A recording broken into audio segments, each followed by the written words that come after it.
higher education area, the European universities.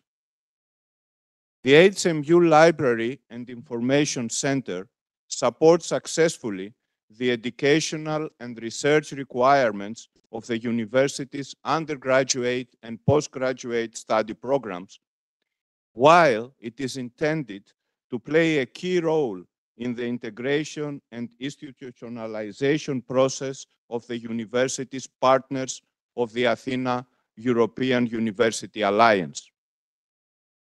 As you know, libraries are key institutions to help achieve the 17 Sustainable Development Goals of the new European Nations, United Nations 2030 Agenda, so no one will be left behind, a key issue also valid for the European higher education area and European universities. Public access to information enables people to make informed decisions that can improve their lives. Communities that have access to timely and relevant information for all are better positioned to eradicate poverty and inequality, provide quality education, and support people's health, culture, research, and innovation. During this 4 days international conference, you will have the chance to meet people from different countries and universities, discuss and exchange new ideas, communicate in person, probably for the first time after the pandemic, hear interesting talks on several topics concerning libraries and information science, but also spend a great time in Heraklion. I would like to thank all the members of the organizing committee, especially Mrs. Anthika Tsirikou, conference co-chair, and Mr. Skiadas, all the members of the local organizing committee, especially Mrs. Katerina Voutiraki, head of the HMU Library and Information Center Division, for preparing and hosting this great event. With these words, I would like to welcome you once more in Heraklion at the headquarters of Hellenic Mediterranean University and wish you very inspiring and productive discussions. Thank you a lot.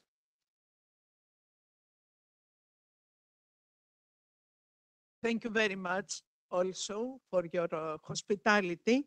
Now I call to the step Mr. Kostas Petridis, Professor, Vice Rector of the University.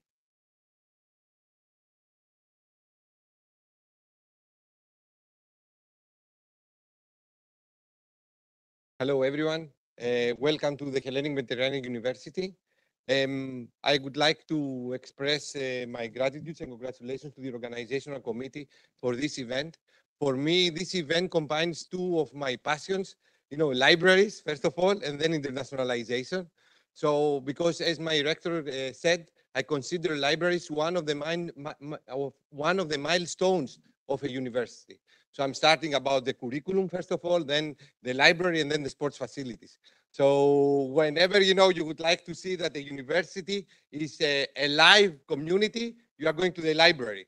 If the library is full, something happens very, very important. I know that now we have the transition from the face-to-face services to online services, but I still consider library as one of the criteria of a live and engaged community.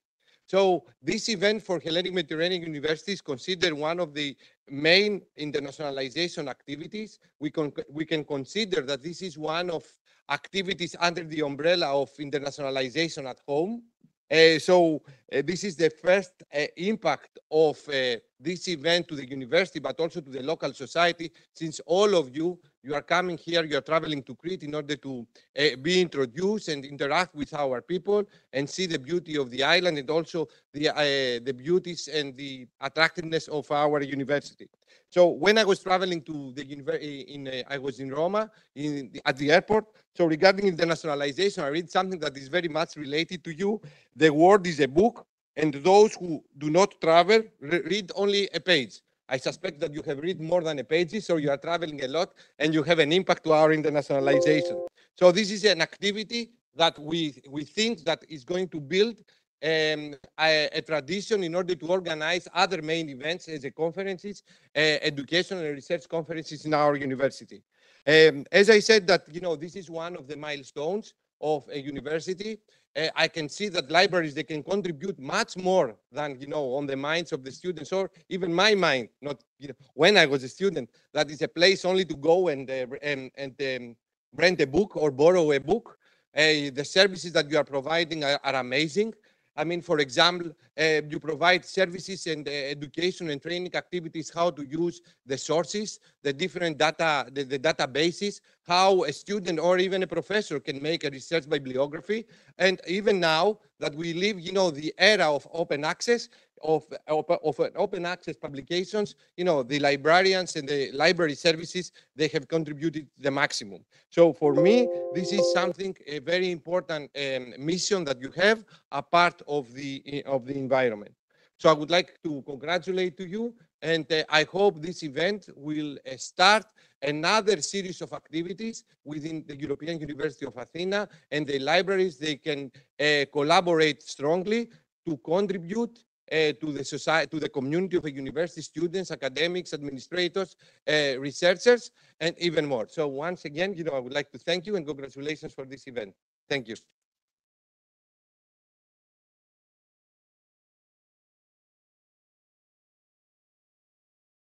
Thank you very much for that. Michailis Panagiotakis is the Director of Information and Academic Library of this university, and we are grateful to him for every support his department offered to this to the success of this conference. Michailis, the step is yours.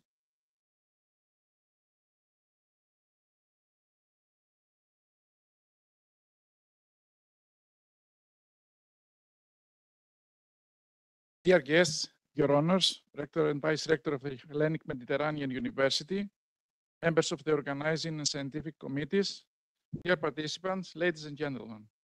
On behalf of the Academic Library of HMU, host of the International Conference on Qualitative and Quantitative Methods in Libraries, in its premises in Heraklion, I feel especially honored to welcome you to this open ceremony of the conference, which is held in parallel with workshops aimed in presenting both scientific results and decision support policy development.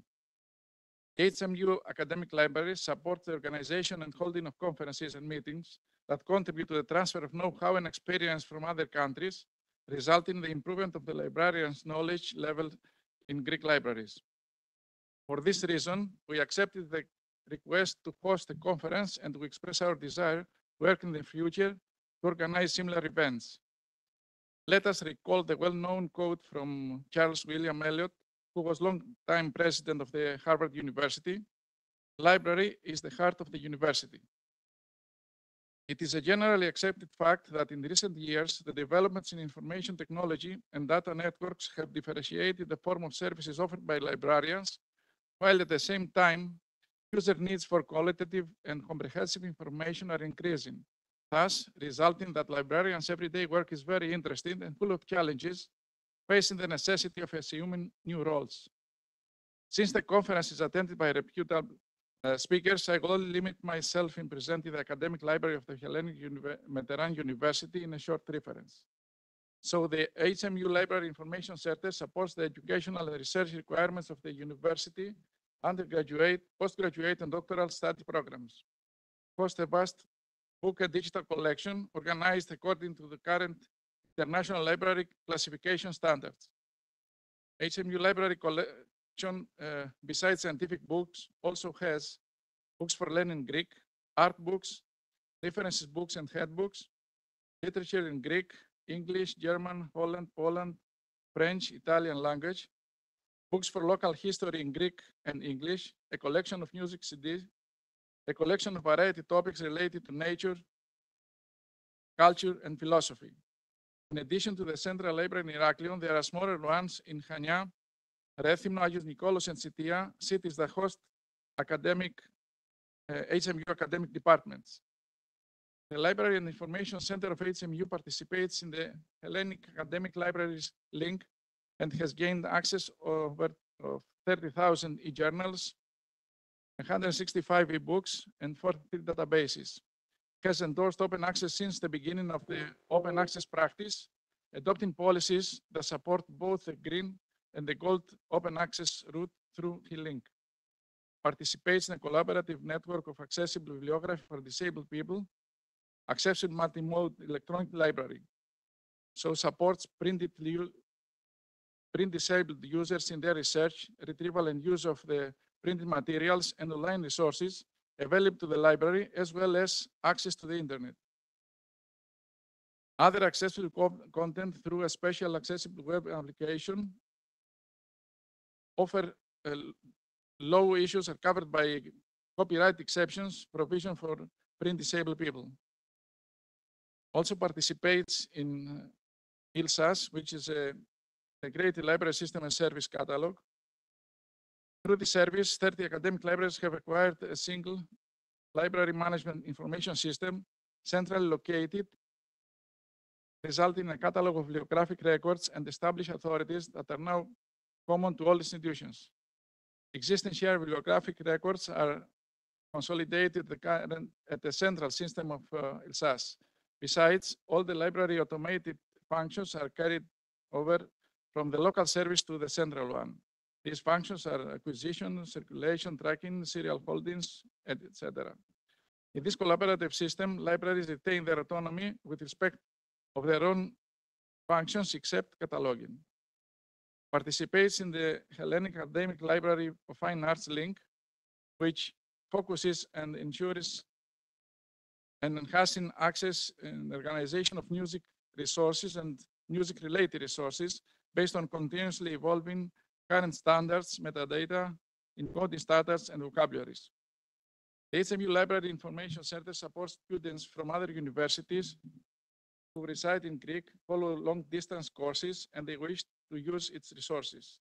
It encourages individuals to take initiatives to expand and enrich their knowledge by taking advantage of opportunities offered by lifelong learning framework and supports them in meeting the challenges of the constantly changing society and economy. The institutional repository of Hellenic Mediterranean University is called Apothesis, and its purpose is to collect, organize the non-published intellectual and produced by members of the intellectual work produced by members of the society, of the university, preserve them in the longer term, and disseminate digital copies of intellectual output of the university. Dear participants, ladies and gentlemen, I wish that the conference as well as the workshops will be held in accordance to the generally applied code, fertilized by an exchange of ideas, methodologies that will both refresh your thoughts and practices include inside your libraries and your decision-making process. I also wish a very pleasant stay in Heraklion. I do hope that you have the opportunity in the next days you will be with us here, travel around the island and share its beauty with us. I wish you every success with the conference. Thank you for your attention.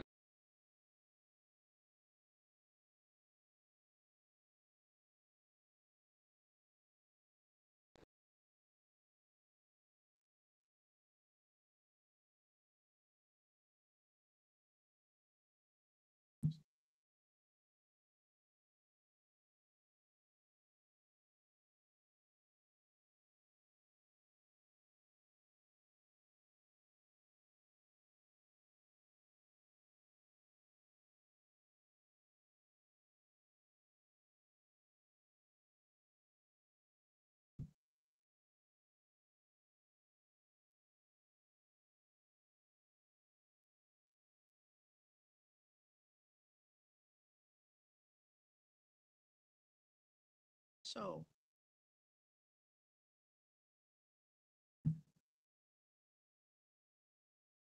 fifteenth QML conference, hybrid, have participants, virtual.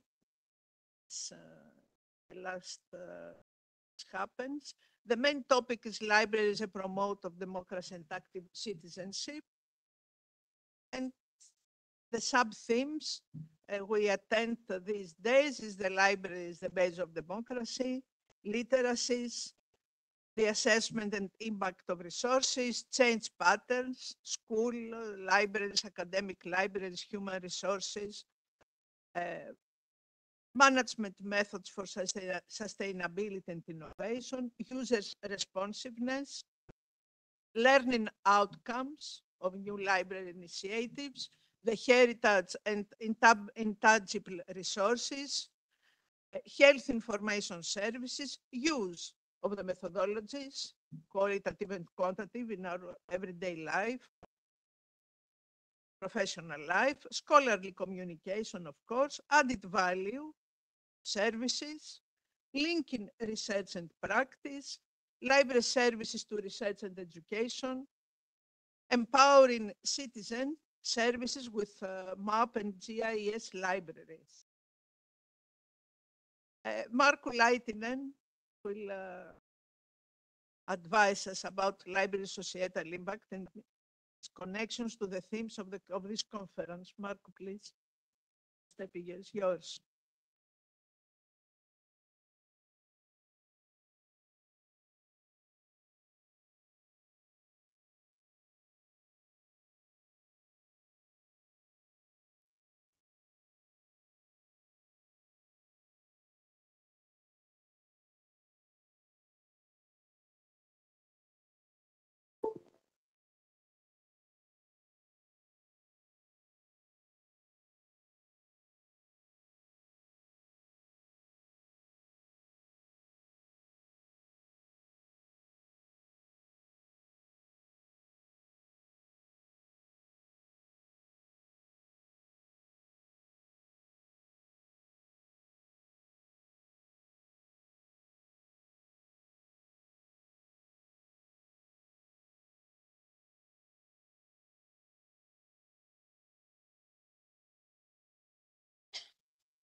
Well, ladies and gentlemen,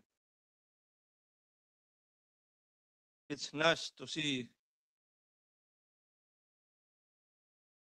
you so many here today in Heraklion. Qualitative and quantitative methods, they are important tools for evidence-based management in libraries. They are tools for decision-making in rapidly changing informational and technological environment. And I have said this earlier, and is still valid. And sometimes I feel like I have to run fast to even stay in place. I believe many of you share this feeling with me. And once again, we have gathered library, museum, and archive experts. I mean you, who are the directors of your organizations, experts doing practical work, or you who meet your patrons who need information, or you who develop your organization services to produce even better customer experience.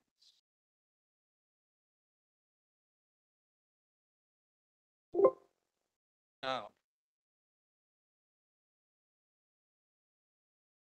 okay, the information need or the information seekers of today exceeds the traditional borders of the libraries, archives, and museums. And online services that provide the customers information from all these sectors, they already exist and they are still developing.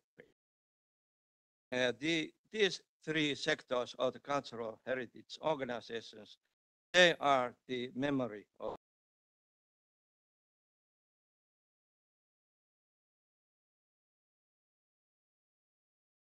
the main theme of this year's conference is library as promoter of democracy and active citizenship. Libraries serve as catalysts for democracy and active citizenship, fostering sustainable practices impacting various aspects of society, such as politics, economy, and education, preserving cultural heritage, utilizing technology for transparency, and envisioning future library models. And with these words, I wish you welcome and enjoy the conference. Thank you.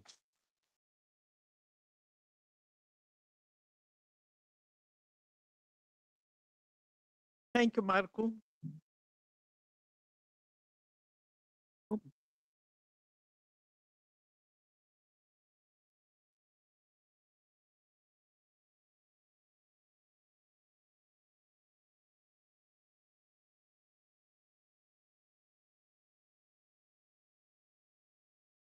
So,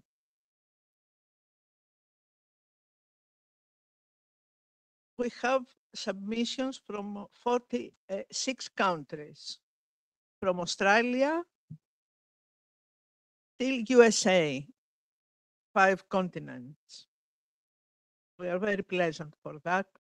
The period of COVID was strong, difficult for all of us. Now we are in a route of recover, and we are very happy for that. We have 2 special sessions, 5 plenary, 3 virtual and 2 on-site, 3 workshops, and 111 papers, 62 virtual and 49 on-site.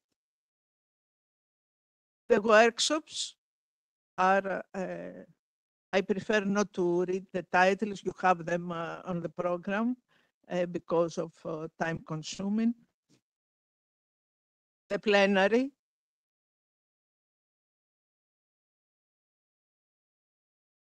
the special sessions,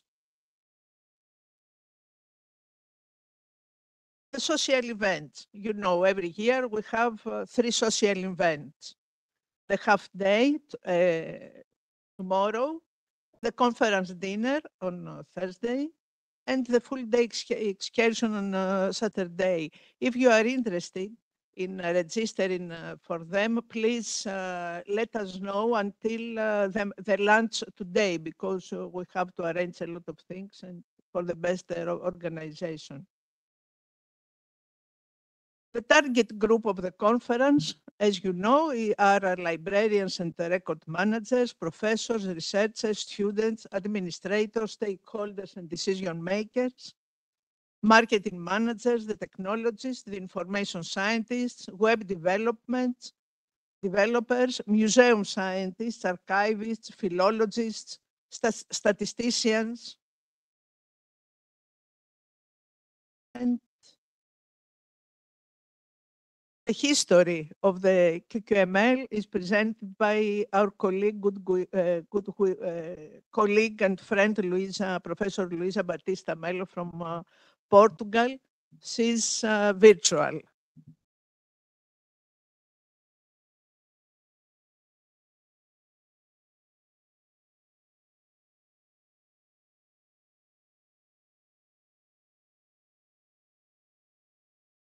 Find it later on, perhaps. And QQML is a good, big family. Petrusha will present it.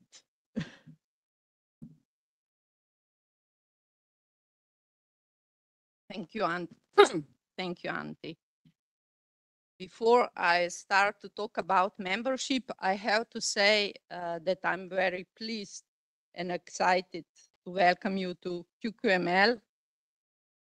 All participants, those who are watching us from virtual, hello, and those who are here. So previously we already make waves. I don't bother you again with this. So it's my privilege to speak about membership and to invite you to join QQML as a member. There are many different and variety reasons why you should become a member, such as online access to the QQML e-journals, attendance of QQML conference and other potential events and priority, discounts on the publication of QQML, participation to the decisions making about QQML chapters and groups, opportunity to join a community of professionals, decision makers, students, and so on. Opportunity to promote yourself and your achievements through the network and be active about special scientist interests. The membership is free and lasts 2 years. All you have to do is to fill an online form and send it. Then you will get the jackpot. This is, I mean, the card. This is mine card, membership card. The card is valued for 2 years. After that, you have to renew your application. This is the online form. It's a little bit mistake on the beginning, membership title. We will correct this. Currently, the online form is here, and you can tick 1 to 3 your subject interest. Currently are 20 subject interests, or you can write your own suggestion. Target group and the audience are library professional in more general sense, which means librarian, professors, researcher, IT specialists, and so on. Yes. QQML membership, BC, stand not before Christ, but before COVID. We have 157 members. Yeah, we have some epidemic. We had 157 members from 46 countries, most of them coming from Europe and Asia, followed by African and American countries. So now it's really finally time you become a QQMM member. Thank you.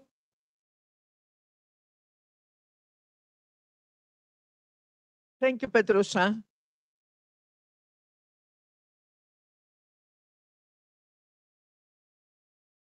Yes.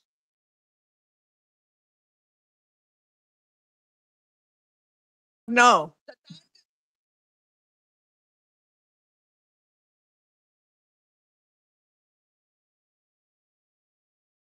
Maybe, lovers too.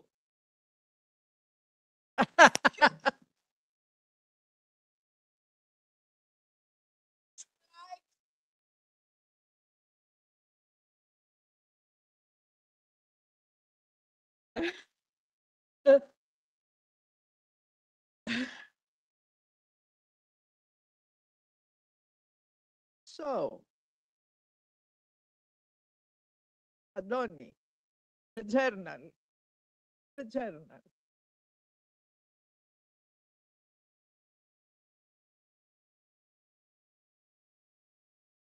Adonis Mourikis is the manager of the e-journal.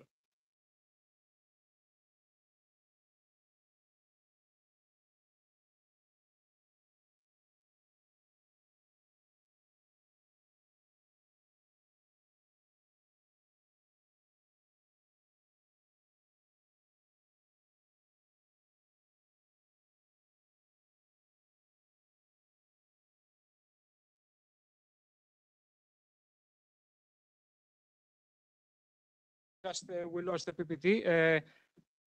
I also like to welcome you to QQML, the big family. Just a few words about the QQML journal. As you probably know, it's an open access journal. Welcomes papers for any kind of libraries. It's a peer-reviewed journals, meaning that we follow this procedure. We follow all the standards for ethics. We're working now for the past few months to a new upgraded platform. And we have published a number of papers. Now, the journal is on since 2012, and we continue. And we invite you to submit your papers journal, please. And we would also like to welcome not only authors, but reviewers as well. If you would like to contribute as a reviewer journal to the procedure, you are very welcome. Just a few words. Thank you very much. Thank Thank you. you. We'd like to thank, first of all, our QQML scientific board. It is a board of a lot of years. Our QQML ambassadors in the 5 continents. Our QQML scientific board, the advisory committee, the international scientific committee, the plenary speakers, special session organizers, workshop organizers, speakers and poster presenters, all of you who joined and attended and submitted your papers, our sponsors. EBSCO is the silver sponsor of the conference, and we thank a lot Dragan, Nikolic, and ASMDA. Thank you very much. I wish you to enjoy this conference and, of course, Heraklion. Now I call Petrusa to start the conference.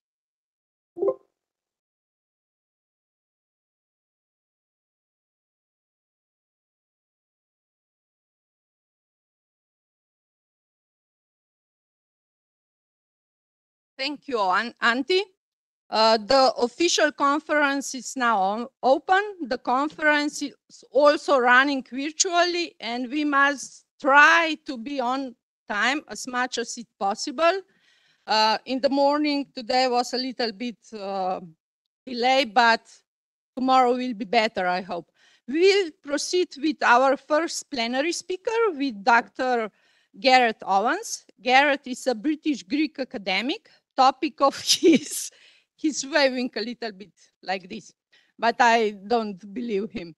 Topic of his PhD, which he carried out at the University of Athens, was the provisional approach to the Minoan language. He's currently working as Erasmus coordinator at Hellenic Mediterranean University, and also as a Erasmus University teacher for the history of Crete and modern Greek. As I found out, he wrote 5 books and more than 50 articles. Due to his work, he really is the right first plenary speaker, as we are here in Crete. Now he will present 40,000 years in the labyrinth of knowledge on Crete, from the archives of Minoan place of Knossos to the library of Hellenic Mediterranean University. More you can read about him in the book of abstracts. Please, Gareth.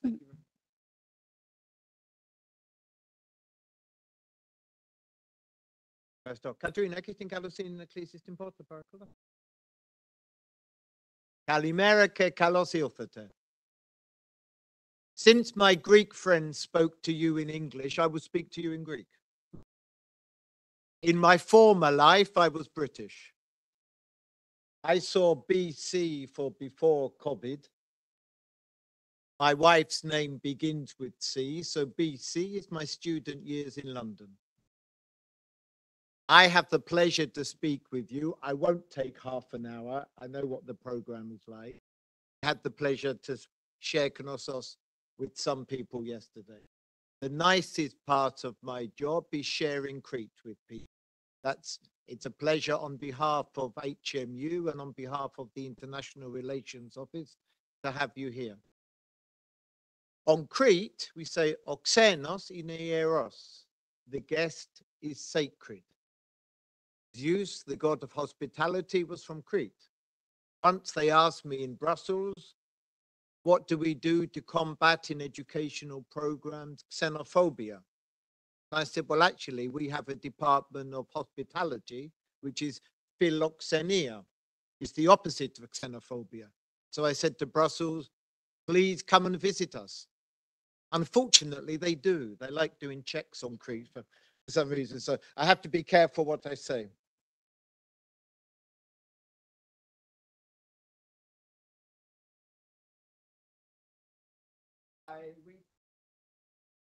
Ireland, the people have given me gifts when I've been to Knossos.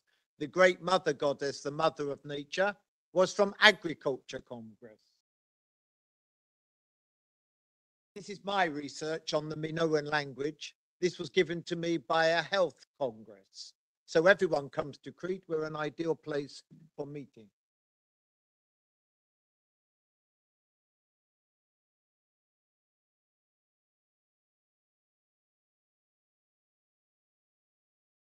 I do hope that you will also visit the Archaeological Museum while you're here. Your banner is the beautiful dolphins from Knossos, and I had the pleasure of sharing Knossos with some of you yesterday.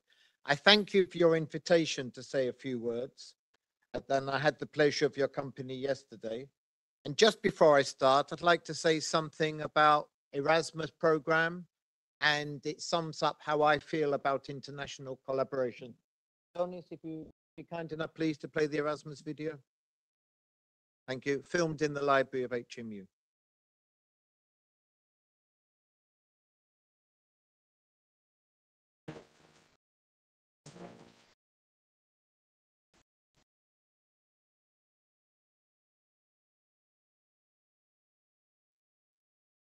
Whether it's education or whether it's research, the challenge is what makes it stimulating every day.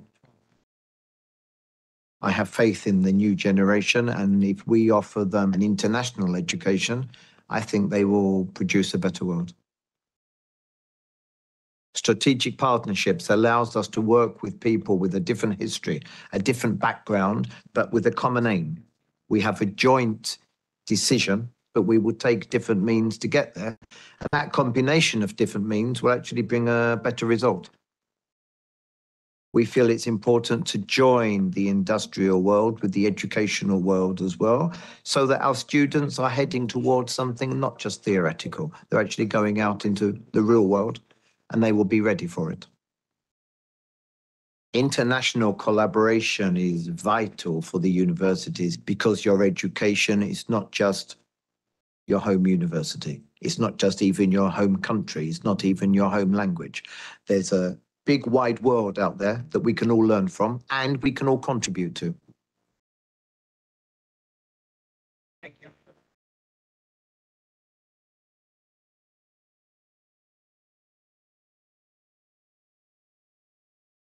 That sums up how I feel about education. There's a big wide world out there. There's a big wide world in this amphitheater today. A lot of you have come a long way to be with us. My children say it has English subtitles because nobody can understand my English. I tried to remember after 35 years living in Greece. And you saw our vice rector, Kostas Petridis, in the video as well, who is a lover of books and of libraries. I remember one of the best trips I did for Erasmus was for Toledo in Spain, when they took me to the Library of Translators, where 1,000 years ago they were translating from Hebrew, Arabic, Latin, ancient Greek, and Castilian. 1,000 years ago. I thought, that's a university. That's a library. That made an impression on me. Personally, I came here to live and study at Knossos and Heraklion Archaeological Museum for 6 months. Yeah, I stayed a little bit longer. That was 35 years ago. For the last 30 years, I have the pleasure of being in the International Relations Office, but I came here to study the writing and languages of Minoan and Mycenaean Crete up to 40 centuries ago, when we have what is probably the oldest writing in Europe. Being careful, because there's something in the Balkans that we don't understand what it is. Before writing, we have mythology, when people tell stories to explain what they don't necessarily understand. Mythology, for me, is a great way of people sharing stories. Mythology, in my humble opinion, is also the origins of science before people start writing and accumulating knowledge. Crete, as you know, is located between Europe, Asia, and Africa, so it's an ideal place for your meeting, and benefits from its geographical and strategic situation. Minoan Crete and Mycenaean Greece provide the oldest writing in Europe in the second millennium. There is older writing in Egypt, Mesopotamia, and the Indus Valley, of course, but on Crete we also have records in the Greek language, but not the Greek alphabet, from 3,500 years ago. Greek language that is still spoken in our university and library today. This is comparable on the world stage only to Chinese, languages that are still spoken and written today as a result of a long written history. It is indeed impressive to say China on the one hand. We have visitors from China, ni hao, that's all I know, and from Crete on the other. When I was explaining this to Erasmus and Greek students in the library at HMU after a lesson, our lovely librarian Katerina Voutera asked me whether I'd like to speak to your conference and to go with you to Knossos. As Nikos Katsantzakis, the Cretan author and philosopher, said, "Magali ευθύνη να είσαι Kritikos." It's a great responsibility to be Cretan. Katsantzakis also said we should be citizens of the world. You are demonstrating that today. Katsantzakis is amazing. Only Crete could have produced him between continents, but Crete could not hold him. He's forever traveling, restless, like many of the. But before I came to Crete, I was working part-time in the library of UCL, University College in London, while a student. And every day I saw the archive and papers in UCL library of my favorite author, George Orwell, who wrote Animal Farm in 1984. Indeed, he died in University College London Library, and in 1984 as a student, I met his adopted son, Richard, as George Orwell was unable to have children due to medical problems. Now, I consider adoption to be the greatest act of love in the world, make a decision to do something. But Richard Blair Orwell talked to us about 1984, Big Brother, and Animal Farm. 1984 is my favorite book in English. The Iliad and the Odyssey for Greek mythology are my favorite books in Greek. By the way, the book 1984 has that title because George Orwell finished it in 1948. On Friday, publisher said, "You must give me a title by Monday." And he couldn't think of one. So he changed the date around and changed it to 1984. But I was fortunate enough to be a student in London in the 1980s and heard that from his son. What has always fascinated me about George Orwell's book was the appendix Newspeak, and how Big Brother and the totalitarian government were destroying words in order to limit people's ability to think and to argue, to disagree. What we and what you are doing in libraries and universities and research on ancient writing and in international education is to give people a greater ability to think and to argue, and yes, to disagree with us. I used to say that I enjoyed talking with people, even if I disagreed with them. Now I say that I particularly enjoy talking with people, especially if I disagree with them, because more important than agreement is respect and communication. Indeed, research and education, in my opinion, should be like democracy, polite disagreement. But perhaps it is a little bit similar here on Crete, where we are still trying to read and understand inscriptions, archives, records, and literature from 4,000 years ago. As we all know, to read and to understand is not necessarily the same thing, whether we are in a library, university, or an archaeological excavation here on Crete. Health, this is water, not raki. I'll share it with you later. 40 centuries ago, people were writing and reading and recording information here on Bronze Age Crete. More than 20 centuries ago, though, East Crete was occupied by the Ptolemaic Egypt, and Queen Cleopatra was the last heir of Ptolemaic Macedonian dynasty that took over Egypt after the conquest by Alexander the Great, who had gone to school with Ptolemy, and their teacher was Aristotle. Now, as we know, Aristotle was the student of Plato, who in turn was the student of Socrates. He was the culmination of 100 years of knowledge, both qualitatively and quantitatively, That's more difficult in English than it is in Greek. It's usually the other way around. Both of these. This, for me, is the golden age of Athens and classical Greece. Not the buildings and the objects, but the ideas. It's also interesting that at approximately the same time as Socrates, Plato, and Aristotle, that both Confucius in China, Buddha in India, were teaching and establishing schools, i.e. universities for their ideas to thrive. Now, Alexander the Great's father, Philip of Macedon, probably had the best army in the world and more wealth than anyone in Greece. But he knew that was not enough. He also wanted Alexander to be educated, and he was very well educated indeed by Aristotle, along with the Macedonian nobility, one of whom Ptolemy founded a dynasty in Egypt that ended in Cleopatra. But the Ptolemies also founded the Library of Alexandria, the home of knowledge, available for all, something like the internet more than 2,000 years ago. Any ships visiting Alexandria in Egypt, just south of Crete, were visited by the library police, who took any books and papyri back to the Library of Alexandria, where copies were quickly made. These copies made by hand, therefore containing human mistakes, were then returned to the owners on the ships. The originals were then kept in order to enrich the Library of Alexandria. Not very democratic and not very nice, but very effective indeed for building up a great collection.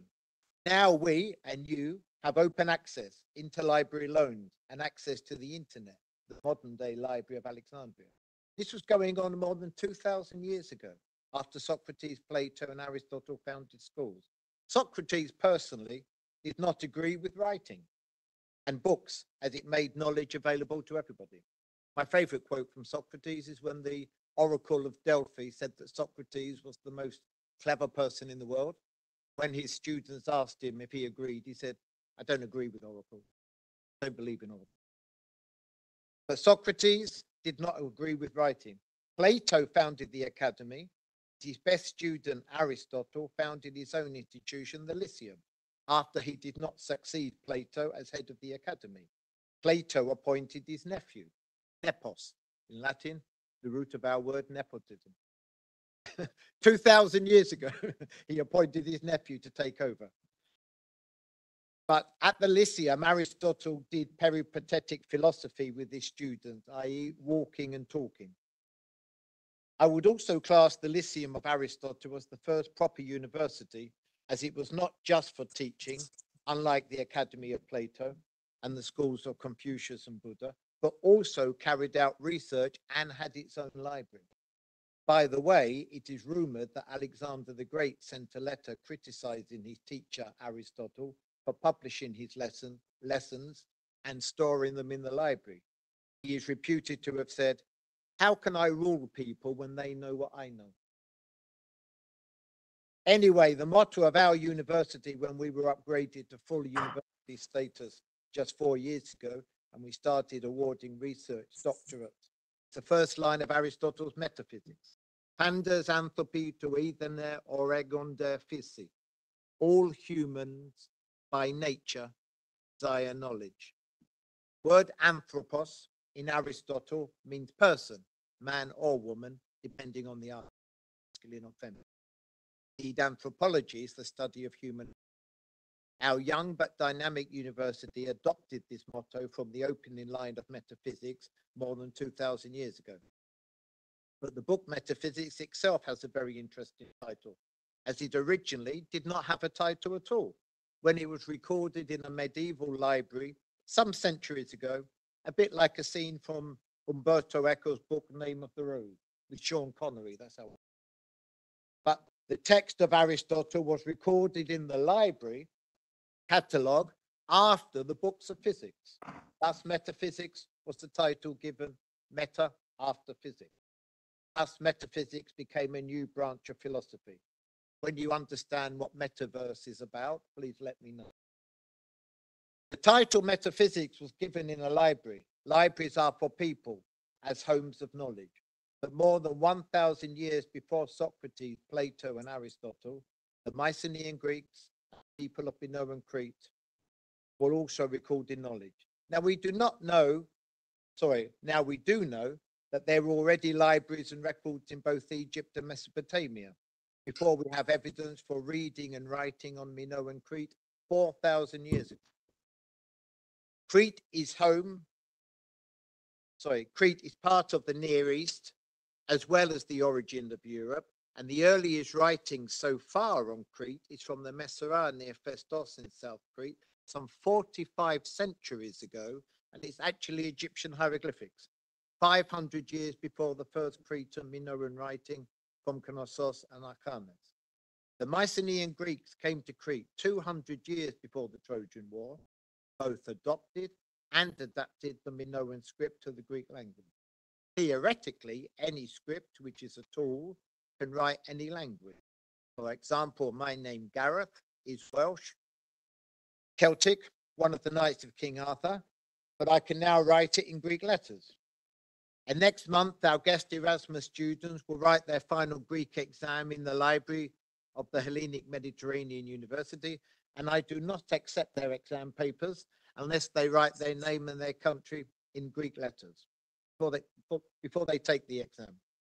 Sometimes we do Greek lessons or academic English discussing George Orwell 1984 outside in the fresh air, or we do history in museums and Knossos like yesterday. And we have even started peripatetic philosophy, walking and talking on campus. The most important thing we have in this world, both qualitatively and quantitatively, should drink the right. Thank you. Why didn't you tell me that beforehand? Be a bit cool. Thank you. It is each other, communicating and learning both through the written and spoken word. Indeed, in my opinion, and most recently through COVID years, I believe that quality is more important than quantity, whether it refers to time, friendship, communication, or knowledge. Some people are busy being busy. Others communicate. Choice is ours. I would like to leave you with a musical offering before you start your serious. Because we have here on Minoan Crete, half a millennium before the Trojan War, we are now reading and then trying to understand their knowledge from 40 centuries ago. That they did not just keep archives and records. They also had literature, religious texts, and poetry, just like ancient Egypt and Mesopotamia, IQ and EQ. And as Einstein said, and as Costas and I often discuss, IQ is the ability to adapt, the ability to change. Indeed, the best preserved minority borrowed from the media. I once said that on television. I was told I would get into trouble. Greece is a very democratic country. You can get away with a lot of things.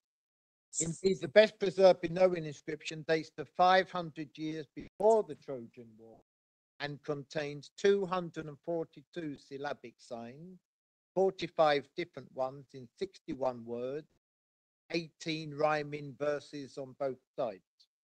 It is a poem 500 years before the Trojan War. We are trying to both read and understand it by using archaeology, philology, art, IT, libraries, bookshops, and everywhere else that we go. For now, I leave you with the voice and sound of the Minoan Phaistos disk, approximately the same date as Stonehenge in my other island, Britain, and a little bit before Tutankhamun in nearby Egypt, who may be the son or stepson of Queen Nefertiti, may actually have been from Crete, the land of the Keftiu. The Minoan Phaistos disk is an enigmatic Minoan poem, perhaps to the goddess of childbirth. We have tried to do something like a Jurassic Park for Minoan linguistics. I would like you to listen to it, please. It's a poem. We can't understand exactly what it means yet, but we've tried to put sounds to it, try to feel it with our understanding. Andonis, could you be kind enough to play the voice of the Phaistos disk, please, a little bit further down?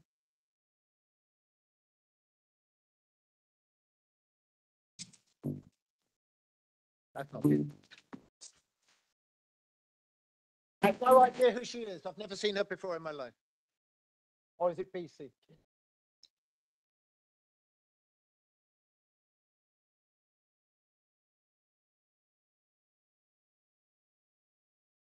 Ique ieriu, etuque auditi, aupi, ique nuatusa, viditique, vihino, ique deriune, curiate, ique sidate, zesituti, ique ranaka.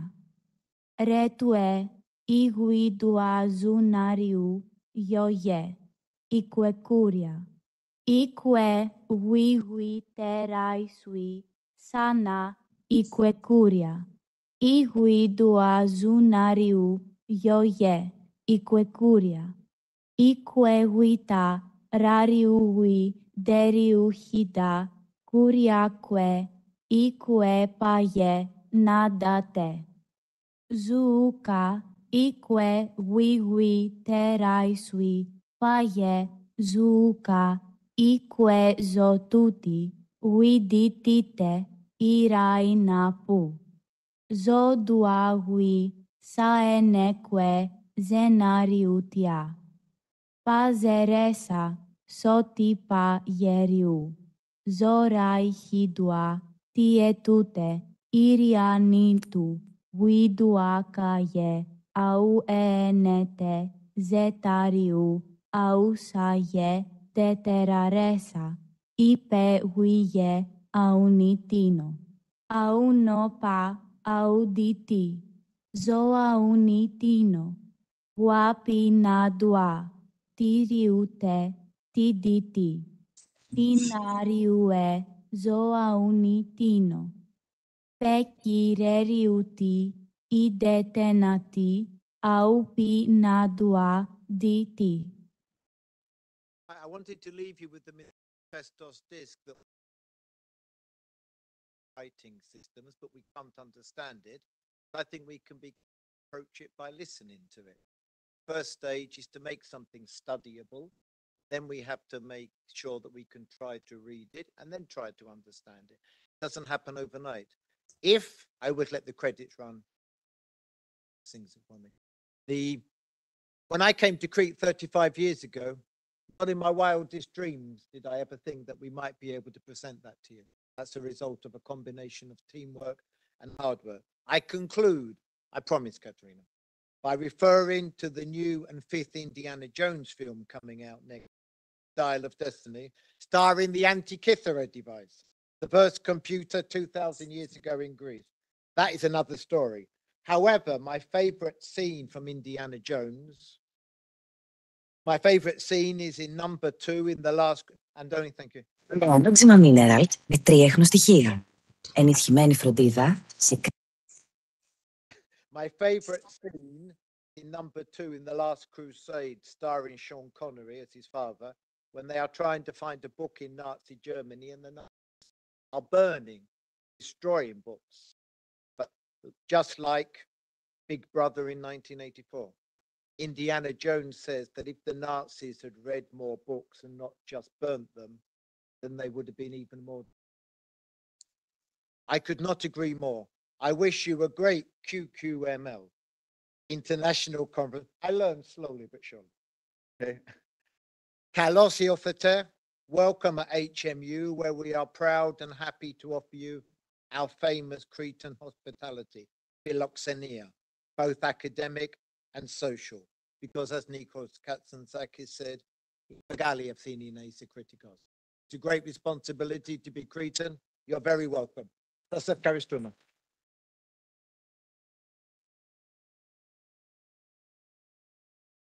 Thank you, Garrett. Am I right or am I not right when I said he's the right first plenary speaker? Because we are, thank you again. Yes, applause. Unfortunately, we don't have time for questions, but I think the Garrett will stay with us. Over the next. Okay, yeah, okay. Yeah, thank you. So we can discuss about mythology with him later on. So some practical informations. The workshop are starting now in room 2. Please, who want to go to the workshop, leave room 1 and go just through the hall in room 2. Then 2 more practical information. The toilets is also behind and smoking area, but not just now yet, because now Antonis will take over the next session. Okay, thank you very much. We continue the conference. As Petrusa said, those who like to attend the workshop, the first workshop, can go to the room 2. And now, yes, and now we are starting the starting the first session. Library is the base of democracy.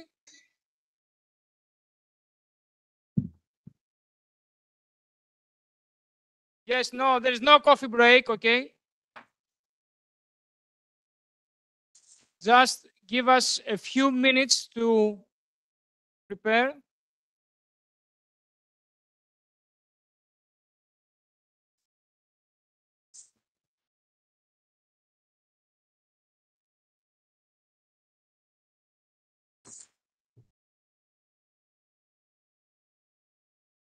Yes.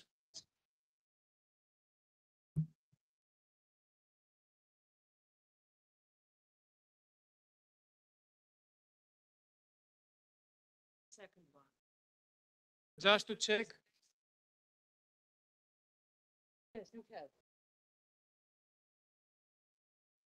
Okay, so just give us a few moments, a few minutes to prepare the session. We have 5 presentations. I think that 15 minutes, it's okay.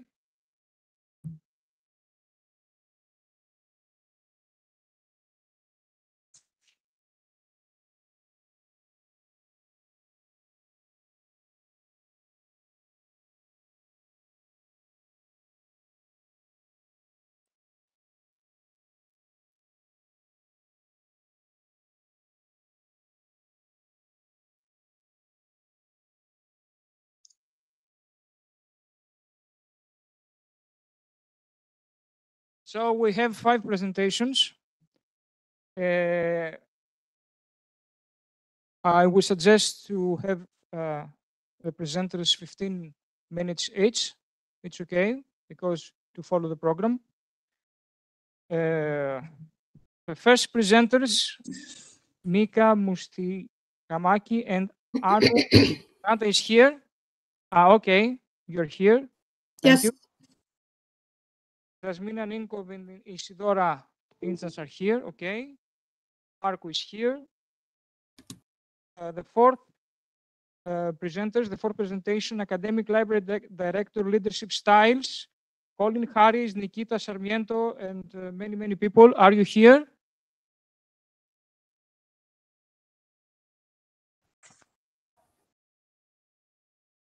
No? And the last presenters, Ifigenia Georgakopoulou, Anna Theophilatu, and Elena Pafiakaki. Are you here? I can see you. Yes, we are here. Thank you. Thank you very much. So, good morning to everyone. Okay. So, just give me a few minutes.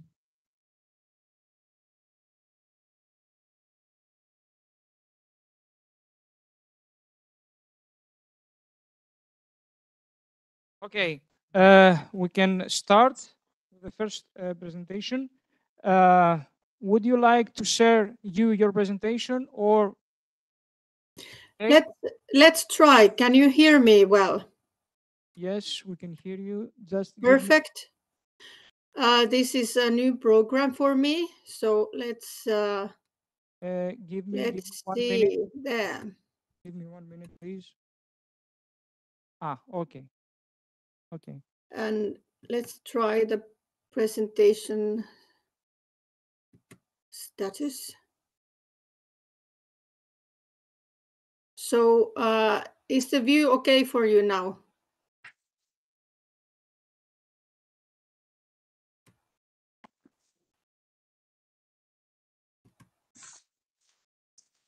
Which one is good? Because I can't see you now. So can you tell me, is it okay?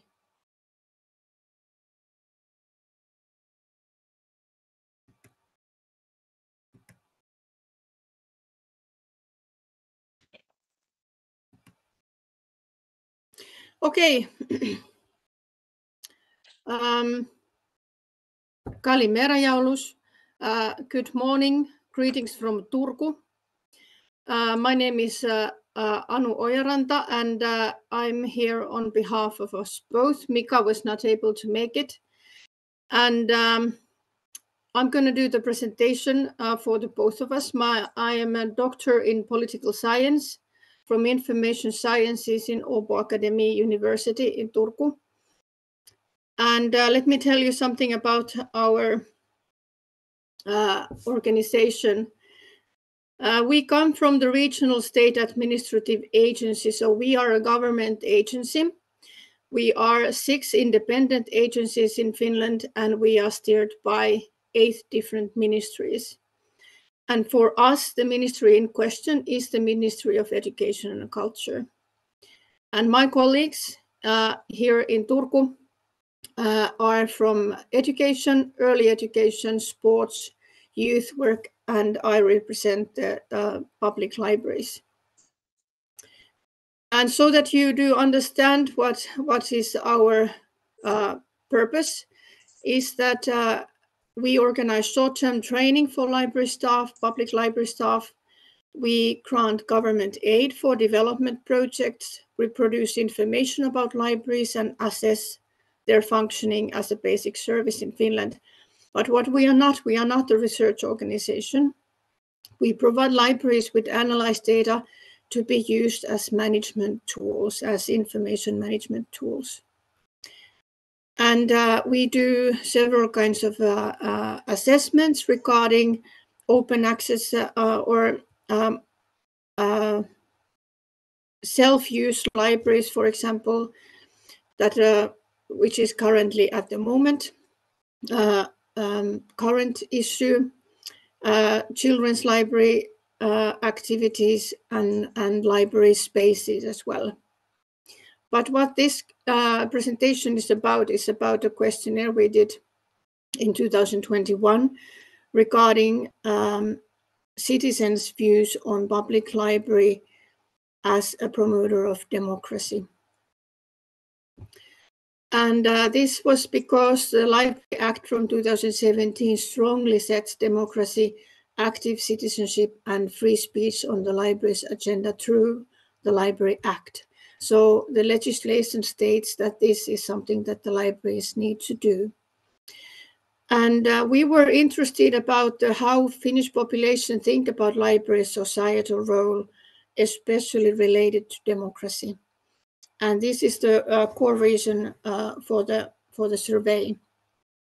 We had around 1,000 informants in internet panel and telephone interviews, and this is a representative sample of Finns. And this was done by a company. We ordered them to do the survey, and they did some analysis as well, but because they were not into the information science or libraries, so we did the end analysis on the data. We asked them, for example, that which sources do they use to search for societal information the most, and this was not a surprise to us or any of you, most likely. And when we go to the next slide, this is the data that we got from this question. We had several variables used also in organizing the data. And here in this presentation, we are using the age group variable and also how actively do the respondents read and how actively they use the library. And the variable was formed in a formation that how often did you use the library before the pandemic? Because in 2020 and 21, libraries were, there were long periods when public libraries were closed. So we wanted to ask the respondents about their library use prior to the pandemic. And pretty straightforward results. Here you can see that, which is known to all of us, that elderly people do prefer radio and television and more traditional ways of information. And for younger respondents from 18 to 34 years old, they prefer new online sites as well as social media. What I would like to point out at the moment when we go further in the slides is that I advise you to, in every slide, see the variables when it comes to reading frequency and library use frequency. Is that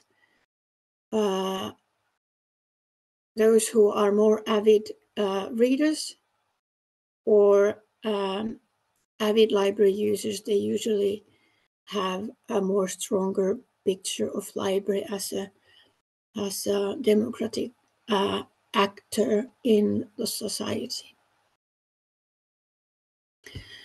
Then there is that, how is the library promoting your societal activity?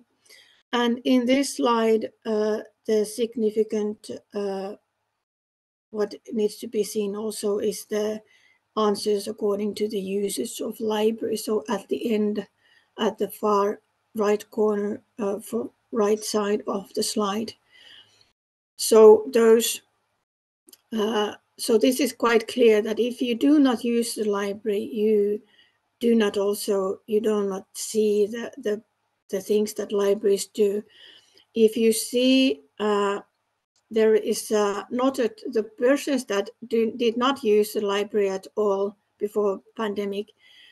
There's a huge number, 59, in this slot where it says that I have not needed the library for the things mentioned above.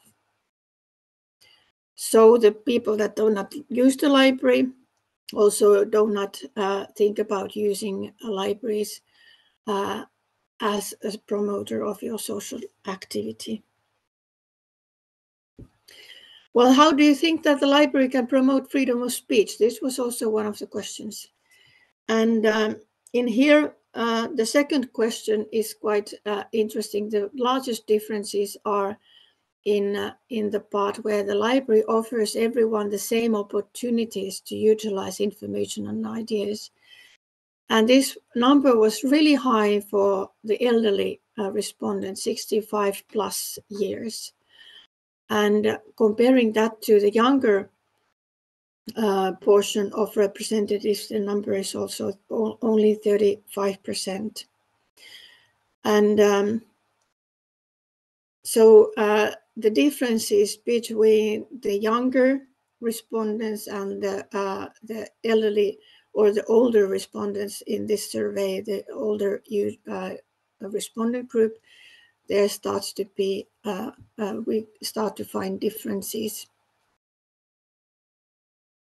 When it comes to freedom of speech, there is also, can be seen a big difference in comparison to library use at the far right side of the slide. Then the respondents were asked that how do you think the library can promote societal dialogue? Here also the same differences start to stand out as well.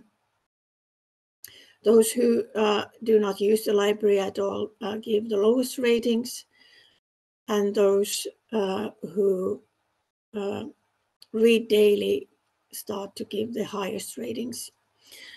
And if we look at the age differences at this slide, there is something that is quite interesting. The 65 plus years respondents in that category actually gave, they answered positively to, in larger portions to, for example, about discussion events in the library, and also that the library can offer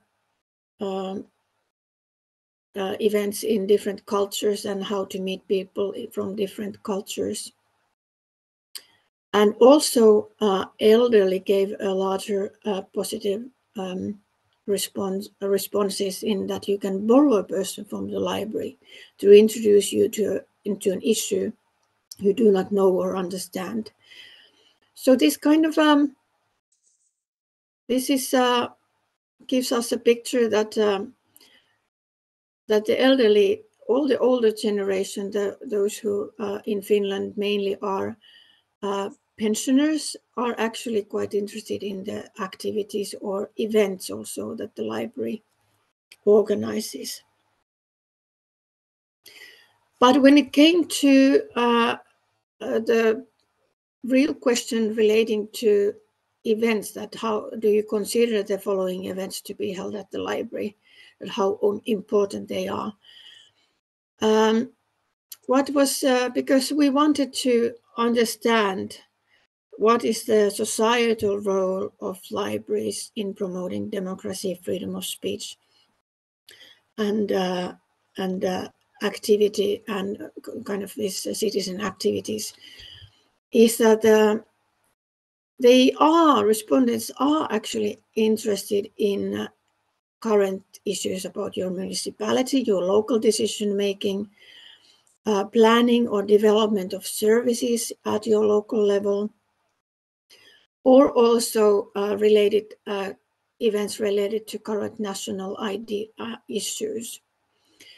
So all this blue, the heaviest blue is very important, 4 important, 3, the light blue, rather important, and the red ones are not important. So we can see that these issues actually are quite important to most of the respondents. When we look at the same answers in comparison to variables, we can see that at the end of the table, there is a difference between younger respondents and the older respondents category, that actually the younger people are more interested about events or see them as more important when it comes to municipal election panels, when it comes to taking a stand, getting your voice heard in your municipality, opportunity to meet decision makers and officials in your municipality, as well as opportunities to participate in organizational activities, civic activism. So even though the older respondents were quite interested in events, there is a clear difference between younger respondents when it comes to clearly promoting democracy sort of events in the library.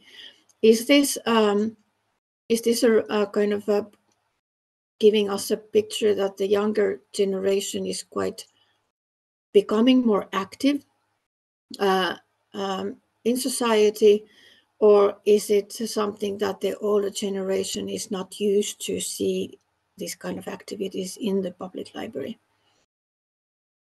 But in general, we had a lot of data that we would the data was very rich. And something before I go to my last slide is also to tell you that when it came to, we also had a variable regarding have you voted in the last election?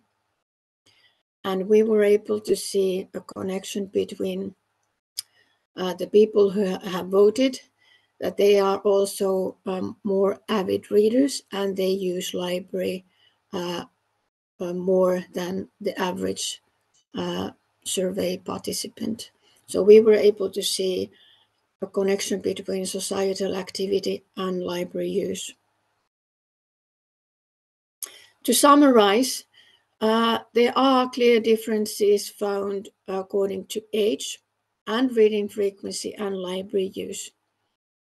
Compared to the elderly, the young are clearly much more interested about democratic functions the libraries can provide.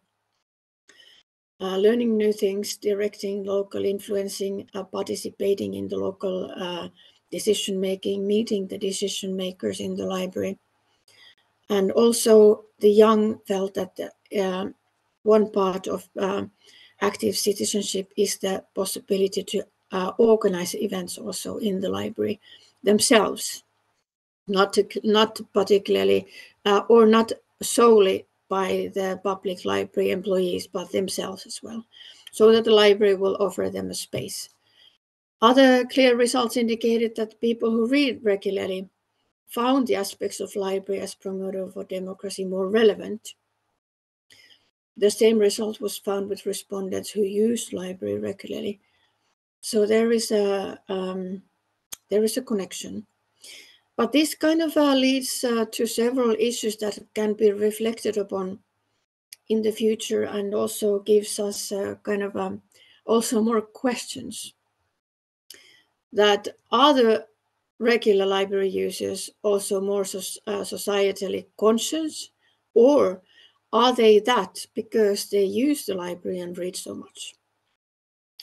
But if you have any questions, I can put my contact information to the chat window after my presentation. But I want to thank you for listening, and I'm going to stay for the remaining of the session. So if you have any questions, so please welcome. But for my part, Evcharisto Poli, and I wish everybody a very nice conference. Thank you. Thank you very much for your presentation, Anu. I would suggest to the second presentation, and if we have time, hear me? Okay. To continue, and if we have time at the end of the session for questions, okay? Please now, I invite floor, Mrs. Isindora Inzak, okay?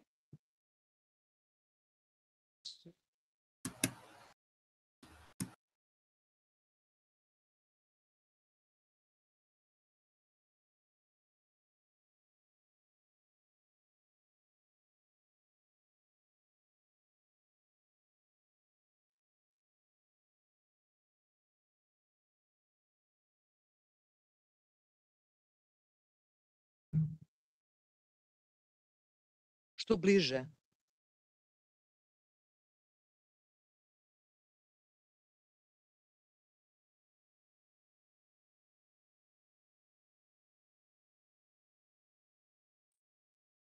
F5.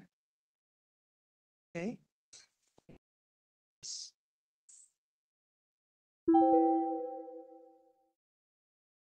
Dear colleagues, dear friends, I'm coming from Serbia, from Belgrade City Library.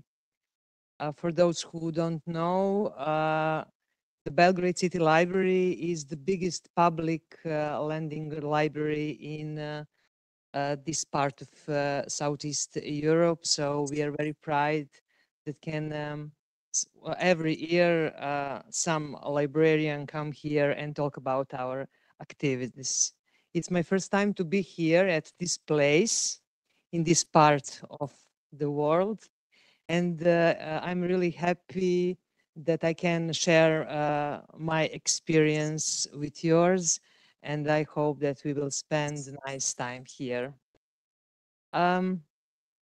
The main topic of this session is library as promoter of democracy and active citizenship, and it's very important for all of us here because today in modern society, when we are talking about libraries, in the same time, we always talk about information. So my presentation is about libraries and information and what we did about it in our society. I suppose that most of you who follows news know that I live in very confused society, full of problems, very turbulent political situation, and our young people are confused very much, not only young people, but the older people too. I mean that we live with in ocean of information, and every day we ask ourselves, what is the truth? Can I know the truth? All of us know that our day can begin with fake news. And because of that, Belgrade City Library decided 3 years ago to be a part of one big project under the cover of Erasmus Plus program. The project is about news or media literacy. My library was the main coordinator, and we did it with colleagues from Turkey, Latvia, and Slovenia. And I will talk you what we did about it.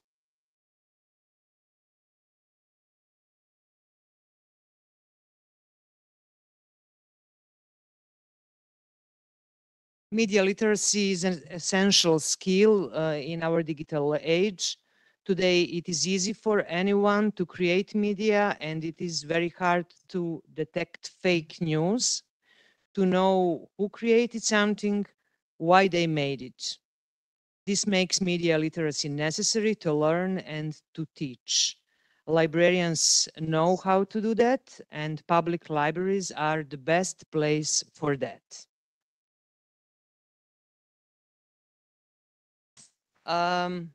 2 years we worked on this project, and we decided to start all our workshops or lectures with these words: post-truth time. So we live in a time of post-truth, and it means that today it doesn't matter what is true, what is based on facts. The more important is the things that I believe in something. You can see, I think, therefore I am, or this time we live it, I believe, therefore I'm right. So you can see at the left side, the man decided to live in post-truth era, or era, as you want. So they don't care about facts. They care about their beliefs. And when they or we, all of us, most of us, read the news, we care about ideas and about our beliefs, not about facts. So we decided to learn our users, our colleagues, librarians, how to do it better.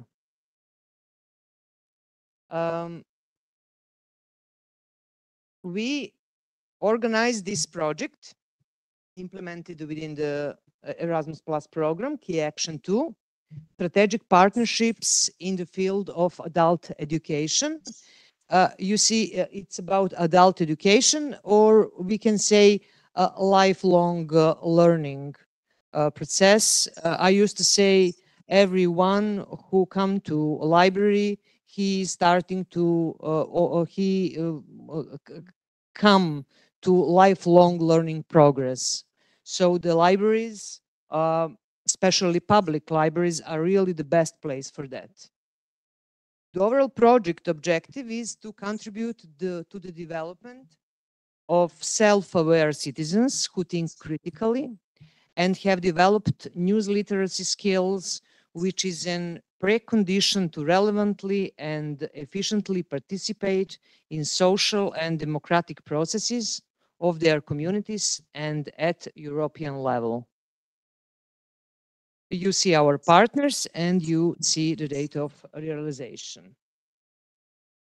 So after that, we made specific project objectives to improve the human and digital online resources of 4 partners institution, more than 50 associated partners and other stakeholders in the field of critical thinking and news literacy to actively and permanently educate citizens in this field. The second one is to improve critical thinking and news literacy skills of adults and younger people from 4 partner countries and all those who know English language across Europe and the globe by creating educational online course. I will show it on our website, as well as by on-site courses that will be permanently organized by partner institutions and other involved stakeholders. Creating a virtual education place where adult teachers or trainers will be able to acquire or improve their knowledge on news literacy. So, you know, we made a lot of materials that everyone who will go to our website can use.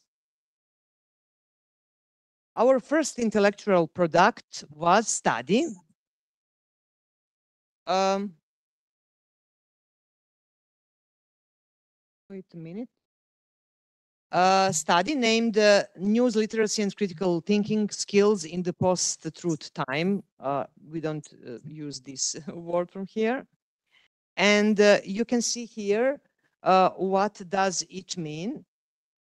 An extensive online survey related to news literacy was conducted, which included, you can see, all our partners. And all our partners, we all together made 17 modules grouped into 3 chapters. The first one was understanding the news landscape. Second, media and journalism, and thinking critically about news. You can see that it's not so easy today. So everyone who open our website can see the next.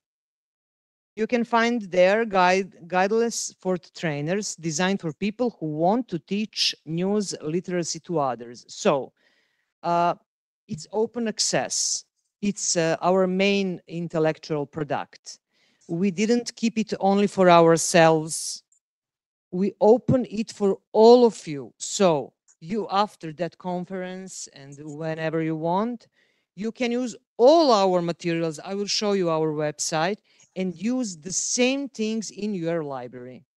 Young people adore these things because they're full materials for very interesting workshops. How to detect fake news, you will see. I will show you. So, designed for people who want to teach. Training for trainers. I was the part of small group. We are selected librarians from Belgrade City Library. About 8 librarians went to Slovenia, and then we became professional trainers in this area. We train to organize and conduct workshops on the new literacy and provided with materials for creating presentations. Then training sessions for adults were implemented in Serbia, Turkey, Slovenia, and Latvia. After that moment, we became professional trainers.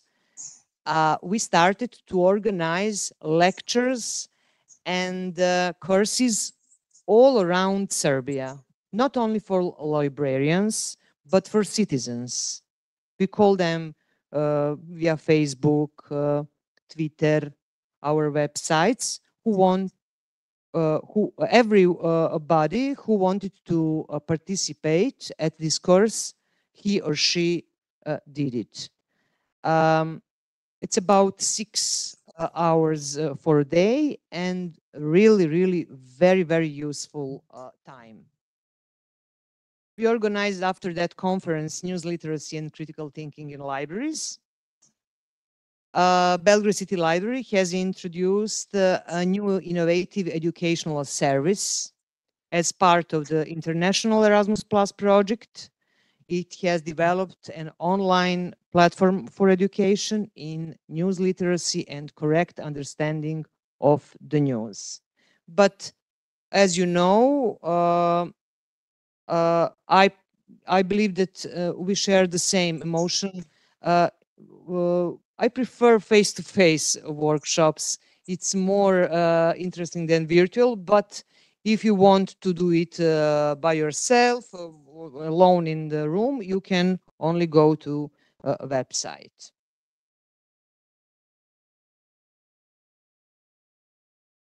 This course is designed to help individuals to become smart consumers of news and informed participants in civic life. First aim is the development of critical thinking and news literacy skills of trainees, which are needed to judge the reliability and credibility of news. And second aim is the improvement of trainers who teach these skills. So you can use it for yourself, but the other way is that you can use it for educate the others in your library. Very useful. Participants of your course, of our courses, can learn or will learn, you can see, about news literacy and its importance to an individual and society, how media influenced society in this time, how to recognize bad media techniques, how to identify fake news, how to identify fake photos. We show the people the techniques for checking the photos on internet, and it's the best part of our course. How to identify video content and social media accounts, how to make difference between a fake account or a true account, how to recognize all these most problematic phenomena at internet. What is information disorder and what is information pollution? What are algorithms, news feed, filtered bubbles, and echo chambers? What is the difference between bots, trolls, and keyboards? How to find sources of reliable source information? How to effectively to search the web? I'm sure that you know that almost 1 month ago, we have big tragedy in our capital city in Belgrade. I talk about the moment that one boy, 30 years old boy, killed here his friends from his school. You don't hear? Okay. I can live in hope that you think about my country, that it's a beautiful place for life, but it's not. So one day, the tragedy happened in the center of our city. 30 years old boy came in his classroom and killed 10 girls and boys from his classroom. Okay. And after that, 3 minutes after that event, you can find more fake news about it that's true. And it was very terrible time for all of us, but fake news, fake photos, fake videos, then showed to us that we have to be very, very concentrated when we open our phones or our computers to see what happened around us. This is our website. I suggest you to write this site. Believe me, you will use it. Now maybe you are tired and sleepy, and I see in your eyes that you are waiting for coffee. But please listen to me. Write this site, because if you find yourself to ask yourself, what can I do now in my library? You will get the answer. Believe me. You can find it everything about this. Problem to open this site. Why? Show. Okay. You can find it in English, of course. But now I can't control here. Okay. That's it, because I can't use this to command at this wall. Okay. So please find us a news literacy and critical thinking, and this part materials. There you can find everything you need for workshops. It's a finished product, only to download and use with your users and with your colleagues.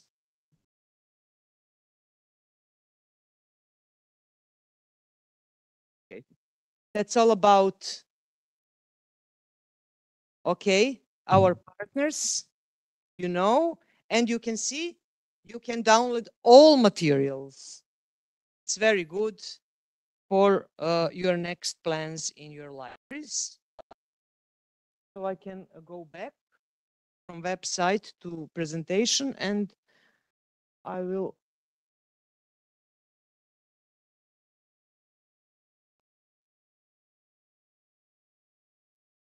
You feel this is end. Improving citizens' news literacy through libraries is a modern trend in world librarianship. Belgrade City Library is one of the pioneers in this field.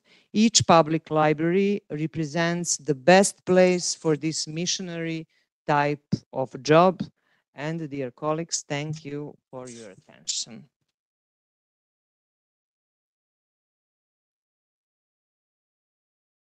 Thank you. Thank you very much. Okay. And we'll continue very quickly to the next presenter. I invite Markku Laitinen, please.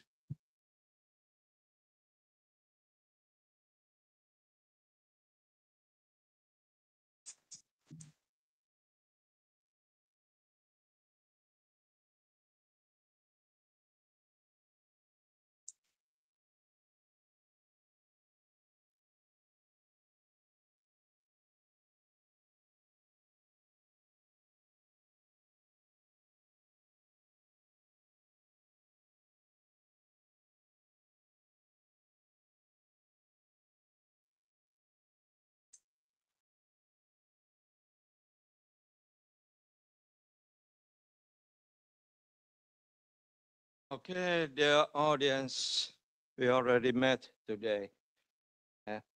Our presentation is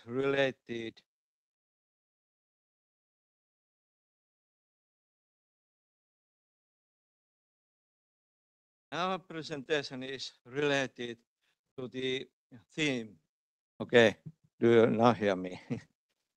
Okay, our presentation is related to the theme we heard at the beginning of this session, namely the last population survey carried out in Finland in 2021. Anu Ojaranta and Mika Mustikkamäki made that presentation, and it gave us a very good picture of how extensive and thorough that population survey was. We are grateful to the Regional State Administrative Agency of Finland for receiving this extensive mathematical material available for a detailed mathematical analysis. Libraries, as we know, they play an essential role in society by providing access to information and knowledge resources that can improve quality of people's lives. Libraries play a unique role in promoting democracy because they are open and accessible spaces where people can freely explore and use information. Libraries also have a strong traditional commitment to intellectual freedom and access to information, which are important in supporting democracy. Libraries have the opportunity to act as important actors as community information centers and information sources, providing a wide range of information and resources to everyone, regardless of educational background, financial situation, or other factors. In particular, the population survey we heard about, it aimed to find out the success and awareness of library services related to active citizenship, democracy, and freedom of speech. That is the social mission of library. So, the survey focused on how the library has managed to enable community participation and influence, as well as the development of strengthening of communities.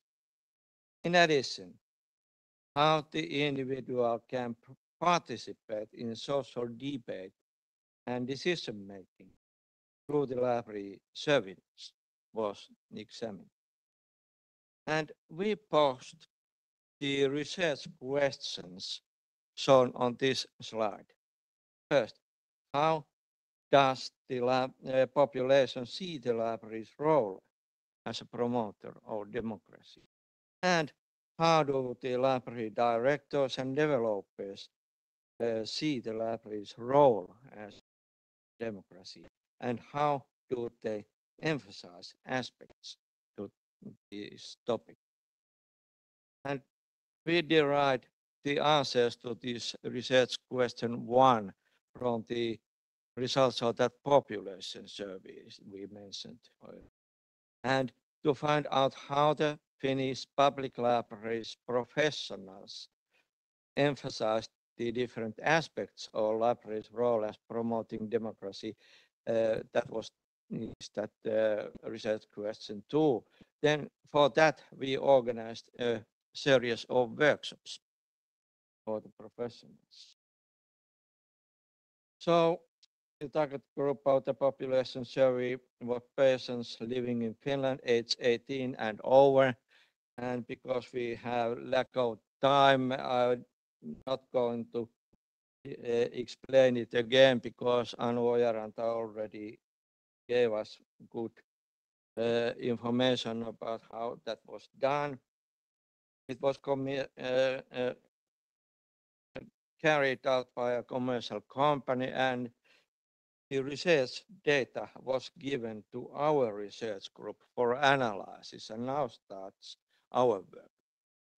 We used the results of this survey to answer the research question 1, as I said, and to answer the research question 2, we organized the series of workshops.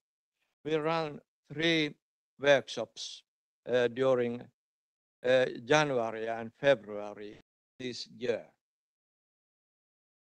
And it was targeted to the public library professionals, but it was open also for everyone interested. So as far as I remember, at least one attendant was also from science library sector. So everyone was welcome. And so later this week, we have the same theme workshops. You are all welcome despite where you are working.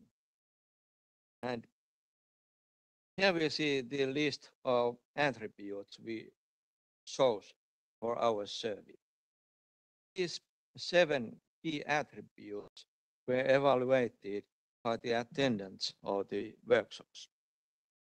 While the respondents of the population survey gave their estimates on how they experienced the library's success with regard to these attributes, the attendants in the workshops were asked to give these attributes weight values between 1 and 100.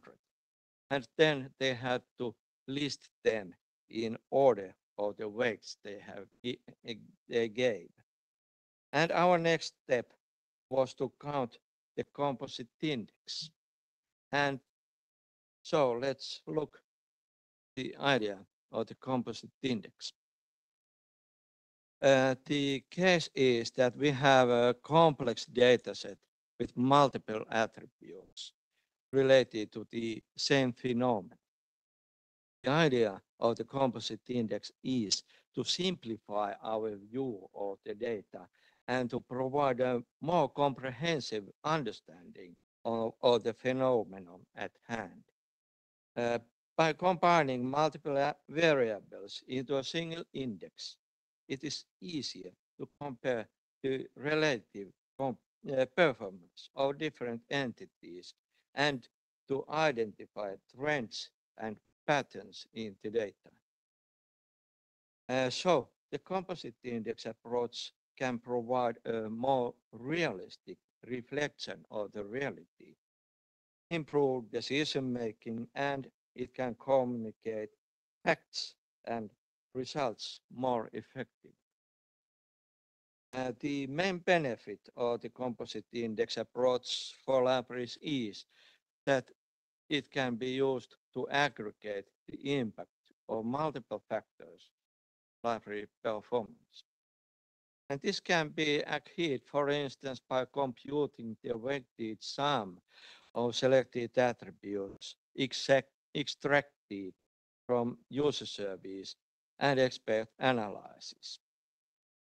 Composite index-based analysis enables libraries to set and adjust strategic long-term plans for developing individual service components by tracking only one number, the index that aggregates overall impact. And so let's see. On this slide, we see the mathematical description of the composite index. And a more comprehensive presentation can be downloaded from QQML journal. Take a photo of this link to if you are more interested to see our article of the big picture of library performance, how it's very good explained there. But I explain it now quickly and simply. When we asked the attendants of the workshop, I mean the library professionals, to give the weights on the 7 key attributes, we got the weight values. We normalized them so that the sum of the normalized weights was 1. And then the respondents of the population survey, they gave their assessments on the scale 1 to 4 in the population survey. And then we normalized those scores so that maximum value of each score was 1. And by this mean, we changed these two to the same scale. And now we had the weighted scores, the WSW. And time to go to the results. Here on the left, we see the weights given by the workshop attendance on these attributes. And in the middle, the measured scores from the population survey and the normalized scores. And the results themselves we see on the right. And perhaps not so surprisingly, equal access to information got the highest value, and that was 0.14. And the lowest value in this research went to continuous development of knowledge and skills. And now we see that the value, sum of these all attributes is 0.7. And we remember maximum value would be, in theory, it would be 1 of this index, but probably never is. It would mean that everybody give best possible values to every question, and in practice never happens. And here we see one example of graphic description of this index. This is the means to show a big picture at one glance, showing the simultaneous effect of several indicators on the phenomenon being at hand.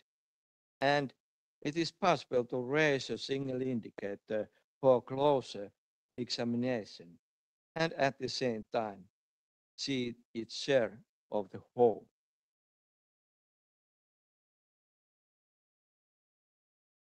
Inspection of the population survey results shows that the patrons generally felt the library has done a fairly good job in promoting the attributes related to democracy. The respondents considered that the library was the best way to secure equal access to information, which was given mean score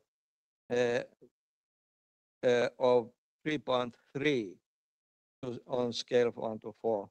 And interestingly, but perhaps not also as expected, also the library professionals gave this attribute the highest weight. That was 98.5.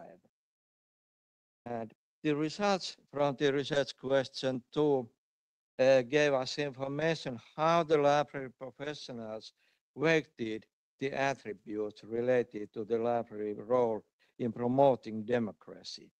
And basing on the weights for the attributes of this index assigned by the directors and developers, so the professionals, it seems that they prioritized providing access to information with weight value of 95.8 and promoting democracy with weight 82.7, as well as fostering community and cultural diversity. It appears natural that also copy of literature and art was given high priority with weight of 68 by the library professionals, and also the patrons thought that the library was successful. This issue score given by them was 3.3. And additionally, a high emphasis on promoting democracy itself with a weight of 82.7 indicates that the library professionals think the library should actively work toward creating a democratic society. Also, the attributes of cohesion and community had good weight values. But yet, we must remember it is possible that the weights were influenced by professionals' beliefs and values, prior experiences with libraries, or by the workshop participants were influenced by their perceptions. of how the library could influence each of these attributes. It seems logical that in considering the weights, the participants in the workshops may have considered not only the importance of each attribute, but also the role of the library in promotion of each of these attributes. Having this material for our research group, we had the opportunity to apply the idea of composite index method on this. And the results we obtained confirm that if the user survey is built in such a way that it contains clear entities under indicators of the same theme are grouped and the respondents are asked to provide their estimates on a numerical scale, the results may be presented as a composite index like this. Thank you for your attention.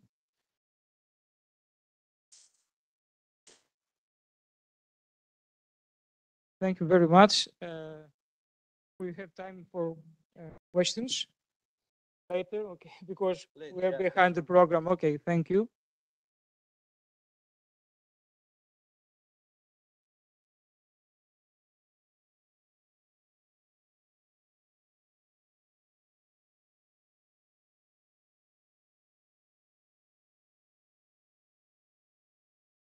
Okay, next presentation about academic library director leadership styles from Pauline Harris, Nikita Sarmiento, someone else are on the audience. Can you hear me? Fontena Lago? No?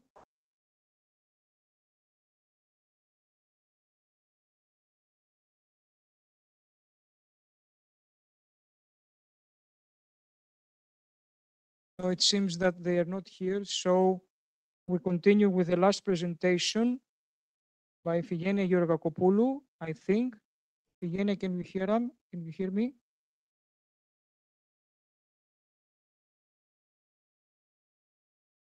Okay. Okay, give me 1 second.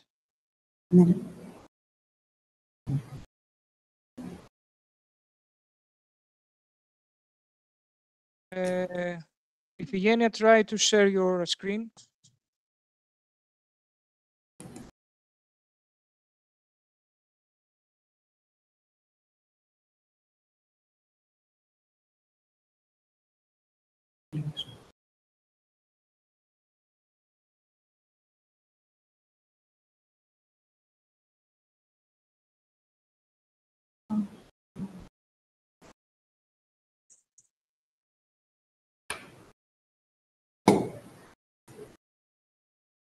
Can you hear me, Figenia? Yes. Please share your screen. You can share your screen now. Yes, yes. At the bottom of the screen, you can see an option share. Okay. Now it's connecting.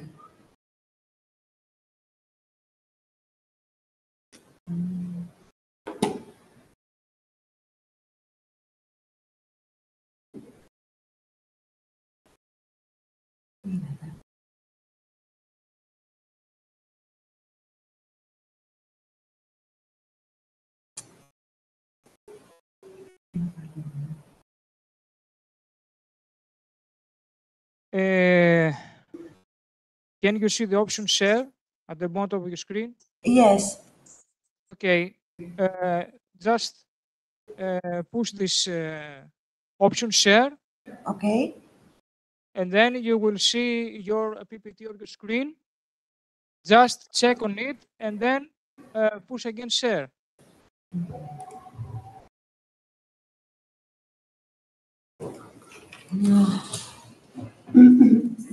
We have a problem, I think. Okay, okay. Something I found. Oh, here. Oh, here.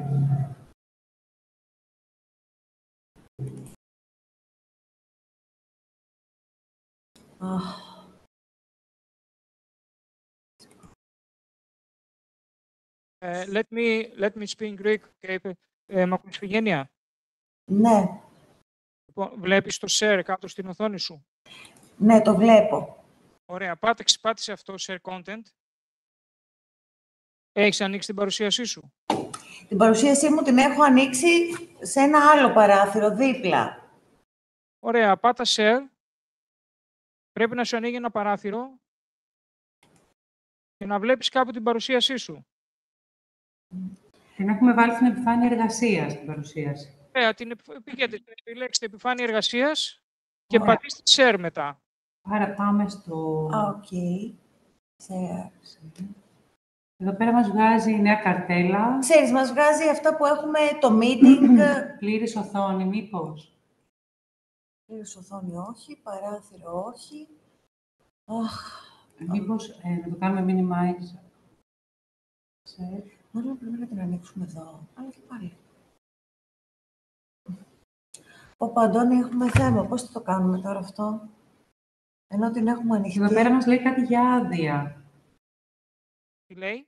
Κάτι για άδεια. Για πήγαινε λίγο εδώ. Σε ένα κουτάκι. You can display your shared content. Make sure that you are not allowed the permission to share and then try again. Ξανά, κλείστε την παρουσίαση. Ωραία. Την κλείνω. Ωραία. Τι βλέπετε τώρα? Βλέπουμε την σελίδα του WebEx που έχουμε, την κεντρική, εσένα. Ωραία. Πηγαίνετε στην παρουσίαση και ανοίξτε την.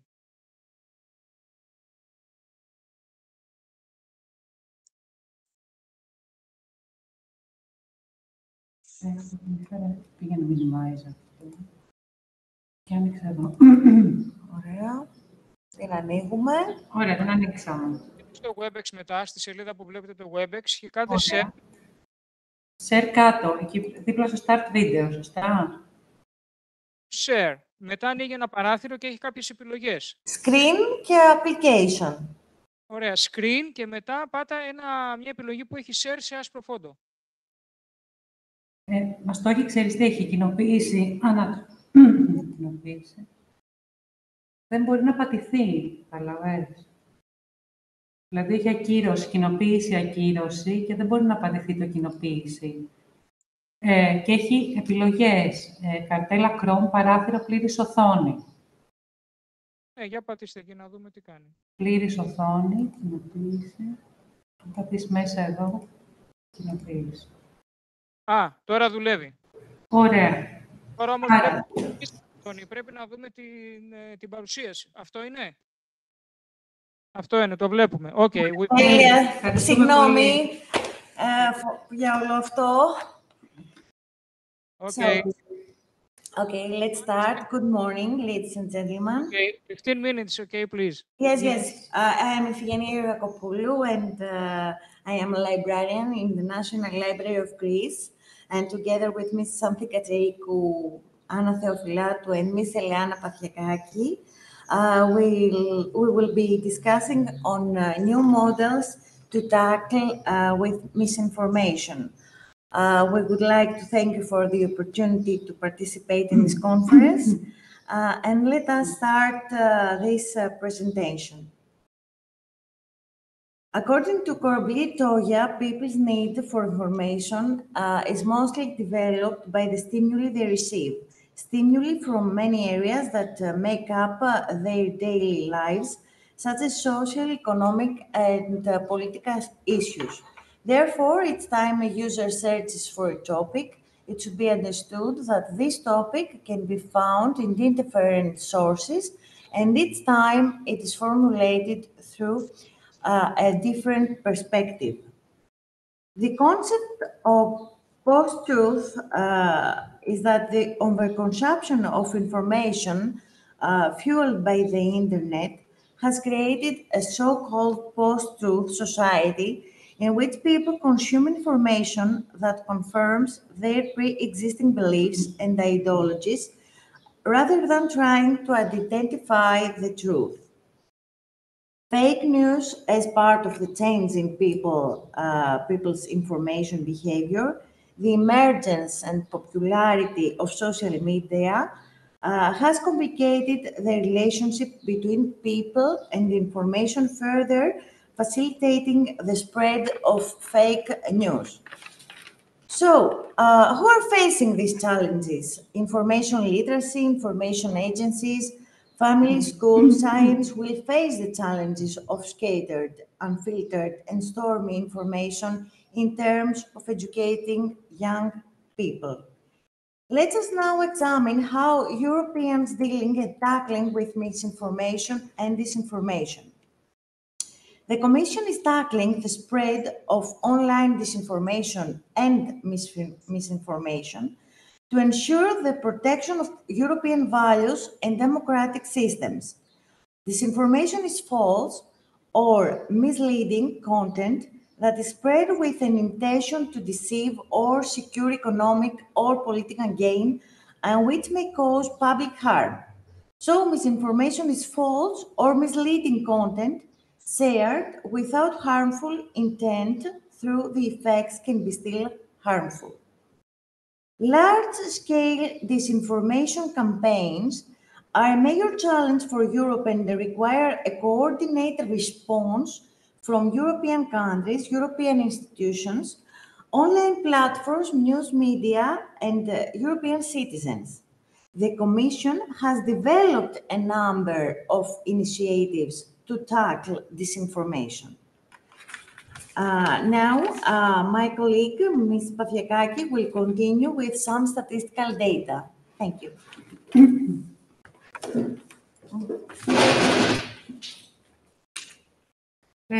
Let us now see some statistical data. 80% of Europeans have come across information they believe was false or misleading several times a month or more. 85% of respondents perceive this as a problem in their country. 83% of Europeans consider fake news to present a problem for democracy in general, either definitely, 45%, or to some extent, 38%. Respondents to the public consultation considered that disinformation spreads more easily via online media because it appeals to readers' emotions, 88%, can influence the public debate, 84%, and is designed to generate revenues, 65%. Now summarizing European initiatives, we focus to the following. The communication is a collection of tools to tackle the spread of disinformation and ensure the protection of European values. The action plan, we will see in a minute a more detailed description of European action plan. The European Democracy Action Plan, the 2018 Code of Practice on Disinformation, which was actually the first time worldwide that industry has agreed on a voluntary basis to set regulatory standards to fight disinformation. Also, the COVID-19 Disinformation Monitoring Program, DITMO, which is an independent observatory bringing together fact-checkers and academic researchers with expertise in the field of online disinformation, social media platforms, journal-driven media, and media literacy practitioners. Strengthen Code of Practice on Disinformation. The communication outlines the Commission's view on following overarching principles and objectives. Firstly, to improve transparency. Secondly, to promote diversity and foster credibility. And finally, fashion inclusive solutions. European Action Plan concentrates on 4 major action axes. To improve detection, analysis and exposure of disinformation, stronger cooperation and joint responses to disinformation. To mobilize private sector to tackle disinformation, major internet companies such as Google, Facebook, Twitter, and Mozilla have signed up, raise awareness and improve societal resilience. Now, according to the study of De Pauw and Eravi 2020, the field of librarianship can help combat the phenomenon of fake news and disinformation. How? By identifying fake news, analyzing contemporary and emerging contexts of information literacy, countering the spread of fake news, and educating communities about how to navigate an age of truth and misinformation.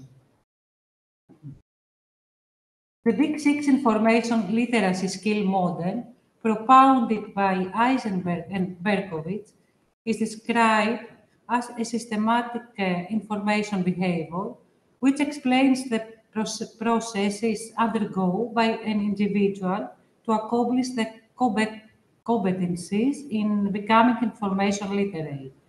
The model is circular and can be repeated many times. Finally, a pilot study by Lim 2020 examined how librarians understand the term fake news and their approaches to detecting fake news or evaluating news sources through guides in academic libraries. Librarians must further clarify the term fake news so that it reflects its multiple layers. Librarians must incorporate new strategies such as lateral reading and click restraints in combination with a few prioritized elements of a checklist into their guides regarding detecting fake news. Librarians must pay attention to psychological factors more when interpreting facts in their strategies about news sources and fake news. Thank you very much for your attention. Thank you. Thank you very much, both.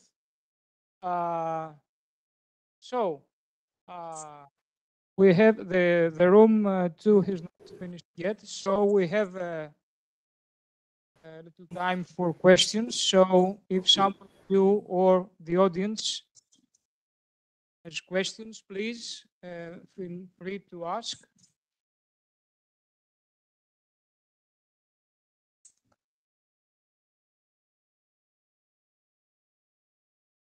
Someone from distance, from people distance, you have questions or comments, perhaps?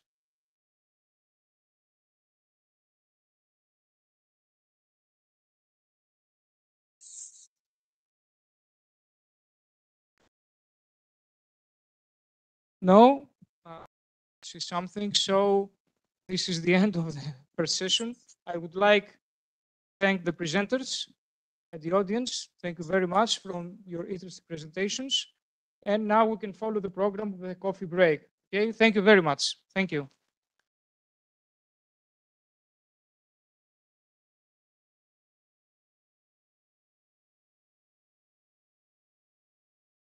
Ζωντάνας.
Ναι.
είναι μέσα τα presentation.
Αυτό πώς το βάζει δίπλα? Ποιο? Γιατί τι το θες δίπλα? Γιατί θέλω να τους βλέπω.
Eugenia, can you hear me?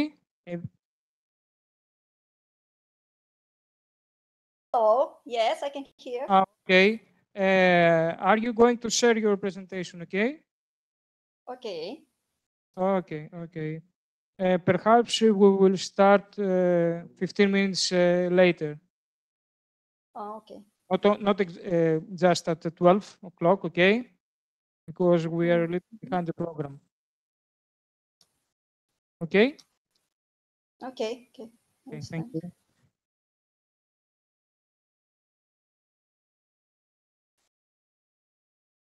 Oh, no.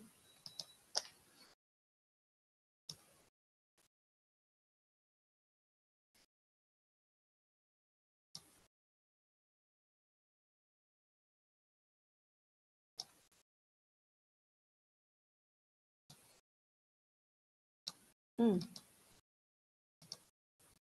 Can you can you see my presentation?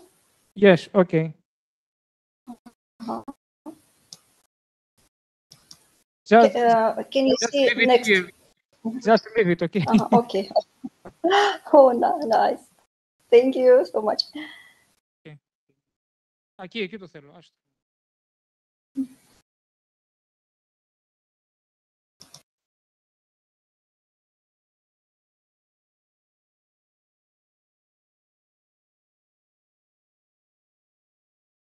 Presenters.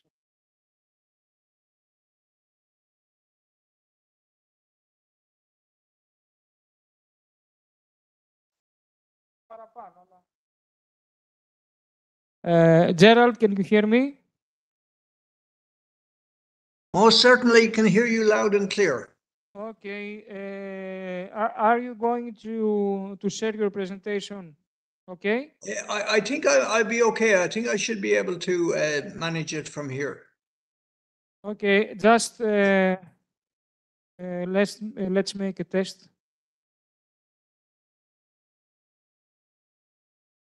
Okay. You are now a presenter. Okay. Okay. Are we good? Okay. Perfect. Yeah. Okay. Okay. Okay.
Can I try?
Normally from here.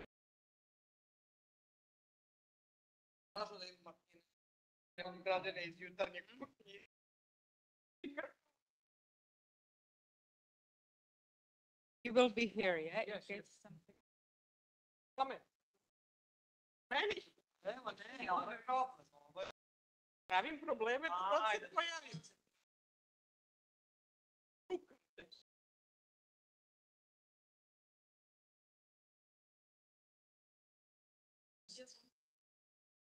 Evo ga. Evo.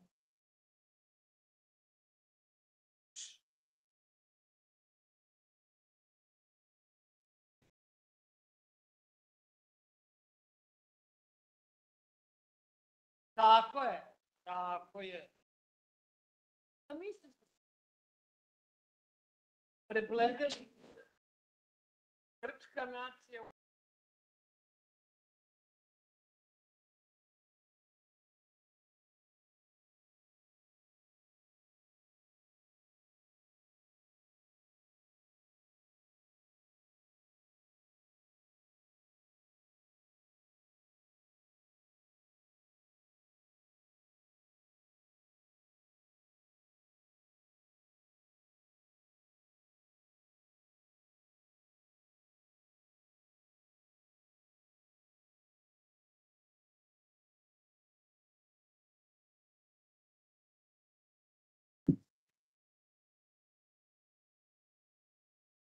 Yes, the joke.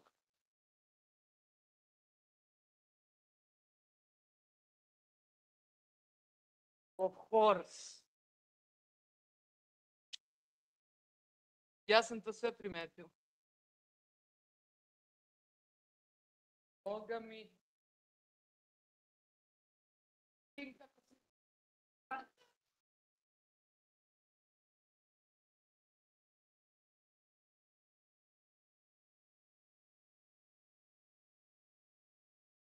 Evo vidiš. Ne, pa tačno sam sela ovde da se odim od tebe, da se izolujem. Sramota, sramota za biblioteku. Za grad, za grad.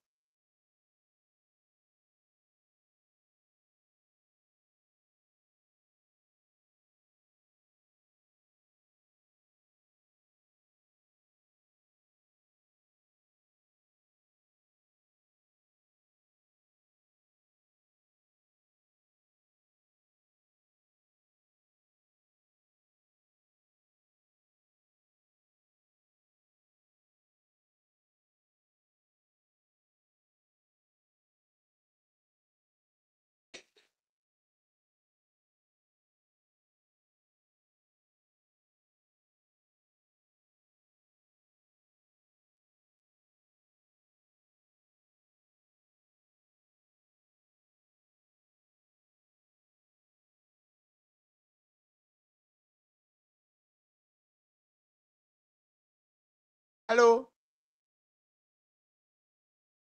Hello? I would like us to, hello, to start the session. On the program, we are expecting 7 papers.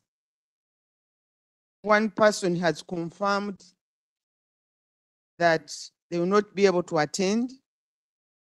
That is a paper, True versus Truth. It's not going to be presented. Then we've got 2 papers. We just hope that they will be able to show up. Right now, we don't have them on.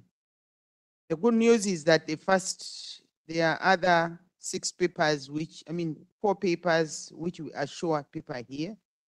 And I would like to invite the first paper, which is virtual, on media literacy in Russia. Welcome the speaker on this paper. You've got 15 minutes. We have to finish before just about 2 o'clock, and it is 19 minutes past midday. So I welcome you to this session. My name is Maria Msoke. I come from Uganda, East Africa.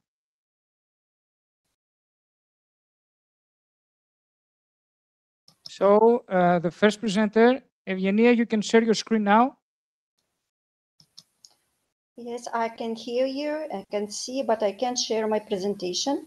Can you hear me well? Yes, I can hear you. At the bottom of your screen, there is an option share. Can you see this? One moment. I'm sorry. I'm very sorry. Oh, yes, okay. Can you see my presentation? Yes, you okay. can. Okay. Put it in full screen. You wish. Let me start. Good afternoon, dear colleagues. Thank you for inviting us to participate in this important meeting that is addressing the topic of media literacy. I am pleased to representing our research about media literacy in Russia. And let me start from the first slide. In recent decades, huge flow of information, its uncontrolled rapid increase, and a radical change in the media environment have begun to influence on our daily life, consciousness, and behavior of contemporaries. The new information in the media reality open up huge opportunities for people to improve the level and quality of life, for society to strengthen social integration. In order to successfully realize these opportunities to function favorably in a rapidly updated media environment, individuals, institutions, organizations, and countries need to have a set of essential competencies, media literacy, which allows them to solve technological, economic, and social problems, as well as to reduce digital information inequality. It was interesting to find out that the history of media education in Russia began in the 1920s, when film clubs, amateur film studios, and young correspondence club, so-called Yunkers, were important component of general media education in our country. Since 1925, the Society of the Friends of Soviet Cinema, ODSK, had been worked intensively in Russia. The task of the ODSK include the study of mass audience, political and education work with the help of film photography, the use of cinema in schools, the transformation of cinemas into genuine centers of culture. In parallel way, there was an active development of media education of school children and youth based on material of the press. The government actively contributed to this process, pursuing 2 main goals: the widespread dissemination of communist ideology and the elimination illiteracy among population.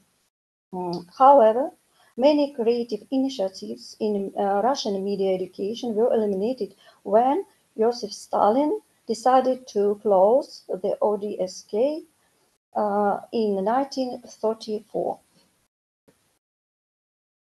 Starting from the second half of the 1930s and up to the first half of the 1950s, only ideological propagandistic film on photographic events, clubs, and newspapers were allowed to the country. It was a time of strict state censorship of Stalinist regime. The first official media education programs and interest in doctoral studies focused on media education, as well as theoretical and empirical work on media education, appeared in the 1970s and 1990s.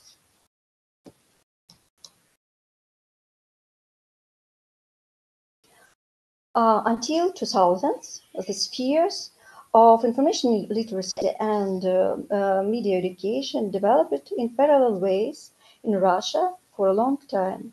Professional communications between representatives of various sectors were practically absent. Media education wasn't compulsory and took place mainly in institutions of additional education.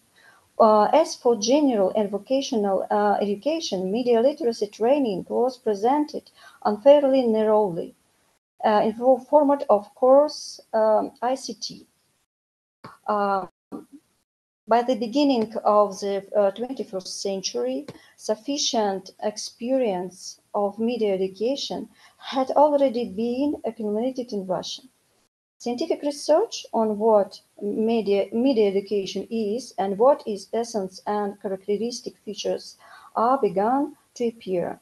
This led to the fact that in 2002 there was a significant event in the Russian education system. A new specialization, media education, was opened in pedagogical universities of the country. Then, in 2005, the first issue of the academic journal Media Education, dedicated to the history, theory, and practice of media literacy, was published. In 2010, UNESCO initiated a study of the level of media literacy in Russia. Within the project, conceptual connection of information literacy and media literacy. The analysis made it possible to determine that the teaching of library and bibliographic literacy, reading culture, computer literacy, and information culture is inseparably linked with library science, bibliography, book studies, documentation, computer science, and pedagogy. UNESCO research identified that the main issues of media education in Russia were its spontaneity, absence of legal base that regulate and control the development of information, training and media education. In the 2010s, Russian libraries actively joined the process of forming media and information literacy of population. Libraries on their own initiatives carried out a large number of events aimed to improving the media literacy of users in the format of seminars, lectures, roundtables, etc. They also created positive safety content for children and teenagers. For example, the best website for kids in 2012 were the National Electronic Children's Library and Recommendations Resource Weblander. Another positive innovation of 2012 was the opening of new position, a teacher librarian in school libraries, whose duties included the formation of information culture. In 2015, the Zircon Russian research group conducted a study to define the media education level of the population based on the analysis of participants' responses. It was found the ability to efficiently research and find the necessary information was quite common among the Russian population. At the same time, the general competence in searching information was higher than the competence in searching information in the internet space. It's obvious for all of us that not information is important and deserves attention in the modern information space that gives rise to another group of skills. The ability to protect yourself from harmful and redundant content. According to the survey result, in 2015, only 55% of Russians said that they often had compared information from different sources in order to verify it. Nevertheless, it was the highest indicator from 2009 because it increased by 12%.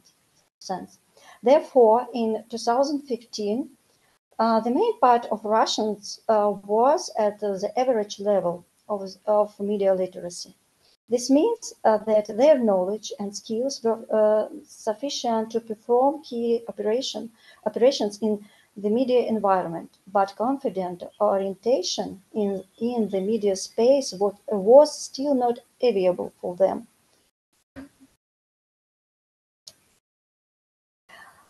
In 2017, the solution of the issues of further development of media literacy among the population and the elimination of digital inequality in the regions of the Russian Federation at the state level was considered in the strategy for the development of the information society in the Russian Federation for 2017-2030. The main goal of the strategy was to create special conditions for forming a knowledge society, as well as the formation of information space, taking into account the needs of citizens and society in obtaining high quality and reliable information, which will become the basis for the political, economic, and social cultural development of the country. Currently, the rules of media and information literacy cover all types of media and other sources of information, libraries, archives, museums, and internet, regardless of technologies they use. The spread of digital media and scientific environment requires the development of new key competencies in the education system. Innovative processes in Russian education are focused on the active use of information in electronic environment, including mobile, stimulating the cognitive needs and interest of the younger generation. Special attention is paid to teacher trainings in order to interact them to the implementation of media and information literacy in the learning process, providing them with appropriate teaching methods, programs, and resources. The UNESCO Development Program for Teachers, Media and Information Literacy, and the textbook pedagogical aspect of the formation of media and information literacy are widely used. Nevertheless, there are a number of issues that should slow it down the implementation of state programs and require immediate intervention at the legislative level. For example, for many decades, there have been a significant gap between higher education, where media faculties are already working, and school education. Experts insist on media education in schools, which implies the introduction of its elements in the lessons of Russian language and literature, history, geography, social studies, etc. Unfortunately, in the modern school process, it's still the initiative of individual enthusiastic teachers. To address this issue, in 2023, 2023, it's planned to open special media literacy schools on the territory of 5 regions of Russia, the Tambov region, Krasnodar and Krasnoyarsk territories, as well as in Yakutia and Sakhalin. The project will be implemented with the participation of the Safe Internet League, the Ministry of Education, and the Ministry of Emergency Situations. It's assumed that such educational work, which consists of the development of media literacy skills, will help Russian teenagers and their parents to avoid the risks and threats they face daily on the web. Russian libraries of various types continue to carry out an extensive educational work in the field of media and informational literacy. Among them, the State Public Scientific and Technological Library of the Siberian branch of the Russian Academy of Sciences, the Research Institute of the Russian Academy of Sciences, and the largest library in Siberia and the Far East. Previously, the library conducted research on media and information literacy and the framework of a joint research project and as a part of its own research. Currently, the need of opening a new laboratory for a detailed study of media information literacy issues in Siberia region matured at the library. In January 2023, the library conducted testing among 1,000 respondents aged 18 to 24 in order to define the level of information handling skills among the youth of Novosibirsk region.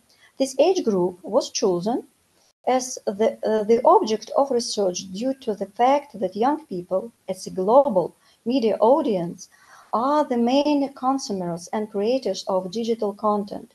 In this regard, such skills as the ability to verify and critically evaluate information, protect yourself from harmful and extensive content, as well as protect their personal data, are vital for this age category.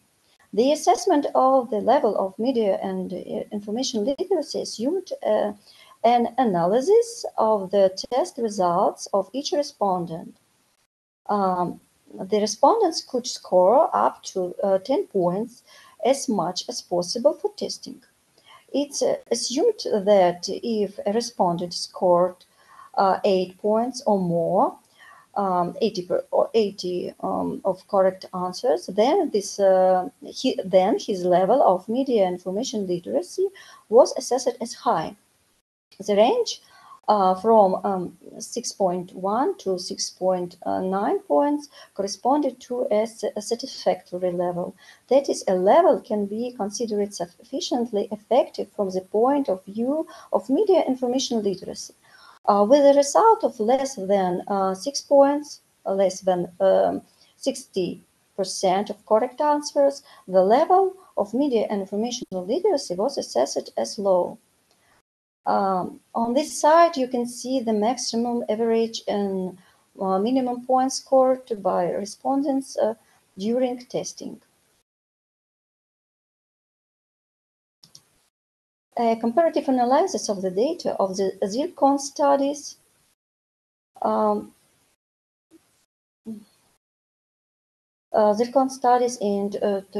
one moment. A comparative analysis of the data of the Zircon studies in 2014 showed an increase in the indicators of consolidated index of information skills among young people over the past decade. At the same time, testing was shown that young people in the Novosibirsk region have difficulty in evaluation the reliability of information even in educational environment. This suggests that the development of digital competences is still spontaneous, and the task of forming and developing culture of information security should be solved with a broad framework of massive media education. To resolve this issue, the government has approved the concept of formation and development of the culture and information security in December 2022. The concept identifies priority tasks in the field of improving the level of information security culture of citizens. Some of them you can see on the slide. It's assumed that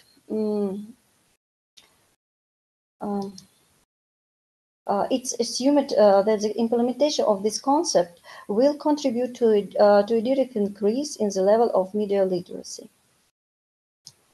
Thus, at the present, Russia is systematically following the path of media education development at all levels, starting from preschools and ending with post-university education.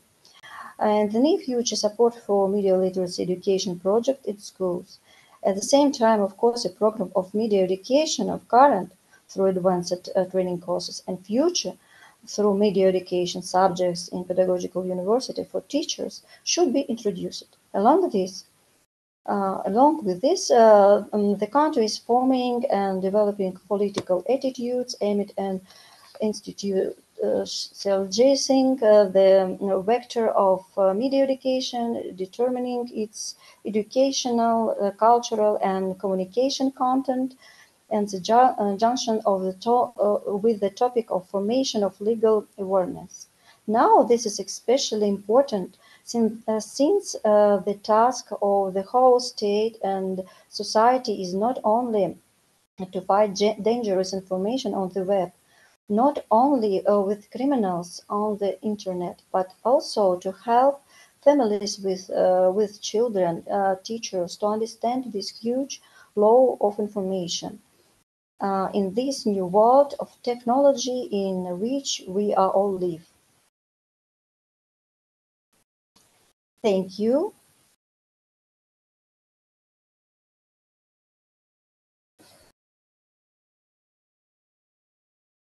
Thank you very much, Irina, for this interesting presentation that has broadened the theme of this conference to bring in issues of media and journalistic education. So thank you very much. Thank you so much. My best wishes for the rest of the conference. Okay. Questions? Do we have questions or comments on this paper?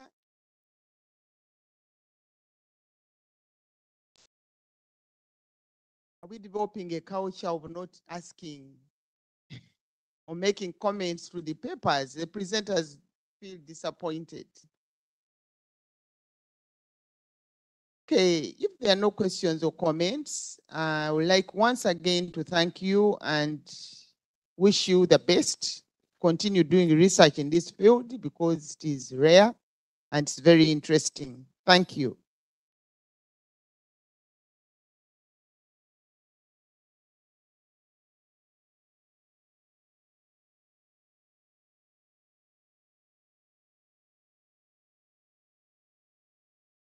Our next presentation is Gerald.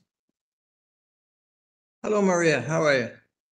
And I'd like to inform you that we have 15 minutes. And at the end of 15 minutes, allow me to remind you just before the end, remind you that you have 2 minutes round to wind up. Okay. We are looking forward to this project presentation. Thank you very much indeed. And you can hear me okay? Everybody can hear me okay, Maria? Yeah? Yes, yes. Okay. Okay. Well, thank you very much to the organizers for this opportunity. I see some very good friends on the participation list from the time that the QQML was presented in Ireland. So it's great to see that QQML is going from strength to strength. My presentation today is Impact Evaluation of Information Literacy Initiatives, which is basically a case study of EU Erasmus Plus projects in the Western Balkans. My name is Gerald Kavanagh. I'm a PhD candidate for the Department of Library and Information Science in City University, and this is a co-presentation with my supervisor, Dr. Lynn Robinson. So what I intend to do today is to look at the background to give you a bit of a context of the background of these projects, and also to talk about previous attempts by the, I just have something strange happening on my screen here, to talk about previous attempts by the agency to evaluate similar projects. And also I'll be speaking about the rationale for my project, my research, and what am I trying to achieve.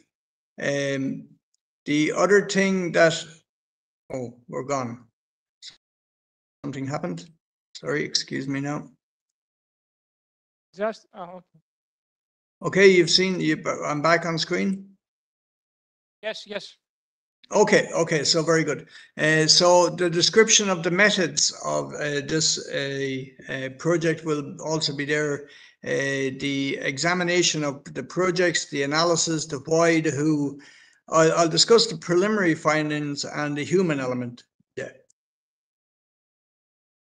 Okay, there is something very peculiar about my screen here. So again, I'm very sorry for this.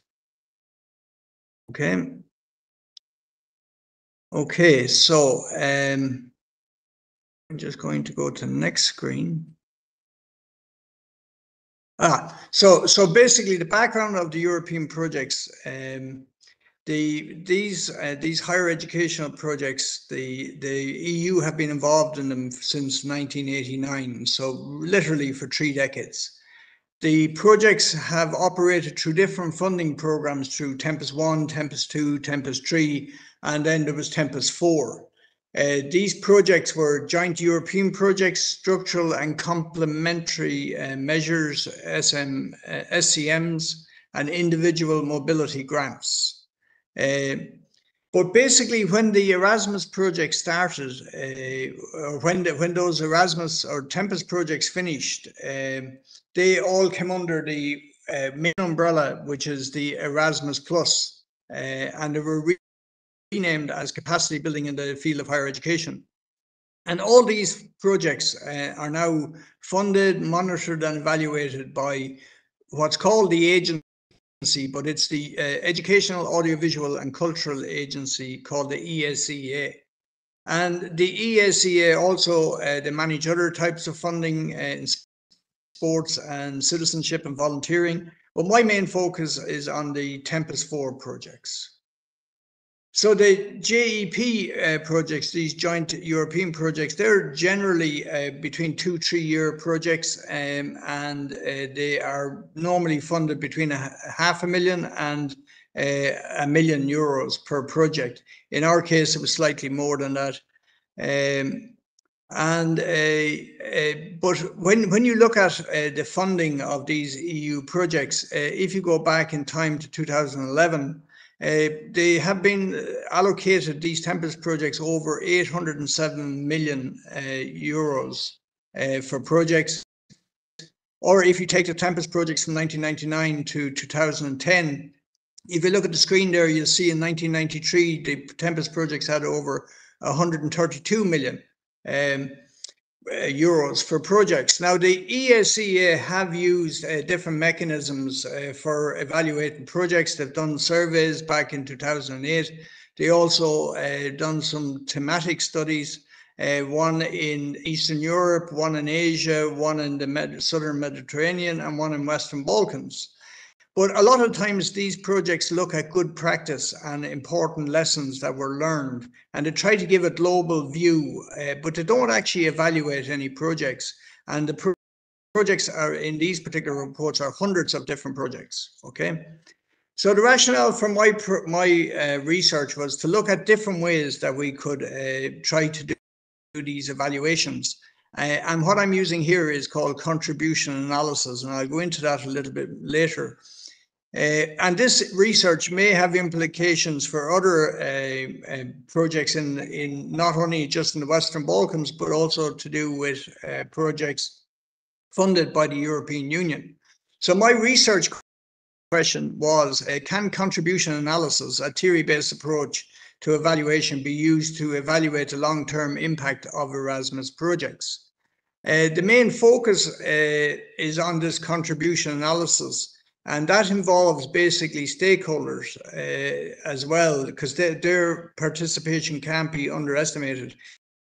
In fact, they're central to this work because it's their bodies and their domains that are being assessed. And contribution analysis is a quantitative method and a structural approach to understanding to what extent an observation action is a consequence of a particular activity. So this theory-based approaches are used to consider these factors and to concentrate the focus to underpin the assumptions. And we have to create what's called a theory of change. And this is implicit or explicit in the program design. And these approaches thus try to seek out to identify why and how changes took place in a project. Okay, because you have to follow this link, this chain of events, this result change to see how much of an impact has a project had. So the theory of change logic was constructed to measure the intention of the project. And at the very beginning of a project, there's a thing called a logical framework matrix, which is made, and that's used also to help to build this theory of change. The main question that many organizations will ask is why measure? Why is it important to measure? Why would you bother? But if you have a food program and that's your project, you might be just concentrating on feeding people. That might be the most important thing. But if your intention was to see, well, if you feed people and people get strong and people have a healthy lifestyle, do they actually go on to get meaningful employment? Well, then that's a second objective. So you might want to consider, how are you going to measure that? Okay, so contribution analysis can come into all different types of projects and interventions. Okay, now I did consider some other interventions that could be used, and I've listed them there. There was the logical model and social return of investment and cost benefit analysis, but they all were adequate in one sense, but there was shortcomings in quite a lot of them as well. So what I was looking at is our projects in the Western Balkans, and these two projects are on, one is on information literacy and the other one is developing libraries in the Western Balkans. And I wanted to see if I could use a different method of how to evaluate them, and simply to establish if the projects, is there another way to measure the impact that these projects have actually had. So the two projects are, there's the Tempest project, which is called Ring Idea, and that's developing information literacy for lifelong learning in the knowledge economy in the Western Balkans. That was from 2011 to 2015. There was 4 EU partners, and there was the rest were country partners from Albania, Bosnia-Herzegovina, Kosovo, and Montenegro. And the second project is LNSS. It's the Library Network Support Services, and that went from 2015 to 2018. Again, had very similar partners in the European Union and also in the Western Balkans. And as I mentioned, the participatory approach is very important because they are really important for the planning, monitoring, and evaluation of projects. They're probably the most single valuable source of insight into how projects are. It's also vital to collect this information from them to see how the projects impacted on them. And basically, from the European Union's point of view, openness and transparency are key principles, and they have to be able to demonstrate to their citizens where the money that is being used goes to. So basically, in my work schedule, I've done the methodology. I've done a pilot study in the Western Balkans. I've also in Bosnia-Herzegovina. I've also done the empirical study in Albania, Bosnia, and Kosovo and Montenegro. And I follow these 6 steps. And this is to do with Maine's 6 steps on contribution analysis. Basically, you have to set out the attribution, the problem, develop a theory of change, gather the existing evidence, assemble the contribution story, seek out additional evidence, and revise and strengthen the contribution story. And basically that's it that's how it works there. And this attribution is that we can no longer just say that we don't know how to measure projects. We have to be able to show what type of contribution a project has. We've also got to analyze, the documentation and prove, where, the inputs were and what the outputs were.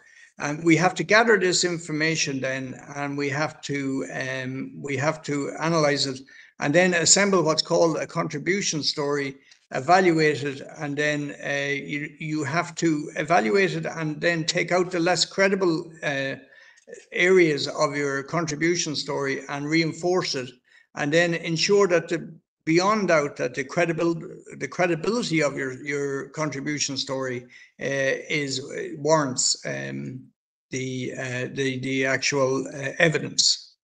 So my main groups were student teachers, deans of faculty, project leaders, librarians, and businesses. And all of these types of data were analyzed. There was all of the project documents, the coded documents, the questionnaires, interviews were conducted, the theory of change was constructed, etc. And where you're really getting to is this part here, which is actually what type of control have you got, or what type of influence? Do you have direct control, direct influence, or indirect influence? And really the easiest one to show is the direct control, because that just shows whether the objectives were delivered or not. The second part is the direct influences, which is actually, does that actually attribute to influencing factors? Does it change people's behavior, their knowledge, skills, and and practices? And the other one then is the indirect influences, which is a little bit more complicated, but you're looking at the intermediate and the final outcomes, and to see if you can actually show that type of level of detail even after the projects have finished.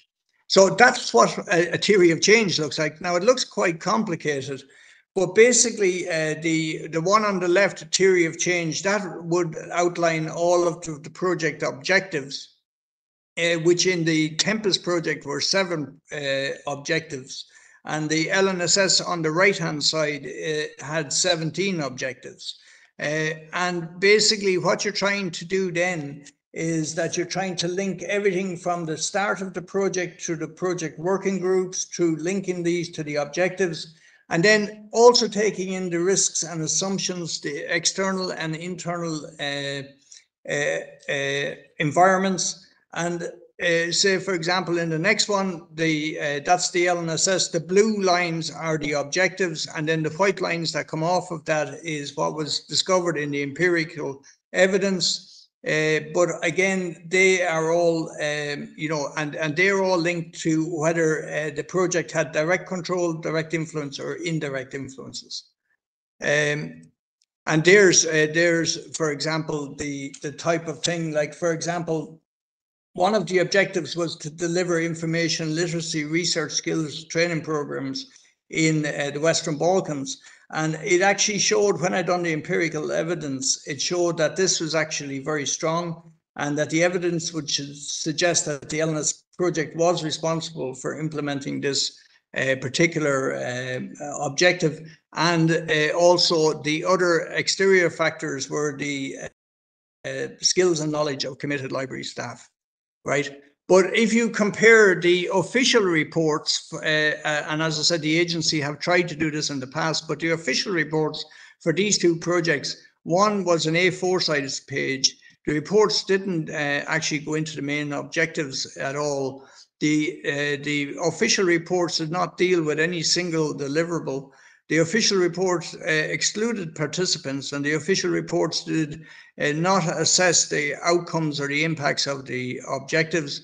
and the official report did not convey the impact or contribution to the immediate stakeholders, and there was no official recognition of the achievement of the projects. And finally, in that case, with the official reports, there was no ex-post evaluation of the projects, compared to the contribution analysis, which was the contribution analysis. There was empirical evidence was collected, all of the stakeholders were involved, all of the objectives were analysed, the detailed theory of change was developed, the data and information was triangulated, the ex post evaluation was done, and the potential to demonstrate and convey the impact was also done. This will give very valuable feedback to project teams, and it would also give evidence of contribution and impact was established in both the direct control levels, indirect, and the direct influences. So can contribution analysis, a theory-based approach, be used to evaluate long-term impacts of projects? I would think yes. And then if it is yes, I would suggest tell people about it, because it's the human element. We must start evaluating it using people. They're the most important. When we measure impact, it has to impact on somebody. It has to impact on us to make a difference. And that's my presentation. So thank you very much. And I'm very sorry for having gone slightly over time. Hello? Thank you very much. We are very grateful. Thank you for this presentation. Questions, comments? I have a question myself. Okay, thank you very much, Mary. My question is, somewhere at the beginning, you indicated that data about these projects is not readily available. Is that so? In a lot of cases, I would suggest that it's not that the data is not available. It might be just very difficult to find. The European Union and the European Commission, there are numerous agencies within the European Commission and the European Union which deals with all different elements of projects. And it's actually trying to find the data is actually quite a struggle. Okay, my second and last question is about impact effect. Are you studying effect or are you studying impact? I've seen you say the long-term impact. If you are studying the long-term impact, what is the period? Because to study impact, you need to indicate the period that you are studying. So which period are you studying? Okay, and what has happened in the past with a lot of EU projects that I mentioned about those thematic reports, they're only done during, when a project is over. But what I've been studying is the kind of the medium to longer term. So in one case, one of these projects is almost 10 years completed. And in another case, it's about 5 years completed. So you have to allow, the projects, the objectives to mature, I believe, So I would think an ex post evaluation should be done maybe 3 years plus after the post analysis. So thank you very much and best wishes with your PhD work. Thank you very much indeed. And thank you and good luck with the rest of the conference. Thank you. Thank you.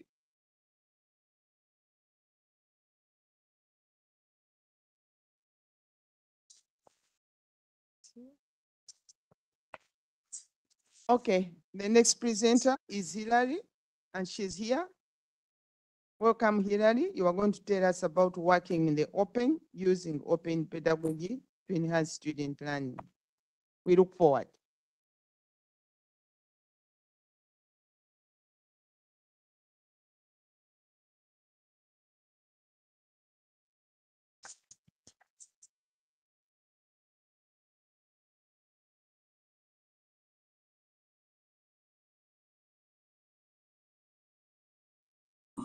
Okay, thank you very much. Good afternoon, everyone. My title is Working in the Open. How do I? Okay, thank you. Using open pedagogy to enhance student learning in an information literacy class. My name is Hillary Bissell. I'm a faculty member in the library at Ohio State University in Columbus, Ohio, USA. I'm presenting on behalf of myself and Amanda Larson, who is also at the library. So a little bit about the course background. Sorry.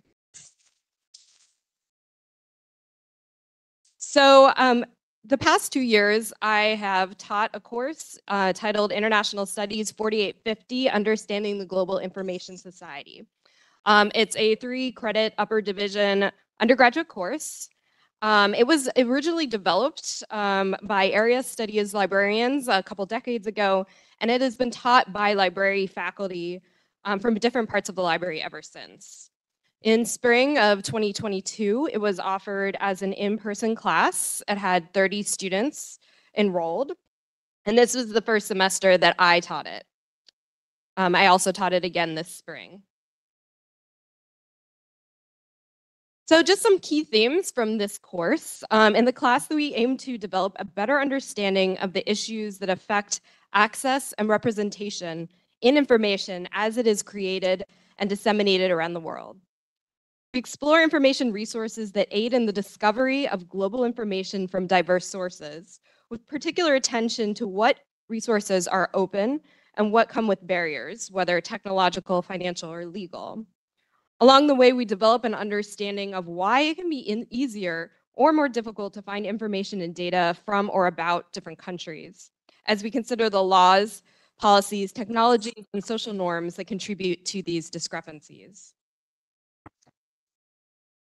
So some key questions that we explore in the course include who participates in the production of knowledge, why are certain knowledge perspectives overrepresented and others underrepresented or absent from the global information ecosystem, how we can diversify our sources as information consumers, how we can be critical of the information that we encounter without becoming overly cynical, and how openness and information equity may be promoted on a global level.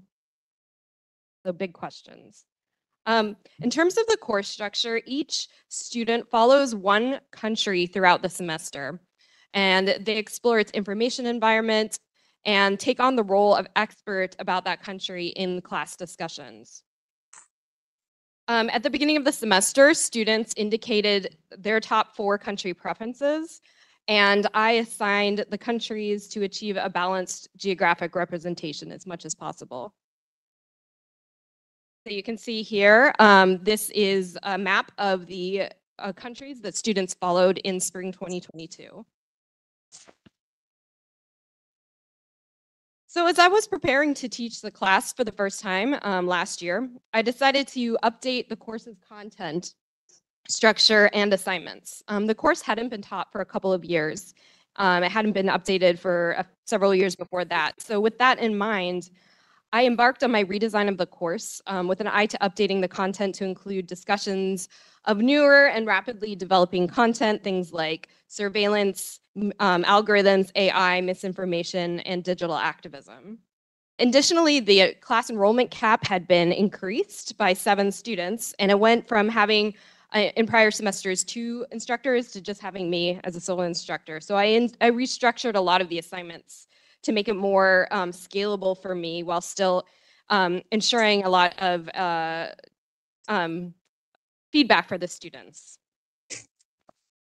I also wanted to introduce the concept of openness into the course in terms of content and the pedagogy. So I invited my co-collaborator, Amanda Larson, to help me with this. So just a little bit about the definitions of open pedagogy that we used in the course when we drew in redesigning it. So one is from DeRosa and Janjani, who define open pedagogy as a site of practice, a place where theories about learning, teaching technology, and social justice enter the conversation. with each other and inform the development of educational practices and structures.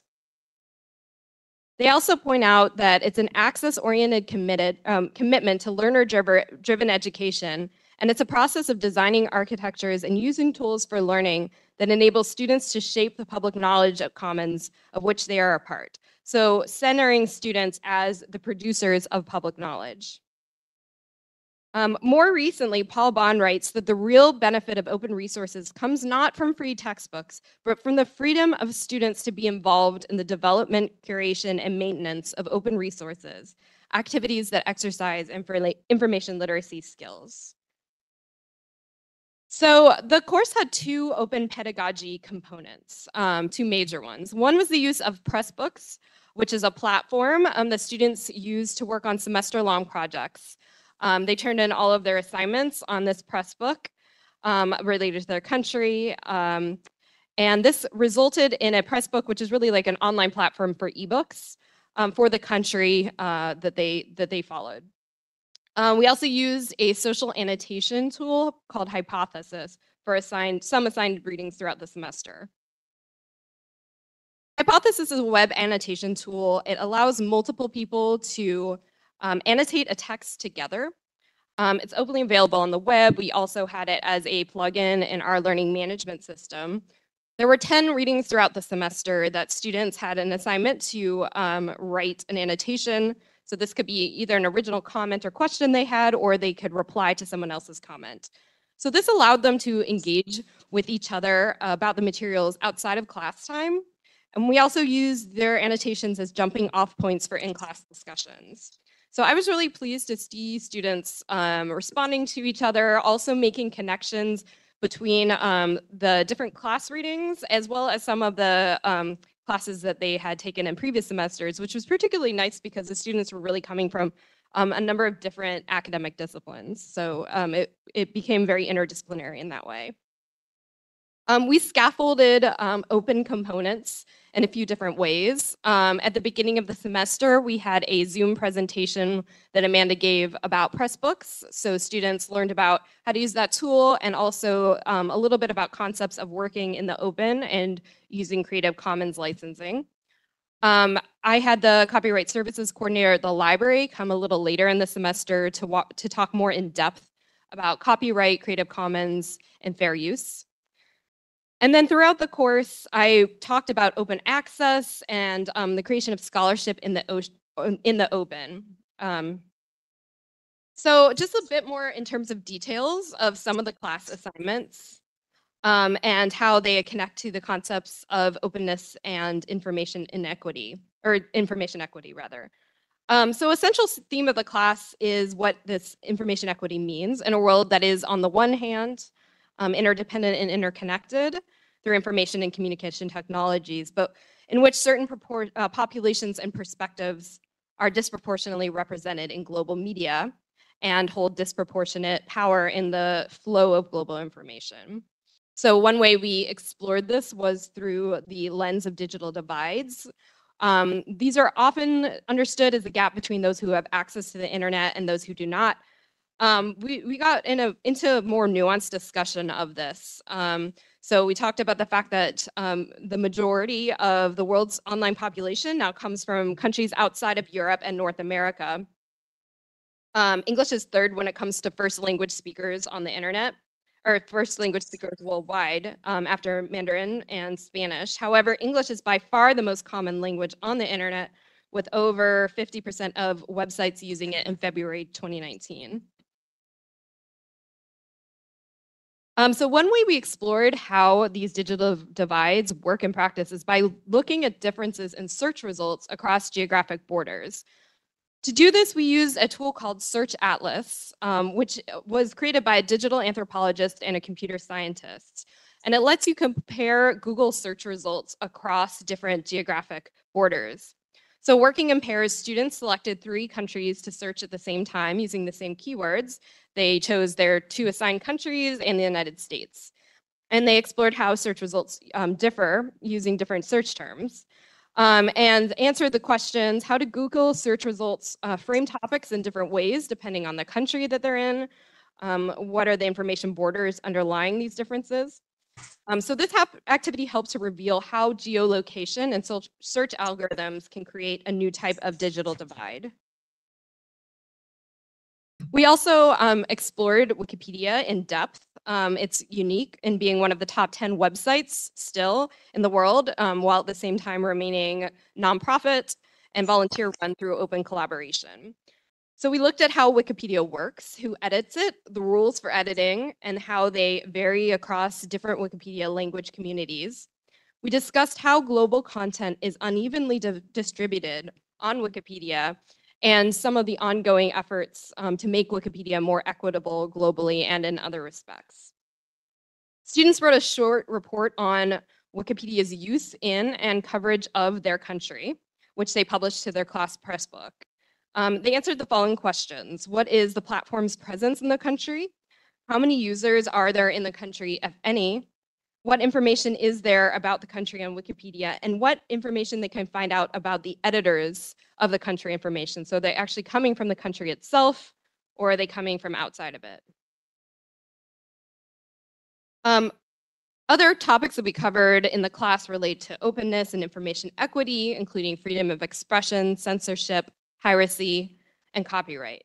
For their final project, students chose to research one of the issues that we covered in relation to the social, political, or legal environment for information in their country.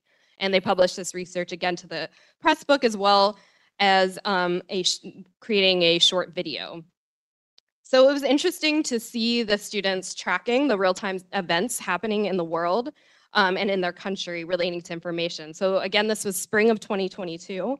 So a number of things happened that spring. Russia's invasion of Ukraine in the middle of the semester, and the student researching Russia focused her final report on Russia's fake news laws that were instituted to restrict freedom of speech around the war.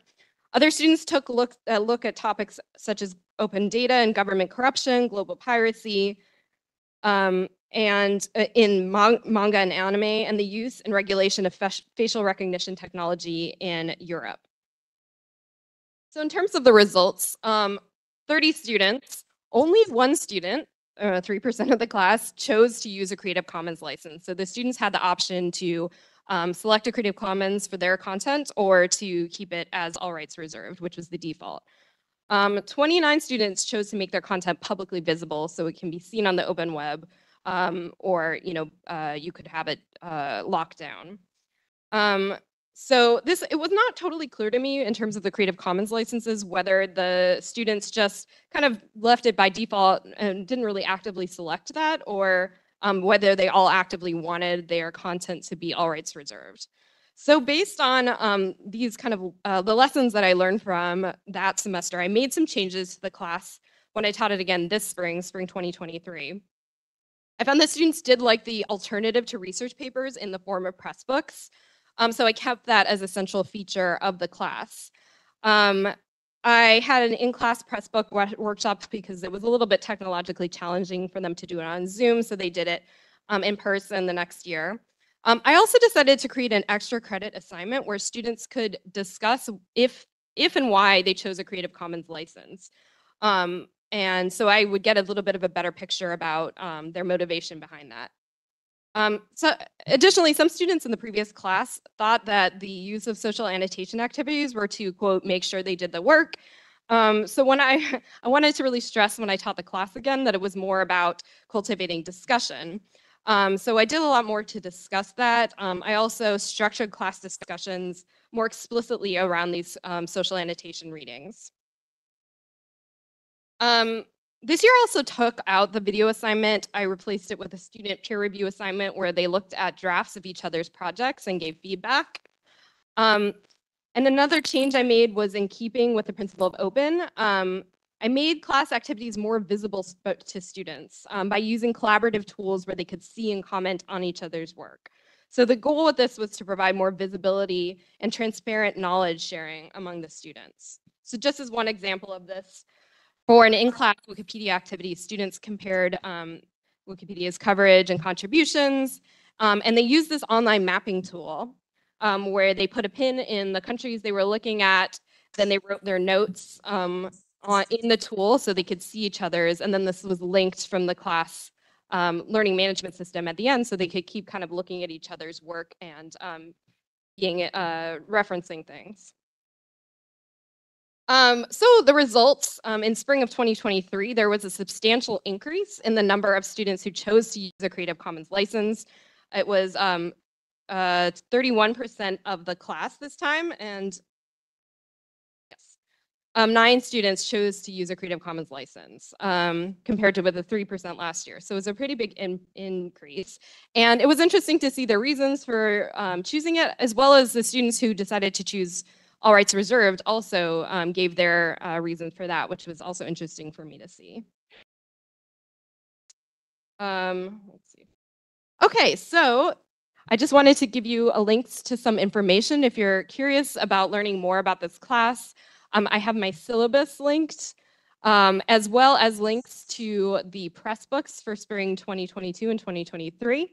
I welcome any questions either now or feel free to send me an email. Thank you for your attention.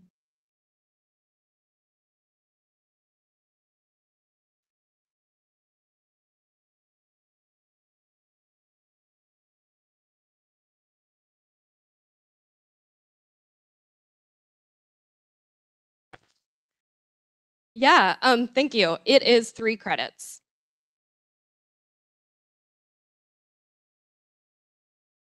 So just gonna bring it up.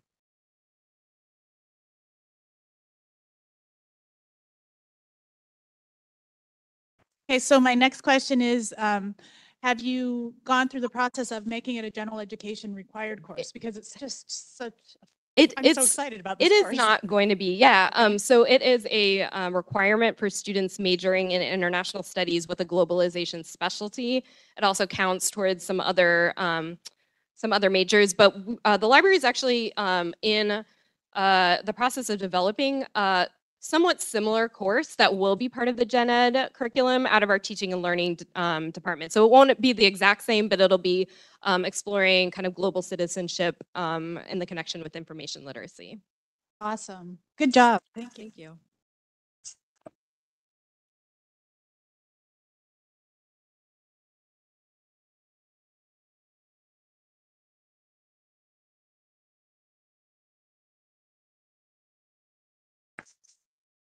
Hi, thank you so much for your presentation. My question is about whether students are able to access and see previous course press books and how you navigate sort of duplications of countries and whether or not they are able to adapt from each other or build off of one another. That's a really good question. Technically they can. If they Googled it, I didn't refer them to it, but they knew that I taught it before with the press book. So they could technically look it up. They weren't the same countries. Some of them were the same. But one thing I did do was they have to research pretty current events. So if I saw them talking about things in the news from a couple years ago and I was like, oh, that looks a little familiar, I would probably be able to tell. But it's an interesting question. I think if I do teach it again, I will think a bit more about, oh, you can, look at previous semesters and thinking about if they did apply a Creative Commons, what could you then do with that other work? So yeah, really good question. Thank you so much. Yeah, thank you.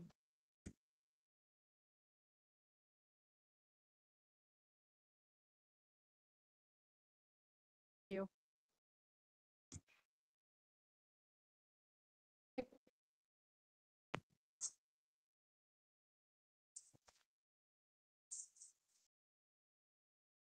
Thank you very much for your presentation. Very interesting. I have 2 questions. The first one is the students from 1 to 9 who chose to use Creative Commons. Could it be that the previous cohort didn't have knowledge? They didn't know about it? Could it be? Because it's short from 1 to 9. That is one question. Then I'll ask another one. They had the same knowledge in terms of what we talked about in the class. So I had the copyright librarian come and talk about Creative Commons.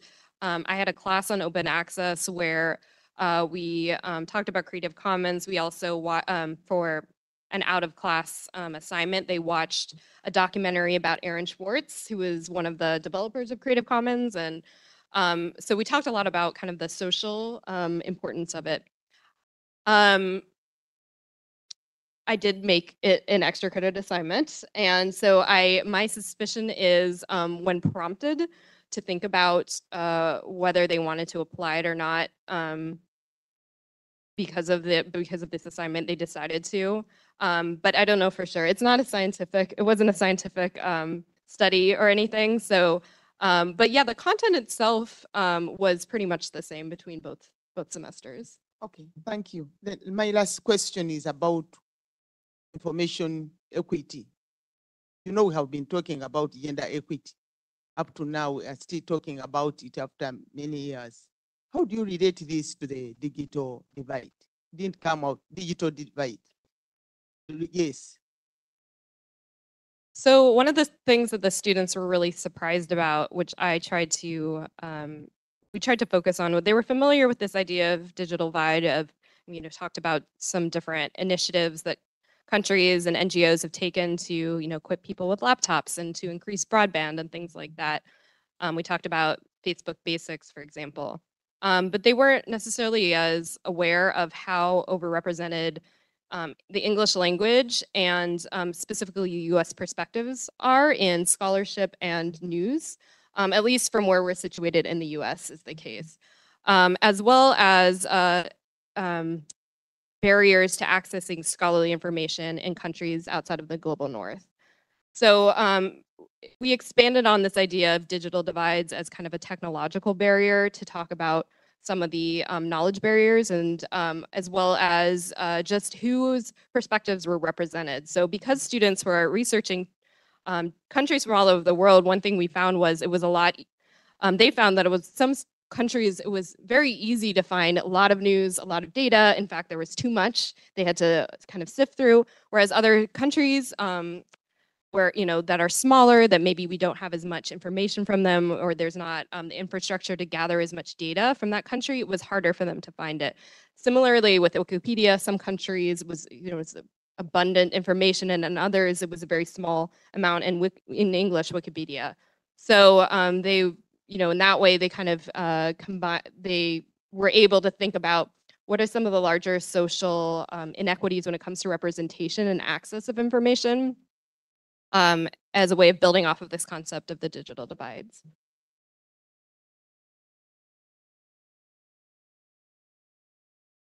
I ask you to give a hand clap for her wonderful presentation.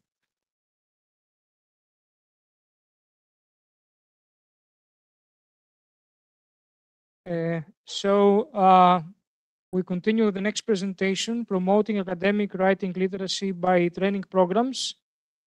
It's virtual. Zheng, Ming, or Liling are here. Can you hear me?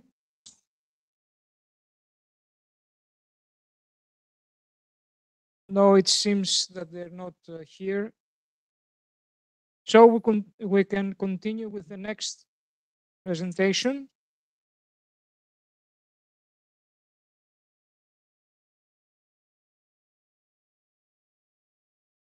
So we'll continue with the next presentation.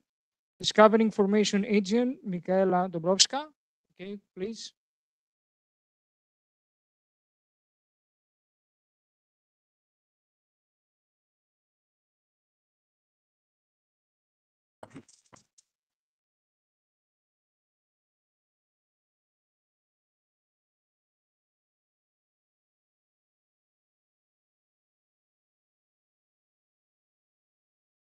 Hello, everyone here in the venue, and hello, everyone online. I'm very happy to be here to speak about one of the topics I recently found and I'm rediscovering. In the book of abstracts, the title is not full.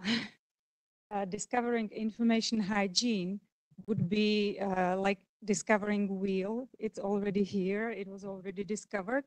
What I'm doing is I'm rediscovering it, because the topic of information hygiene never got really popular, and I think it deserves more attention because it has loads to offer, especially in these times. This is a short overview. The topic of information hygiene appeared in 80s together with information literacy, information overflow, and information divide. And when I looked back at the papers about information hygiene in Czech Republic, the first paper was published in 1978. So it's really not a new topic, but it was more focused on the distinction between knowing, information literacy, and doing things right, which I think is the approach we have to go back and rediscover. In the 90s, and information literacy, of course, took over. It has become a popular term, information hygiene, not so much.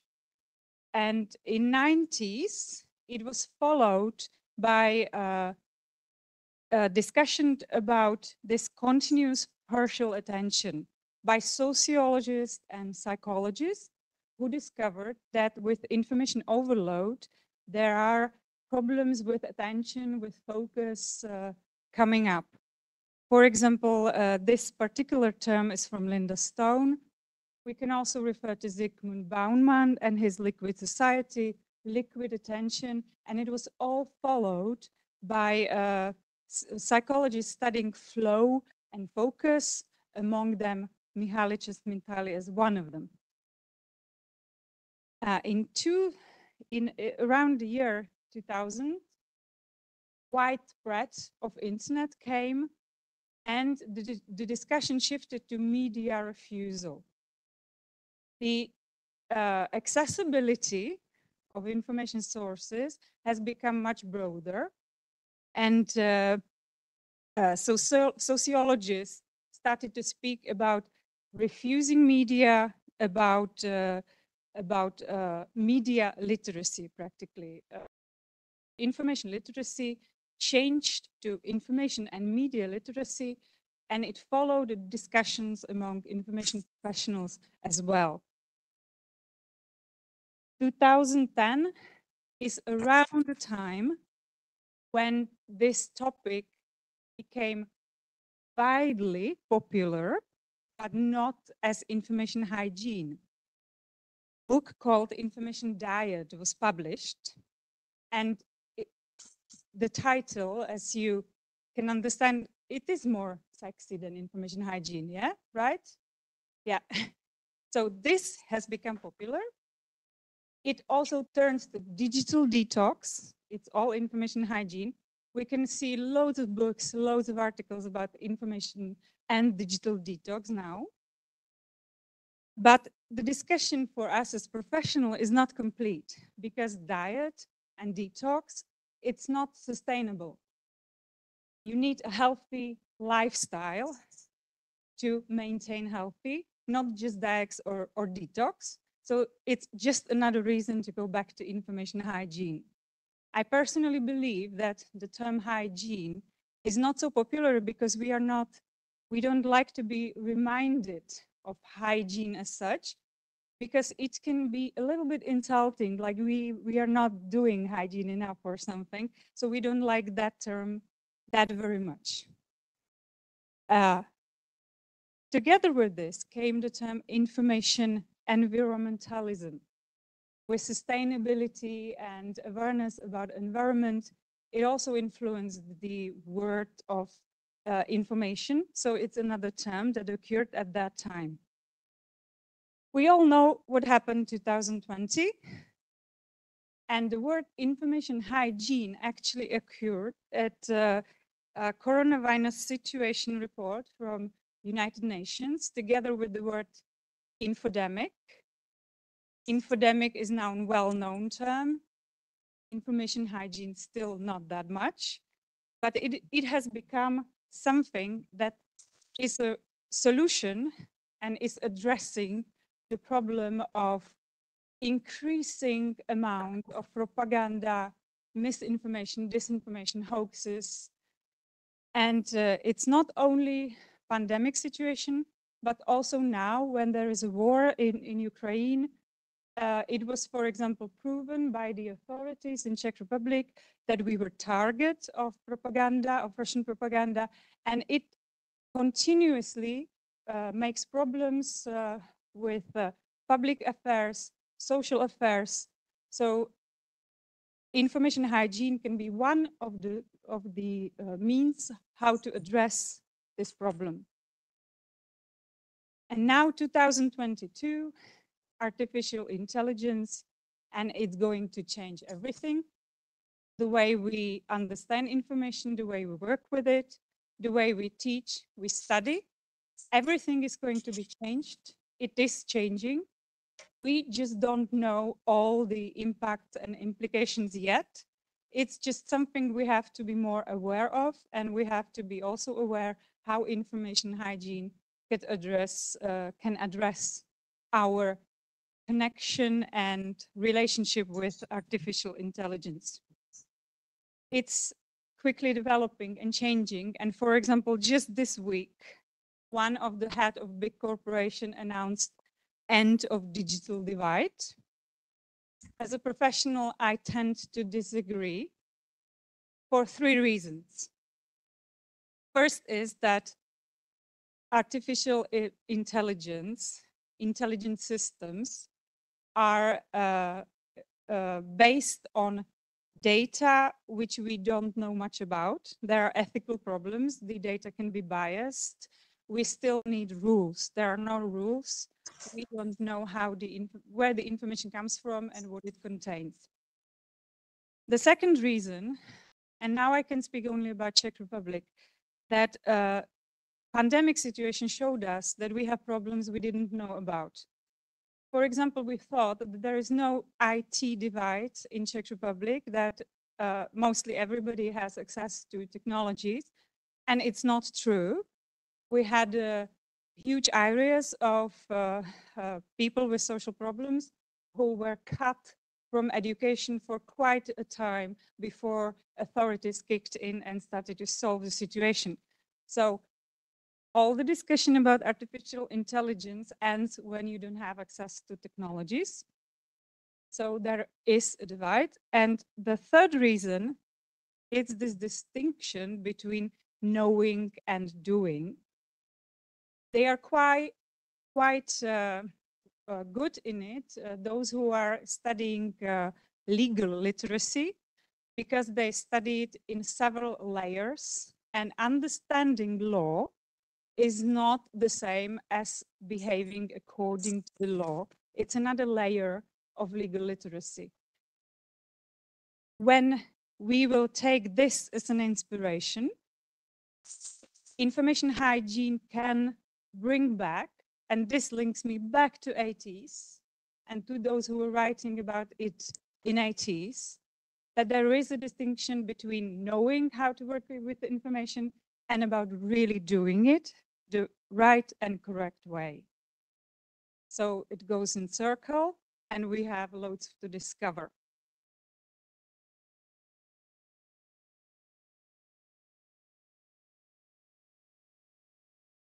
One of the reasons why it's good to study information hygiene is digital addictions.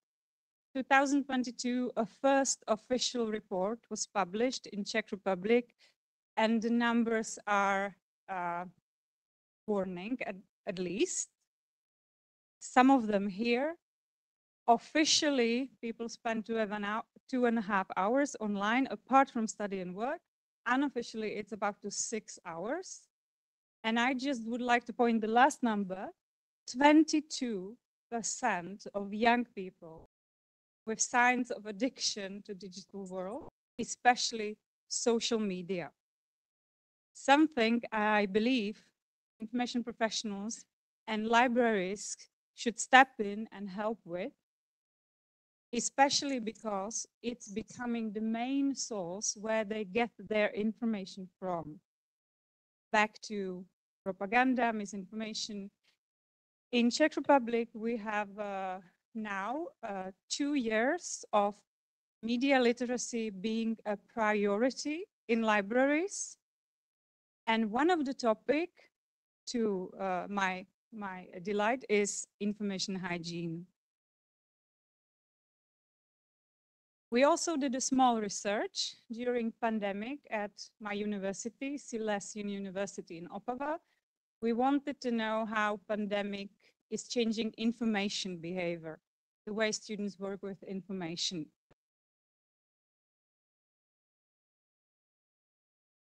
The first is already known, discovered by other papers, and not very surprising. The interest in current news and information rised and then went down again. It repeated itself after the war started, again rise, and then again down. What is more important is self-evaluation of students, which they self-evaluate them as really addicted to social media much more than before. And what is good, they want to address that problem, and they actually are asking us for some course on information hygiene, which we are preparing now and will introduce starting in September.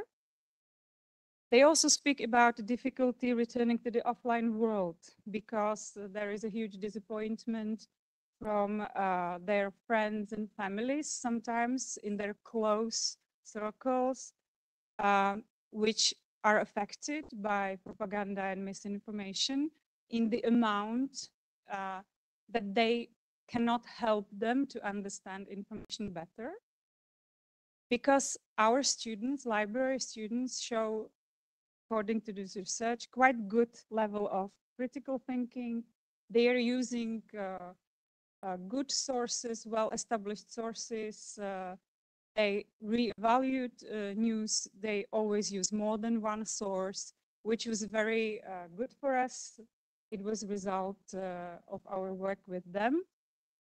We were trying to help them not only through special courses in education, but we also we're using our community tool, which is called Opavian Librarian, when we were helping them when they needed to understand sources and information connected to it.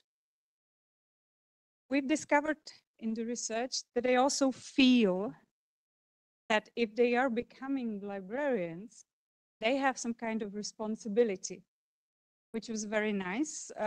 They had this basics of professional ethics even before graduating.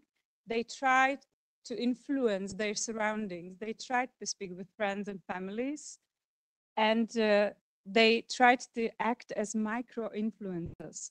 I'm using this term because it's a term they understand. They use this term. And I think this is something we can still build on, work with, that we have here. Young people who are passionate about sharing what they've learned. So back to information hygiene, because it's part of information education, it always stands on three main pillars: building, preventing the gap, and ensuring the safety. So first is continuing strengthening information literacy, information habits, digital competencies. But second one, which is now what we do in Czech Republic broadly, preventing misinformation. And the third one, increasing problems with cybersecurity and protection of personal data.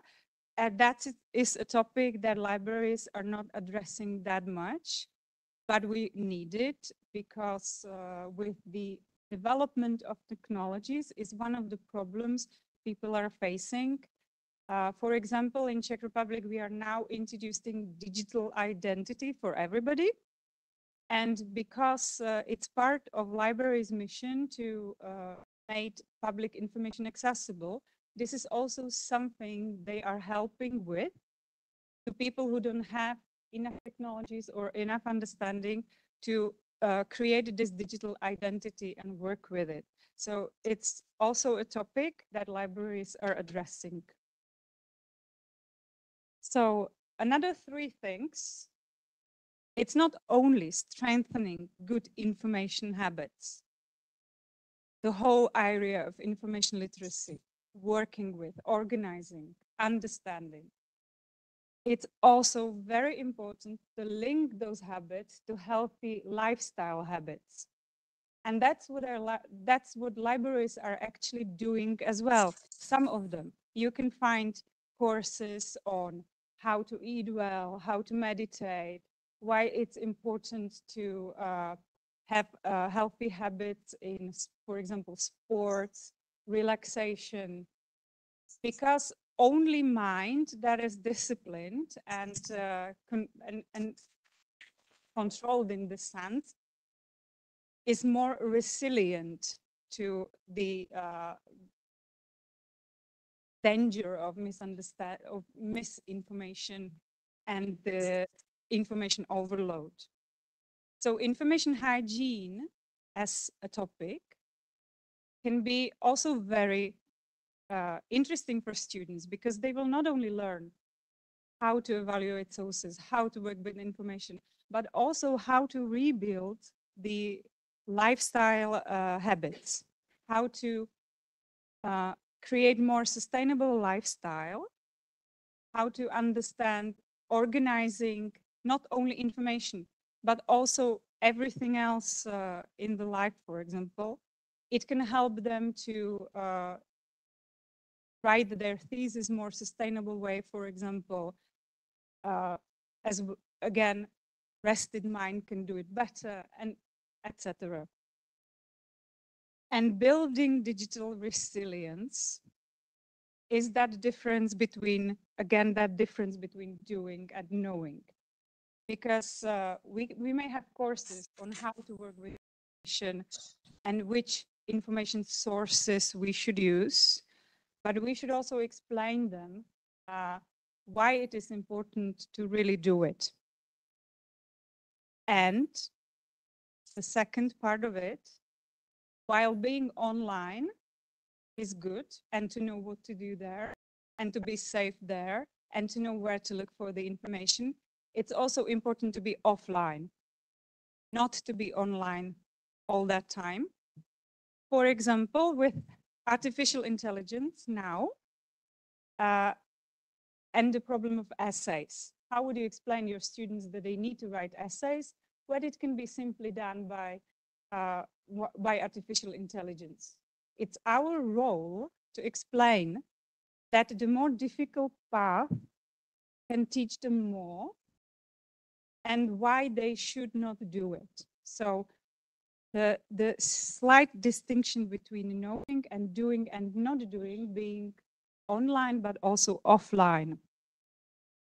The second thing, when online, how to be safe, how to understand and how to protect themselves, not only from misinformation, but also from cyber attacks and things connected to it. And the third thing, rebuilding reading culture, because there are researches also in Czech Republic, which really confirm that reading, and it doesn't really matter what, reading what, which books, or even magazines, but it is proven that it's helping information resilience, which takes us back to the very core of our profession of being librarians.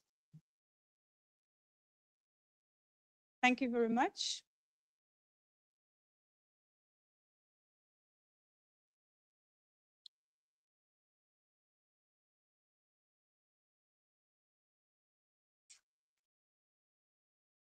I see question. Good.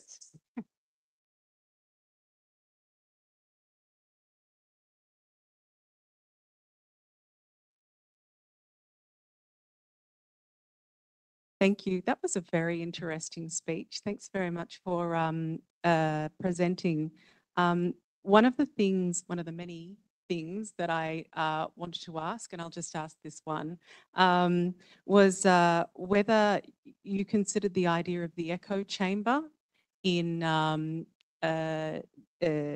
information hygiene. I noted that you presented information around students wanting to be micro-influencers, students having a disparity of, or people having a disparity of opinion between themselves and their relatives who are accessing different sections of the internet and of social media.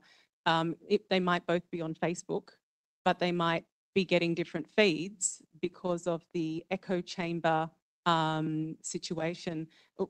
Have you seen very much of that in your research on information hygiene, and how do we go about dealing with that? Yeah. This research, unfortunately, wasn't about information hygiene. It was only about changing in information behavior. So this is one of the outcomes that we actually discovered, that students are demanding, wanting something like information hygiene. They didn't know what exactly, but when they were describing it, information hygiene it is. So it's mostly outcome of the research, not the basis of it. And we are very happy about it, because we also feel something like that was missing in the education. And with the overload and digital world, we really need to offer something that will explain why it's important to be offline sometimes, to gain strength, than to be those micro influencers in the online world.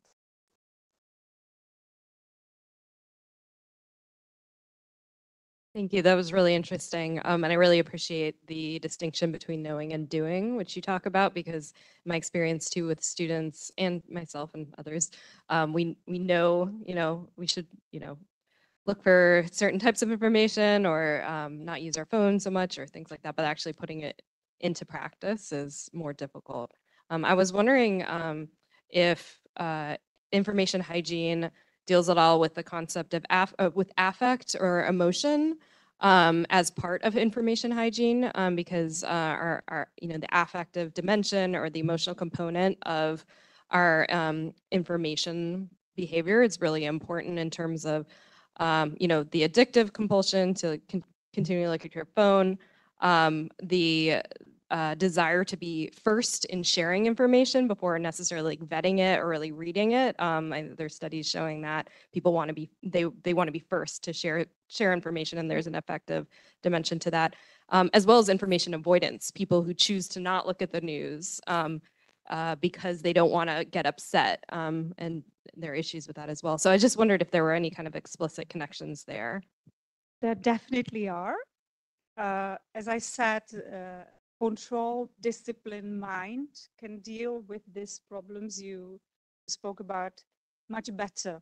So if we are building good habits in sleep, eating, breathing, moving, meditating, relaxing, it helps to control emotions, because the one of the signs of misinformation, as you well know, is that they attack the emotion state.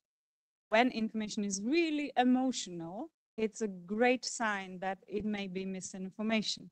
So when we can control the immediate reaction, the urge to share it, to comment it, to get attached to it in a way, when we control ourselves better and we can control our emotional state, then we are more resilient. And I think that's where information hygiene means now more than just information literacy, because I may know how to react, but I may still be emotional. How many of you know that sugar is bad for health? Yeah? And how many of you can avoid sweets? Oh. Yeah. But if we will self-development, self-discipline, where information hygiene comes, then we can at least try. I like to rediscover topics that are in the fringe, and which I believe can really tell us more when we go back to basis, because those things were discovered. Now we need to rediscover them, to give them the shine they deserve, and information hygiene is definitely one of them.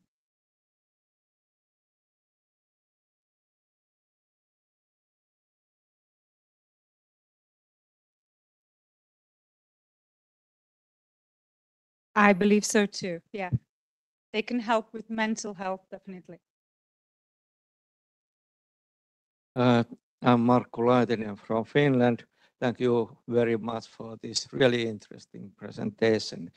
I don't know if this is a question or rather a comment, but you talk about strengthening good information habits and mentioned the lifestyle habits and resilience all together, and this somehow woke me up.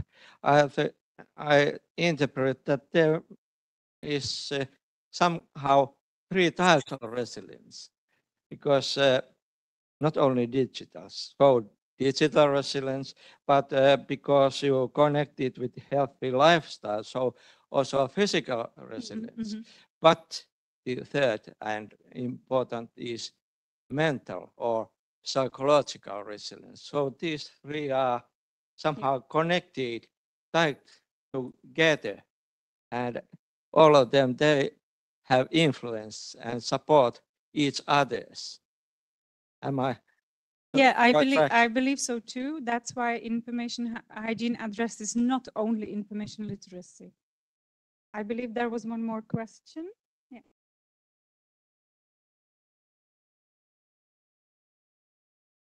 Thank you so much for your presentation. It's really interesting to hear again about the revisiting of information hygiene. I was wondering, in your research, if you have looked into what strategies have been the most effective for encouraging students to practice this, because as you mentioned, it's incredibly difficult.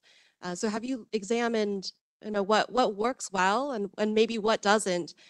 Similarly, it's hard. I know that sugar is bad for me, but keeping me away from a donut is very challenging, even though I know that. So thinking about, what sorts of things like peer support or other additions to the training you've discovered have been beneficial. We would definitely do such research. The research which actually opened the question was the beginning, and I found it extremely interesting, and I will continue, and I will find those strategies and share them with you next year maybe. Okay, just one more question. Ari Haasia from Finland. I've been doing research about hikikomoris, internet addiction, and so on, and I want to know that what is too much? Because we always speak about addiction, he's addicted, but where is the border between addiction and being interested in something? For example, we have enthusiastic gamers who play a lot. It's not always addiction. It can be sports, esports, for example. In some cases, it's addiction. And then the sugar thing. Because sometimes it's better to eat sugar than, for example, smoke. Yeah. I think it's the general question of addiction. And in this report from 2022, it was explained that it was a first attempt to actually define what this digital addiction, information addiction is. And the broader explanation is that when it makes you uncomfortable, when you don't have access, that's the first sign of addiction. If you can still control it, it can be something you work with, but it's very difficult to define when exactly it becomes addiction. But it's the same with all the other addictions, sugar, drugs, everything. But 6 hours online is really, on social media, that's really full working day.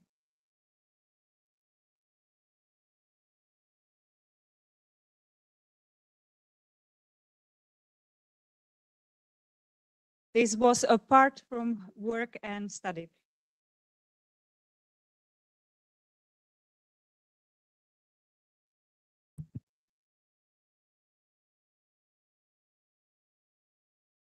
Yeah, I have a kind of thought and question based on that, because I thought it was interesting that you were saying in the data, it was like there would be ups and downs. And I think sometimes we see that when we talk about lifestyle or addiction and things like that in terms of, what is too much or what counts as an addiction. Because a lot of the meditation or healthy eating, like with the sugar, because you have the same thing, right? Like a kind of sugar detox, information detox is not really effective because sustainable. yeah. But you see a lot of good practices for moderation, right? And so I think that in a lot of the other examples, that's what you see when people start to feel unhealthy and whatever it is a high kind of ups and downs. So that was my thought, especially based on that information and a lot of propaganda and like fake news tends to have, like, I think when we talk about it being emotional, it's usually a lot of fear. So like that kind of high emotion as opposed to like other emotions, and that can be up and down as well, right? That's why I believe information hygiene is so interesting that we should explore more about it and more about the strategies that will help to build resilience, not only information resilience, but mental, physical, the overall resilience, which will help us to address all the problems. And I can't wait to discuss it in the foyer later, because I believe we took. I have a question. Thank you very much for this interesting paper. And my comments, you did not set out to do a study on information hygiene, but given the interest it has generated, you have assured us that you are going to take it forward. As you take it forward, would you like to explore the relationship between this concept and reading therapy and also information vaccine? I don't know whether in your literature review you came across the term information vaccine. It will be interesting to see how information vaccine relates to information hygiene and reading therapy, etc. Thank you. Thank you very much. I'm going to write it down.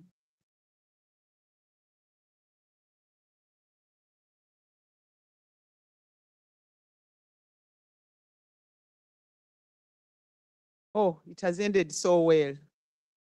We missed the two papers. The two speakers did not turn up, but it has given us an opportunity to discuss this wonderful paper at length.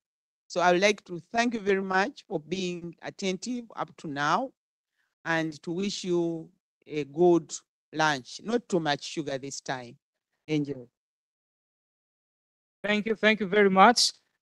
Just one thing, there is a mistake on the program.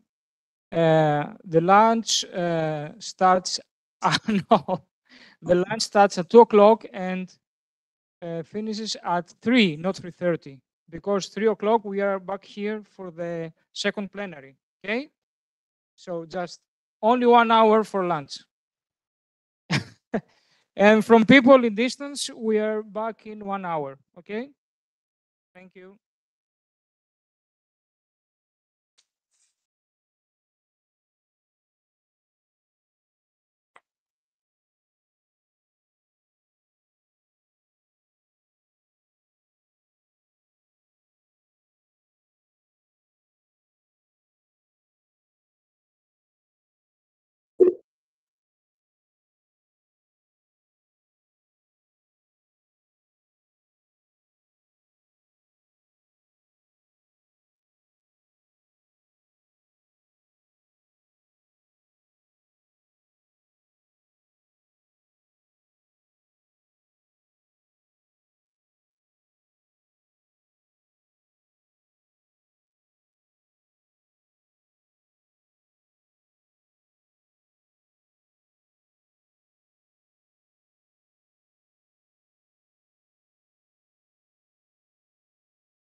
Μισό λεπτό.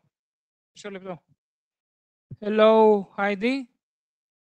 Hello, can you hear me? Yes. Okay. Wonderful. Perfect. We start in a few minutes, okay? That's great. Thank you. Okay. Okay.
Good afternoon. Do we have Heidi Julian online?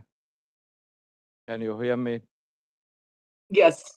Yes, Fine. I can. Thank you. Okay, fine. We are going to start within a minute. People are still streaming in.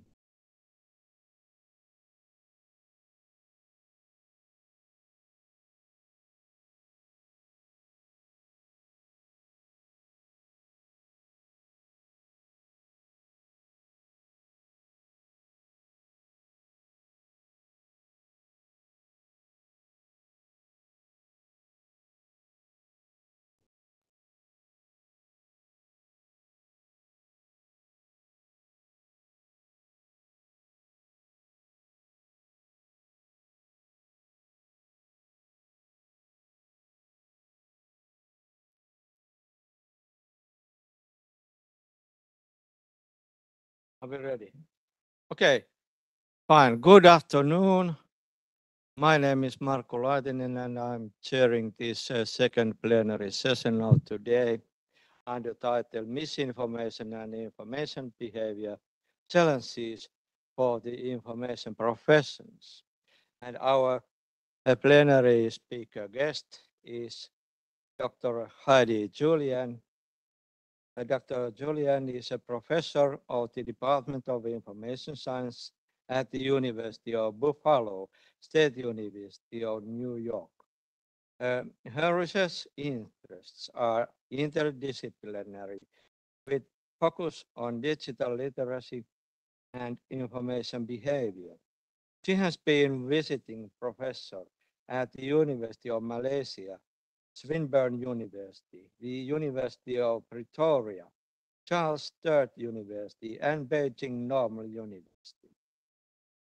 She has served as editor and on the editorial board of the Canadian Journal of Information and Library Science, and on the editorial boards of Library and Information Science Research and Cosmopolitan Civil Societies, an interdisciplinary journal.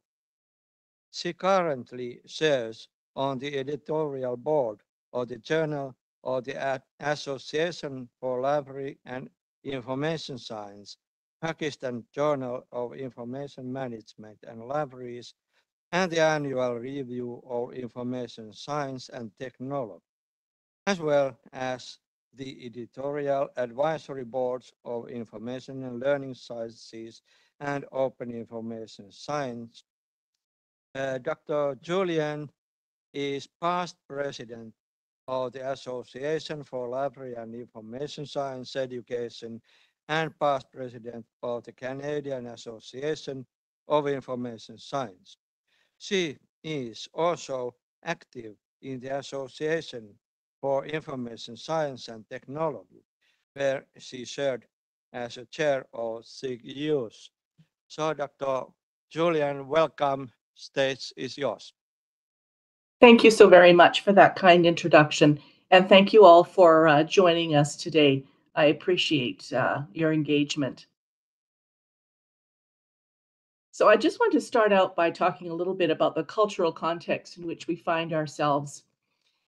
This one is characterized by increasing anti-intellectualism, refusal to recognize expertise, declining trust in the mainstream media, and a turn to feeling or emotion over truth. We have to realize that misinformation is not new. Consider, for instance, that cigarette companies denied that tobacco was harmful to health for decades, and oil companies denied the effects of hydrocarbons on climate change. We even had advertisements showing doctors smoking to try and encourage people to smoke for a very long time. And this is an image of a food guide from the United States from 1943, and you have a whole section devoted to butter. So, of course, at the time, that wasn't considered misinformation. We know now that that is not an appropriate category of food to recommend to people. We also live in a time of filter bubbles and echo chambers. Filter bubbles are, of course, based on one's online search history, click behavior, and other digital footprints, so that algorithms can tailor content presented to you. And of course, echo chambers, which are simply closed media systems, which amplify and reinforce existing beliefs and opinions. And that allows people to seek out information reinforcing their pre-existing views on the world and avoiding exposure to counter content, as well as fueling confirmation bias, polarization, spread of misinformation, radicalization, and extremism. So what do we know? We know that conservatives engage with fake news more than others. We know that older people share fake news more. We know that false news spreads faster and to more people than the truth. And we know that some leaders thrive on misinformation. The Washington Post fact checkers counted 30,573 false statements made by the previous US president. We know that this is an area of concern for people. The European Commission found that 83% of people think disinformation threatens democracy. 63% of younger Europeans feel that they come across fake news more than once a week. And 51% of Europeans in general think they've been exposed to disinformation online. And of course, the European Commission is working or has created a code of practice on disinformation, which was relatively recently upgraded as well. There are multiple manipulation strategies that are used in this environment, discrediting, emphasizing emotion to fearmonger and generate moral outrage, polarization, impersonations, conspiracy theories, and of course, trolling people by falsely amplifying existing tensions and manipulating public opinion. We also have the social media conundrum. And the problem here is that big tech has been insufficiently attentive to the misinformation present on their platforms. And of course, the monopoly power that they hold has been largely unchecked. Their aim is to maximize engagement, and they don't really care about truth or accuracy. And of course, multiple political micro-targeting becomes a weapon of mass persuasion on these platforms. As The Guardian wrote, sadly, algorithms designed to increase dependency and usage are far more profitable than ones that would encourage timely, local, relevant, and most importantly, accurate information. The truth, in a word, is boring. Facts rarely animate the kind of compulsive engagement that is rewarded by recommendation and search algorithms. I believe that Facebook or Meta must shoulder significant blame for the situation that we're in. As CNN noted a couple of years ago, Mark Zuckerberg has built one of the world's most powerful radicalization engines in history, and that has algorithmically pushed people into ideological political bubbles and reinforced their existing worldviews, enabled and rewarded media organizations profiting off of hyper-partisan trash and outright disinformation, and looked the other way as conspiracy theories such as QAnon flourished on the site. We've got particular challenges posed by AI, increasingly so. AI generates false, biased, and toxic information, and experts are very concerned about the effects of AI-generated disinformation influencing elections. Verifying content authenticity generated by AI is very challenging.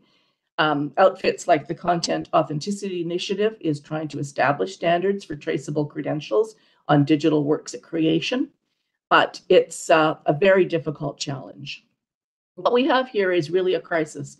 It's a crisis for democracy, for trust in institutions and media, for freedom of expression, for good governance, for health and well-being, for success in academia and in the workplace. So what can we do? Well, we turn to digital literacy typically, and I define this as the set of skills, knowledge, and attitudes required to access and use digital information effectively, efficiently, and ethically. It includes knowing how to interpret and evaluate information and how to use information to make meaning across a range of contexts, decision-making, creative activities, academic pursuits, daily life, and in the workplace. And many have called digital literacy a solvable problem. I'm not so sure that I agree. There are many challenges to digital literacy instruction. Of course, the Dunning-Kruger effect that shows us how people greatly overestimate their digital literacy skills. We know that people generally don't understand the context of information, how or why it's produced, nor the purposes for which it's made available. We know too about the role of habit and convenience in information seeking. It's a fundamental information behavior principle, which makes it difficult to encourage people to use other information practices. We know that those practices are culturally and socially situated. And so meaning is co-constructed with others in specific social and cultural contexts. And that makes it difficult as well to help people to think in ways that are not familiar and not comfortable culturally. We also know that a significant driver of decision-making is social conformity. So if your neighbors are doing something, you're more inclined to do the same. And we have to appeal to social norms, therefore.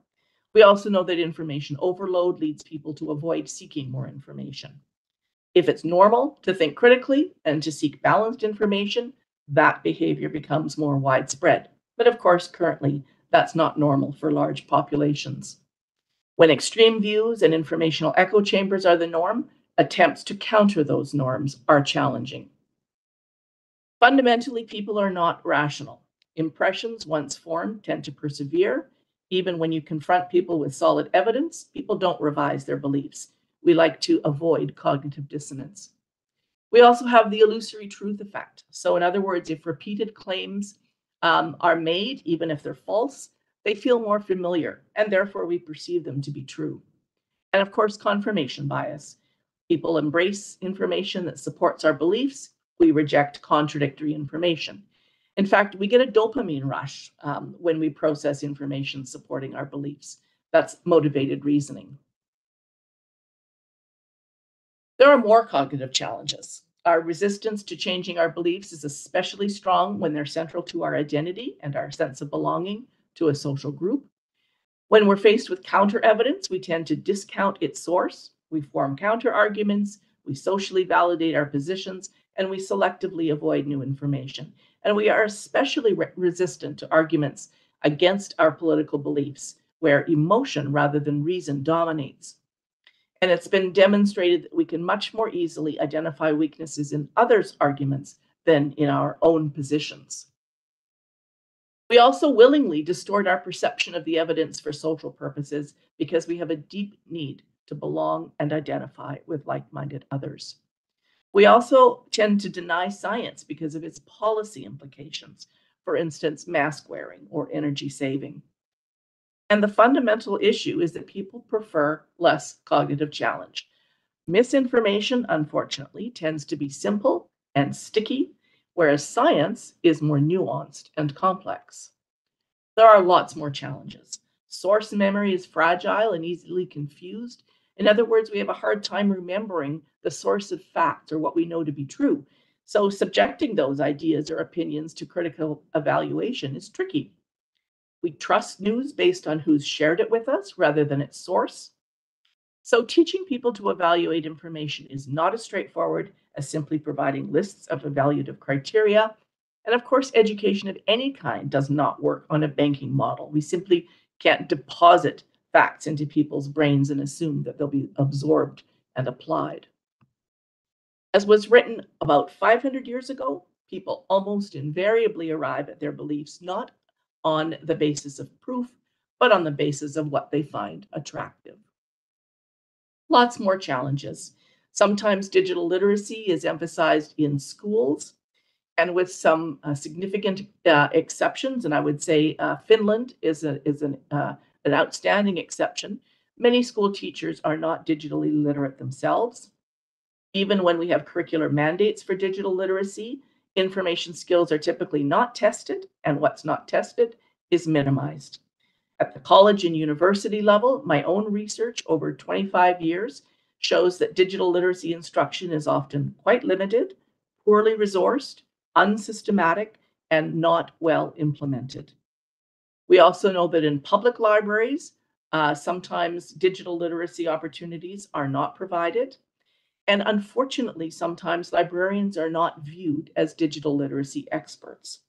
I have to tell you that I recently attended a Nobel Prize Summit on Misinformation held in Washington. And among the 24 or so speakers, high-profile people from around the world, one came from information science. One. Some people turn to automatic content moderation as a possible solution. So we can look to remove or demote posts to make them more difficult to find. We can add warning labels. We can ban individuals or quarantine communities on social media platforms. But the AI that is used for these purposes makes mistakes. It can categorize content as good or bad, but it's not good at discerning shades of gray. And of course, the training data is biased. We know this. It's biased in terms of geography, time period, politics. And fundamentally, information is not objective. Truth is socially and culturally dependent and it can take time to determine the truth. So, what are the solutions? I suggest that we work much harder at preparing information professionals to teach well, to know good, solid pedagogy to teach digital literacy skills well. We also have to prepare information professionals to advocate for digital literacy and for their expertise in that domain. We have to provide and advocate for digital literacy education at all levels. We need to advocate for civics education and provide opportunities and space in libraries for civics-related activities. We also have to work to shift norms around media literacy and media consumption, make dogmatism and outrage uncool, and make thoughtful open-mindedness and scientific thinking cool. We need to reward the sharing of accurate information. And we need to call out leaders on misinformation. A lie is a lie. It is not an alternative fact.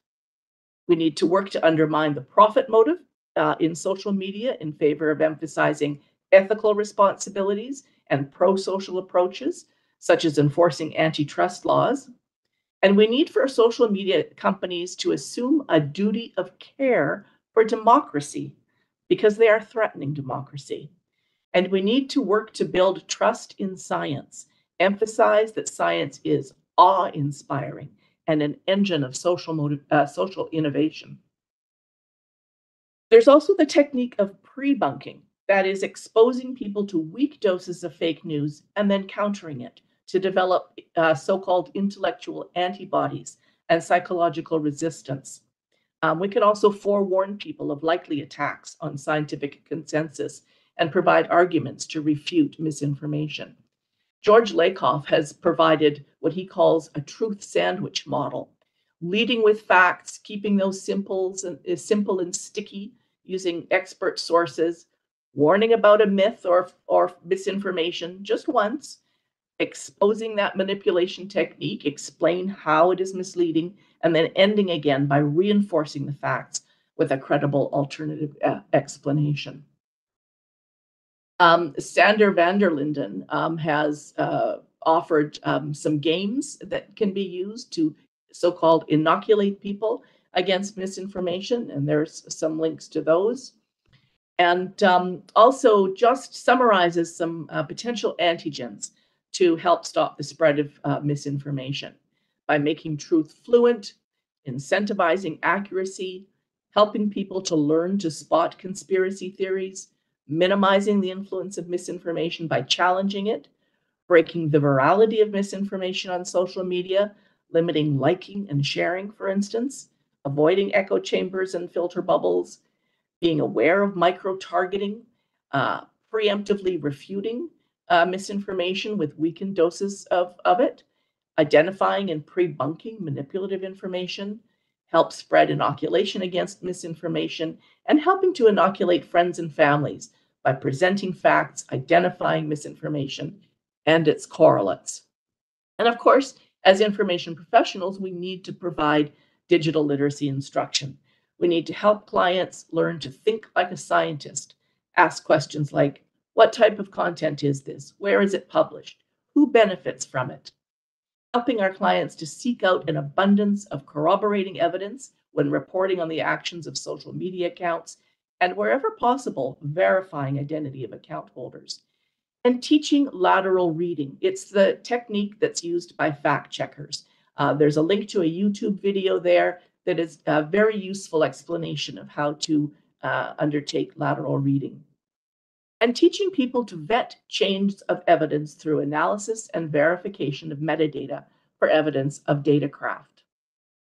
Lots of resources are out there: fake news guides, fact checkers, information and media literacy resources produced by library associations, nonprofit groups, government. We need to fundamentally educate and advocate. We need to engage with these issues in discussions with family, friends, colleagues, and policymakers, encourage others to advocate, teach digital literacy. Don't assume it. Just because somebody's been playing around on the net for 25 years does not make them a digital literacy expert. We need to advocate for the importance of digital literacy and teach information professionals to teach digital literacy. We are the information experts. We need to assert that expertise. We need to educate, advocate, but we need to recognize the myriad challenges, some of which I've outlined here today. Thank you.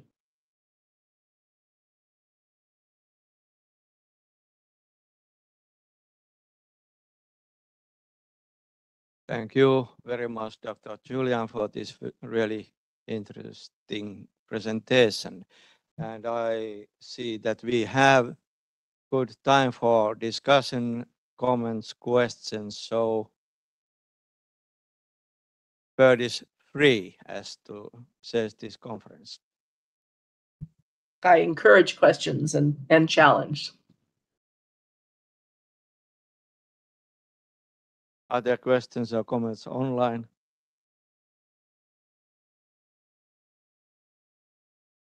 About the lecture room? Okay, if no, so thank you very much. You're very welcome. It's my pleasure. I wish you a good conference. No, thank you. And this session is over, and next session. Thank you. Thank you. Thank you very much. And we continue now in room 1 with a session about school libraries, and room 2, the session about human resources. So we have some time for people who want to attend the room 2. Okay.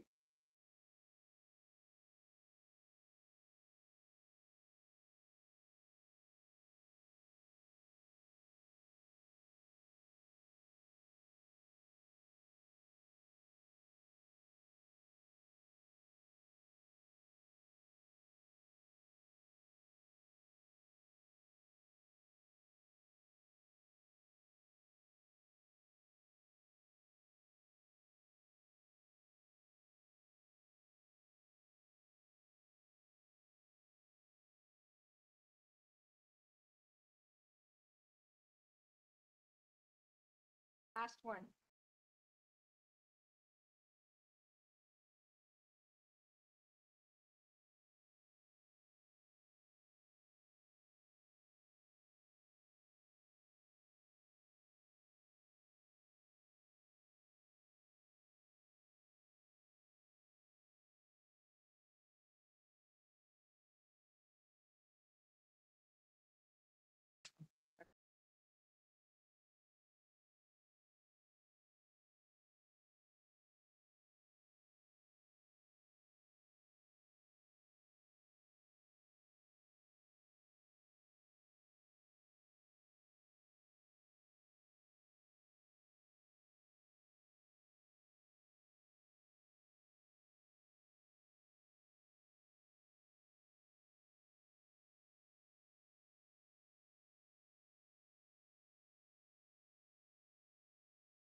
Okay.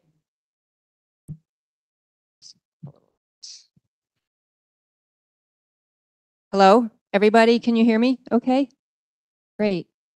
Hi, all set? Okay.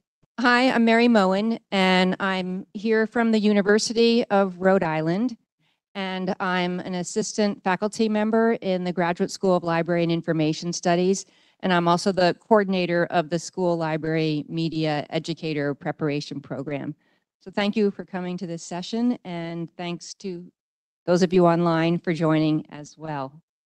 So I'm here to talk about a case study that I did, and this article is called One-to-One Computing, Leveraging the Expertise of School Librarians for Whole School Change. And I'm kind of happy to be following Dr. Julian because she actually said a lot of things that confirm my experience in the school library field and how the information professionals are normally not really acknowledged as much as they could be. But the good news about my presentation is that in this case study, they are. So I'm going to share with you what I learned from this exemplary school district.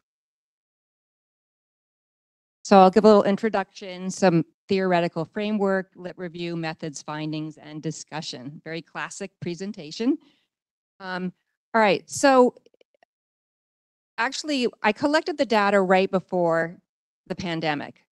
So when the pandemic hit, even schools that weren't moving to a one-to-one program, one-to-one computing means that the district actually gives devices, computer devices to schools and teachers that they can use throughout the day.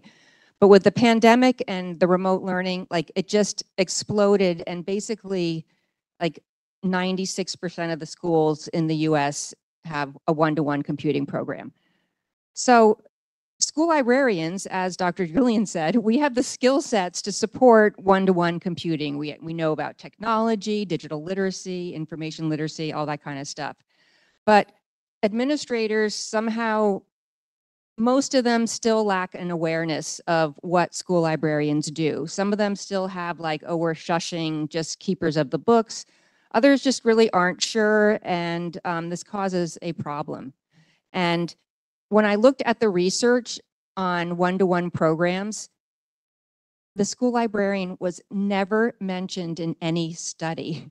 And these are studies about information literacy skills, computer skills, digital, you know, it was amazing. So the aim of my study is to add to the research on the school librarian's role in one-to-one computing. And I do want to say that the school librarian research community is very small, and we tend to write to each other. So this is my second article on this case study, and I chose the audience of administrators instead of my fellow school librarians, because I want them to know. This is for them to learn about us. So my research question was, how does a large school district leverage the expertise of school librarians in their one-to-one computing initiative? Okay, so my theoretical framework, Fullen did some work with change theory in schools, and he has 7 principles of change knowledge, but I chose to focus on one of them called capacity building. Capacity building is like increasing the knowledge and skills of the people in the school and giving them the resources so that the change can happen. So I'm arguing that using the school librarians as capacity building people in these 3 categories, that they're instructional partners, they create digital content, and they're leaders, that's going to help the school implement this program and make real authentic change happen. And that's leads into that in a one-to-one computing program, it is second order change. It's big change. It's not little bits. It's like teachers who don't want to have anything to do with computers are being asked to do it. As Dr. Julian said, that there's a lot of teachers whose their own skills are so bad they don't want to teach kids because they don't know how. So that's my theoretical framework. Okay, so my lit review, when I was looking at one-to-one studies, a lot of them said, oh, we have a one-to-one program because we wanted students to have access to the internet. And that's all they said. And a couple people researched and they go, wow, kids actually have really weak research skills. And they also found that teachers don't teach information literacy and that the teacher's own skills are weak.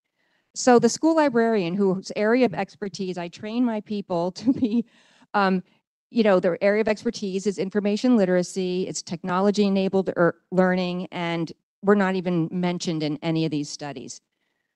And interesting enough, digital citizenship wasn't mentioned specifically in these studies as well. So I looked at digital citizenship, and again, students lack the skills, which Dr. Julian mentioned in the plenary. And there was another study that school librarians do see it as our responsibility to teach digital citizenship, but we would like to teach it in collaboration and partnership with the classroom teacher. It's not just us. It's got to be like the whole school doing this.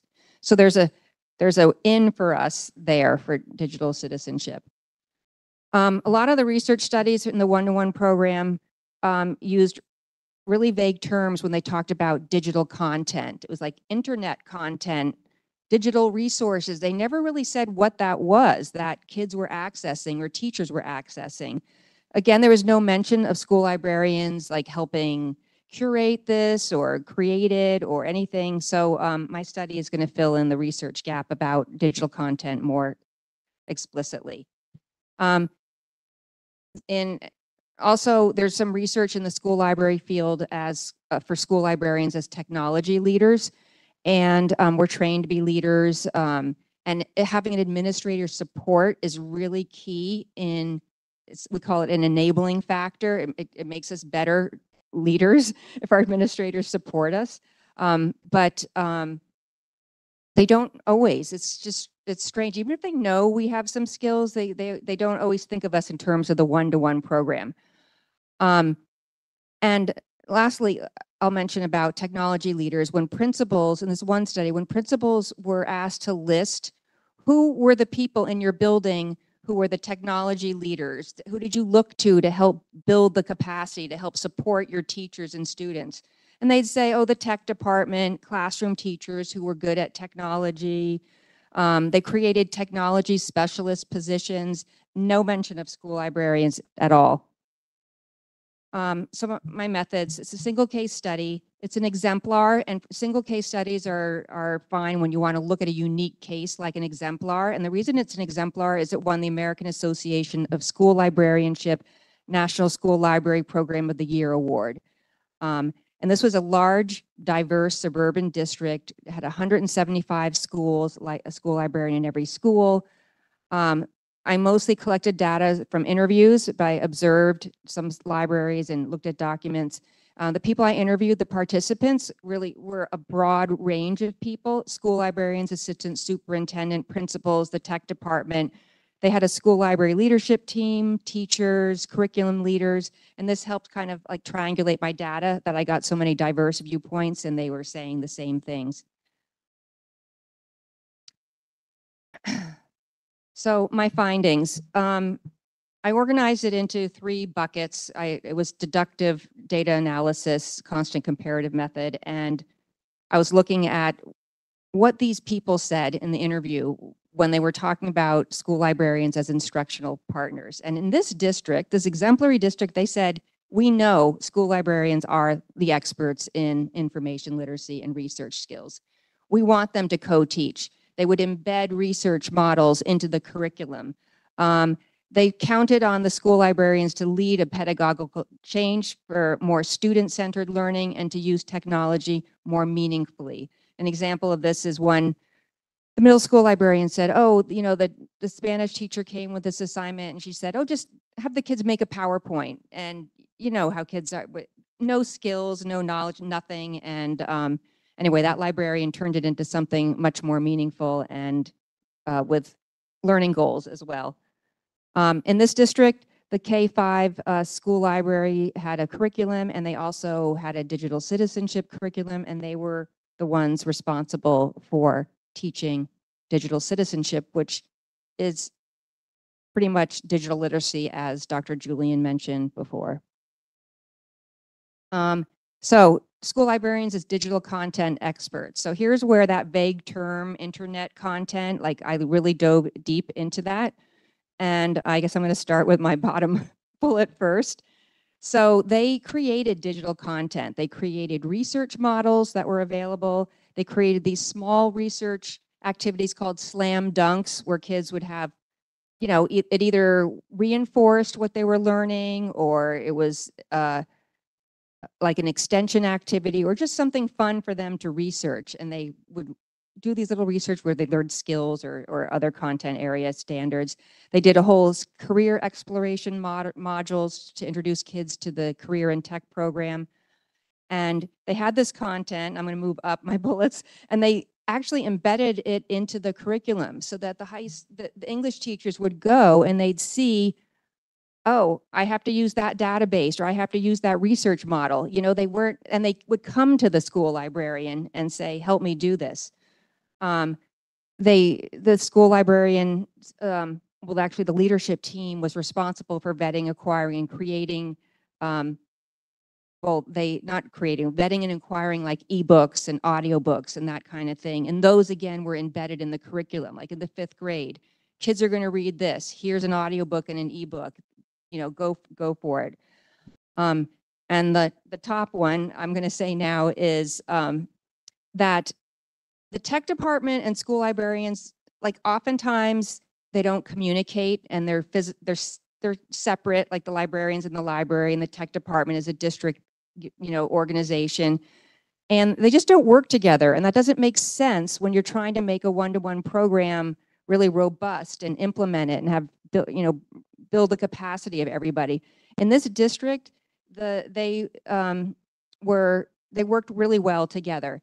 And the tech department said, well, I'm sure some of you might have experienced when you ask kids to log in to their Chromebooks. These are second graders, and then they have to get the Chromebook out, log into that, now log into the database, and now look at this ebook. And by the time you're at, 15 minutes has gone by and the kids haven't really gotten to the real work yet because they've just been busy logging in and misspelling things and typing things. So anyway, the tech department just has a single sign-on, no matter what school you're in, no matter what grade, same sign-on, and it gives you access to everything. So they really worked with the school librarians on that.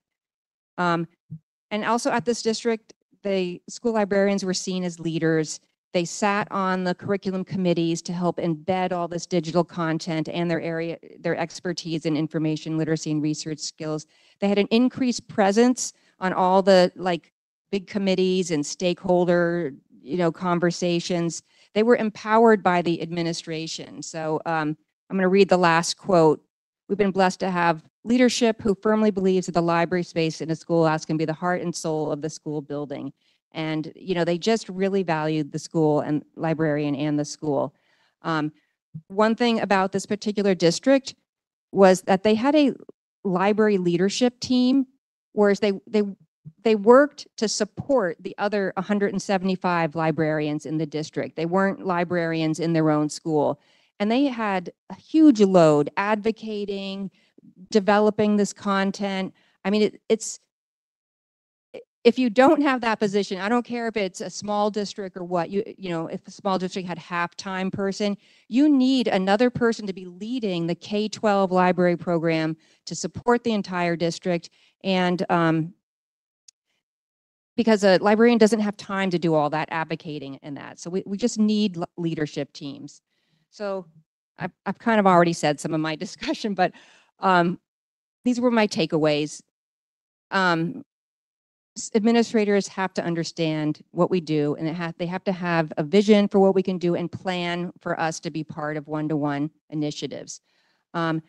Digital content is more complex. You create it, you vet it, you acquire it, you embed it, and it's more complex than what's been studied.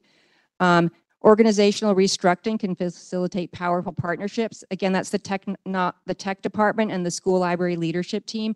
They were actually housed in the same building in the same department, and so they were physically close together, and they had theoretically, they were also on the same page. It was really, really powerful what they did together.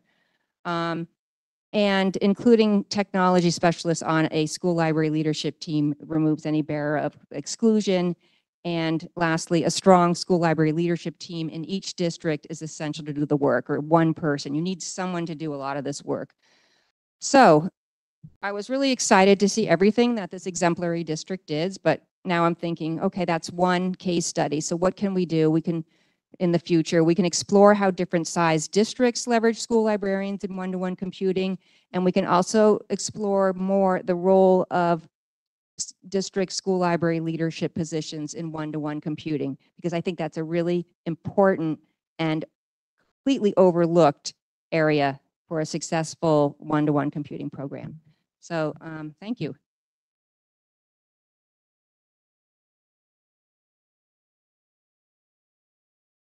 Thank you very much.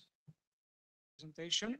Please stay because I would like to ask if we have any questions from people here. No. I can see that Dania Bilal has raised her hand. So please, Dania, you can turn on your microphone and ask. Can you hear me? Yes, can you hear me? Yes, of course. Yes. Yes, this actually, I didn't mean to raise my hand. I'm sorry, but so I don't have any question. Okay. Okay. Okay. Thank you very much. Thank you. Thank you. You're very welcome. Thank you. So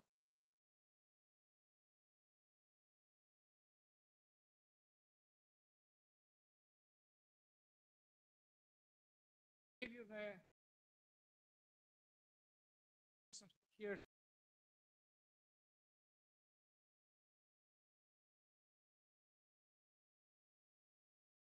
Thank you very much for that wonderful presentation. Oh, you're welcome. And you are at the university, correct?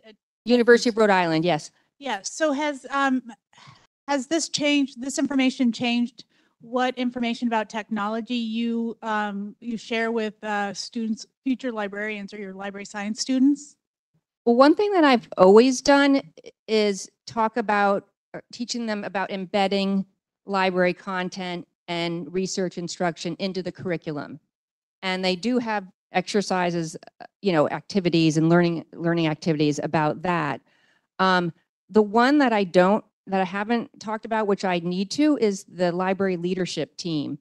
How important that is, because now I say, oh, you have to, you know, meet with your principal. Like I'm asking them to advocate just on their own, and we really need a leader in our districts. So that you know, that might be a more advanced topic, but it's something that I actually want to advocate for across my state. So I mean, in addition to my, you know, revising my courses, it's because I'm going to be president of the School Librarians of Rhode Island Association starting next year, and so I'm going to be doing a big advocacy campaign, and that's one of the things I'm going to focus on.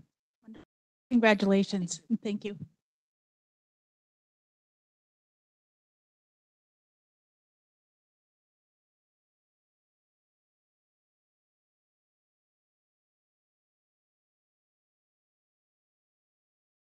Okay, we continue with the next presentation, gamification in the school library.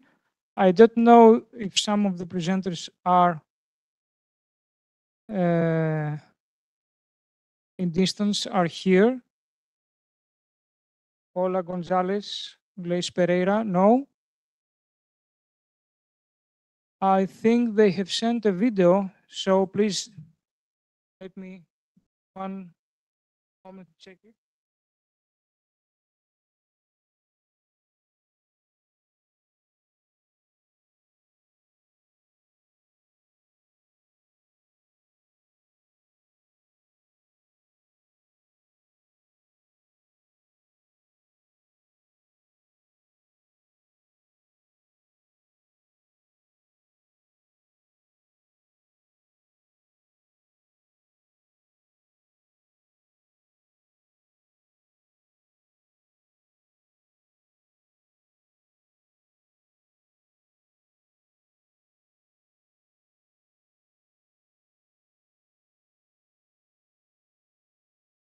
No, it's only a PowerPoint presentation.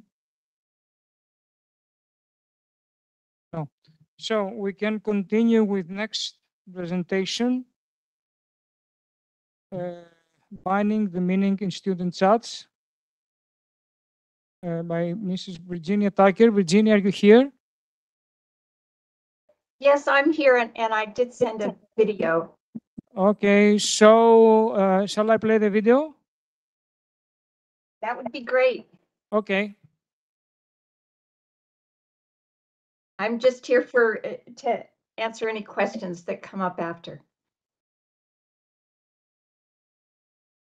Welcome, everyone, and thank you for being here for my presentation on mining the meaning in student chats using template analysis methodology to evaluate learning thresholds. I'm Virginia Tucker, and I'm a professor at the School of Information at San Jose State University in California. The agenda for this presentation is to cover a bit about the nature of learning experiences in the online environment and what peer-to-peer discussions are like, their nature and their meaning. I'll talk a bit about the course design for learning thresholds, which is the focus of my study, and how I use template analysis methodology. I'll talk about how I applied it, the coding and analysis, and then reflect on some of the lessons learned. Let's begin by talking about learning experiences when online. Generally speaking, in our professional courses for MLIS students, they are learning about acquiring conceptual knowledge, and practical knowledge, as well as becoming ready as a professional. Some of the issues that present themselves are authenticity in their presence as an online student and transparency in sharing their ideas. Often students develop masks and multiple ways of presenting themselves. They also experience isolation. Now, a lot of their learning takes place in discussion format, and they can become accustomed to that over time, and it's a way to have their learning be internalized. What's that peer-to-peer discussion like? Initially, as I said, they feel isolated, but then develop the courage to connect. Some of the group activities in those discussions might be in small groups as they work on projects. But again, the issue of authenticity might come about. For some, they can have a lessening of performance anxiety in the online environment. They have time to formulate a way to express their ideas and to respond to questions rather than in a live classroom where they don't have that time to respond. There can be both peer pressure and peer support online. So the course that was the focus of this study, and it is an ongoing study, is a course on search methods and in the advanced mode. So these are MLIS students who've already taken a prerequisite course on information retrieval. The basis of the course design was an evidence-based model that I developed on acquiring true search expertise, which we know is rare in any area. I worked with threshold concepts and came out with a model of 4 threshold concepts for search expertise: information structures, vocabularies, environments, and something that was a real blend of all of these, which also had some of its own attributes. I called it concept fusion, and it had the attribute of being like a dancer, being able to move quickly in different directions. I'm being very brief here, quite deliberately, because I want to get into the methodology. But a few things more about this. These are some of the themes that developed around those threshold concepts and the evidence that someone had acquired and truly understood those concepts. We're going to look at this in just a moment once again. So the course was online searching, and I used multiple discussion topics that spoke directly to these threshold concepts. I need to say a tiny bit more about the course design, and that is this theoretical foundation. Some of you might be wondering what I mean by threshold concepts, and some of you might be quite familiar with them if you are in the areas of information literacy. But a threshold concept is something that has very specific characteristics. It's a critical concept in a particular domain. It needs to be transformative, troublesome, irreversible, integrative, and bounded. And it also has some further characteristics. It affects a learner's way of communicating about the new knowledge. We call that the discursive characteristic. It also has the reconstitutive characteristic, affecting a learner's way of expressing the new knowledge. And it also tends to have them reconfigure any prior conceptual understandings. It leads that learner into a shift in their identity, and this is a really critical piece.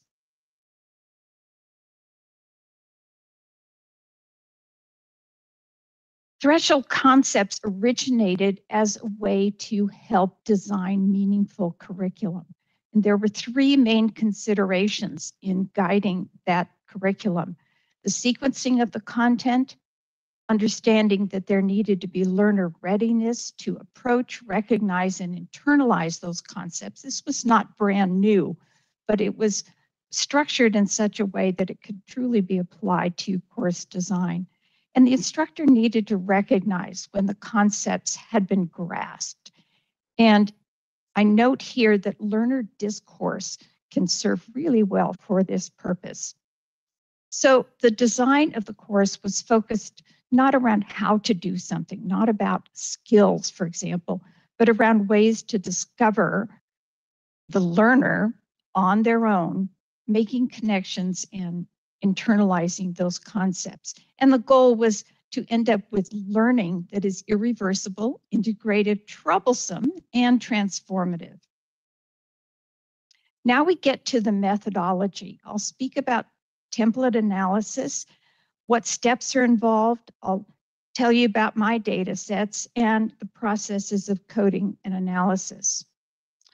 So template analysis is a thematic analysis method for textual data. It can be used with small or large data sets. And generally speaking, a coding template is constructed in couple of different ways that can happen. And typically there are 6 steps involved. The 6 steps are, first of all, to get familiar with the data. That happens in all kinds of methodologies. Do preliminary coding and then cluster those codes in order to create an initial template. And then you keep applying that template and continue to develop and refine it and end up with your final interpretation. Let's look at those steps more closely. So getting familiar with the data. You want to spread out the data in different ways.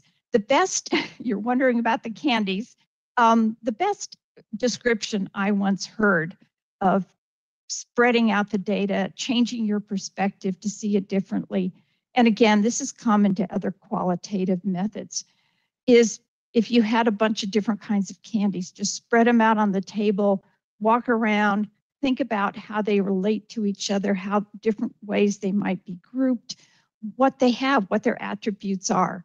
But try not to start thinking about sorting or categories just yet. You might also get some others' input if you can. Good thing to do with candies. The data sets I was working with in this study, I had 6 course sections of the Advanced Search Methods course, a total of 160 students, and as you can see, 2,681 discussion posts. The demographics of these students, 59% white, about 23% Hispanic, Asian 10%, Black 4%. And some gender diversity here, female 75%, not unusual in an MLIS program. And residency, 55% of students in our program are in California, but we have a huge number who are not in California, 45% in other US states and in other countries as well. 44% are employed in libraries, 29% in education, and 27% in other, often in industry settings. So step 2 is to do preliminary coding. And this often works well to physically highlight the textual sources or in PDFs, whatever works. And the context is very important here. The content of the source and the context of where you're highlighting. Memoing is also appropriate for further context. Again, often done in other kinds of thematic analysis. Different software tools work well with this. And Vivo, something I've used in the past, it's a lot of tool. Deduce is an online tool that can be helpful. I have used Google Sheets for coding, and we'll take a look at that in a moment. Taget is a fairly new tool that's online, and there's a free version that really gives you extensive range of features. Do some clustering of the codes. Now, this means organizing them into meaningful clusters. So take those candies, look at their colors, look at their type, so forth. And start to identify themes. And we'll talk a minute about the difference between clusters and themes. Clusters, same as categories. Now, if you're using a priori themes, which I was in this study, you want to continue to explore the levels of those themes and begin to shape a thematic structure. Creating the initial template. Now, the initial template may be constructed two ways: from that preliminary coding and clustering of codes, or through a priori themes, such as was done in this study using this evidence-based model that I mentioned that had a structure from threshold concepts. Those were used to design the course, so it was quite an obvious structure to adopt, and that was the basis of my choice of template analysis. So here is that look at the themes and some of the evidence of that model, and I was working from that to create the initial template. So we start from this and go to creating the coding template. This is my spreadsheet where I have the different levels, beginning with information environment and then sub-levels within that template and the coding mnemonics that I used. I'm making note in the last column there if it was an initial code, in other words, from the initial template, or if later on I'm going to be adding inductive codes to the template, and I have started to do that as well.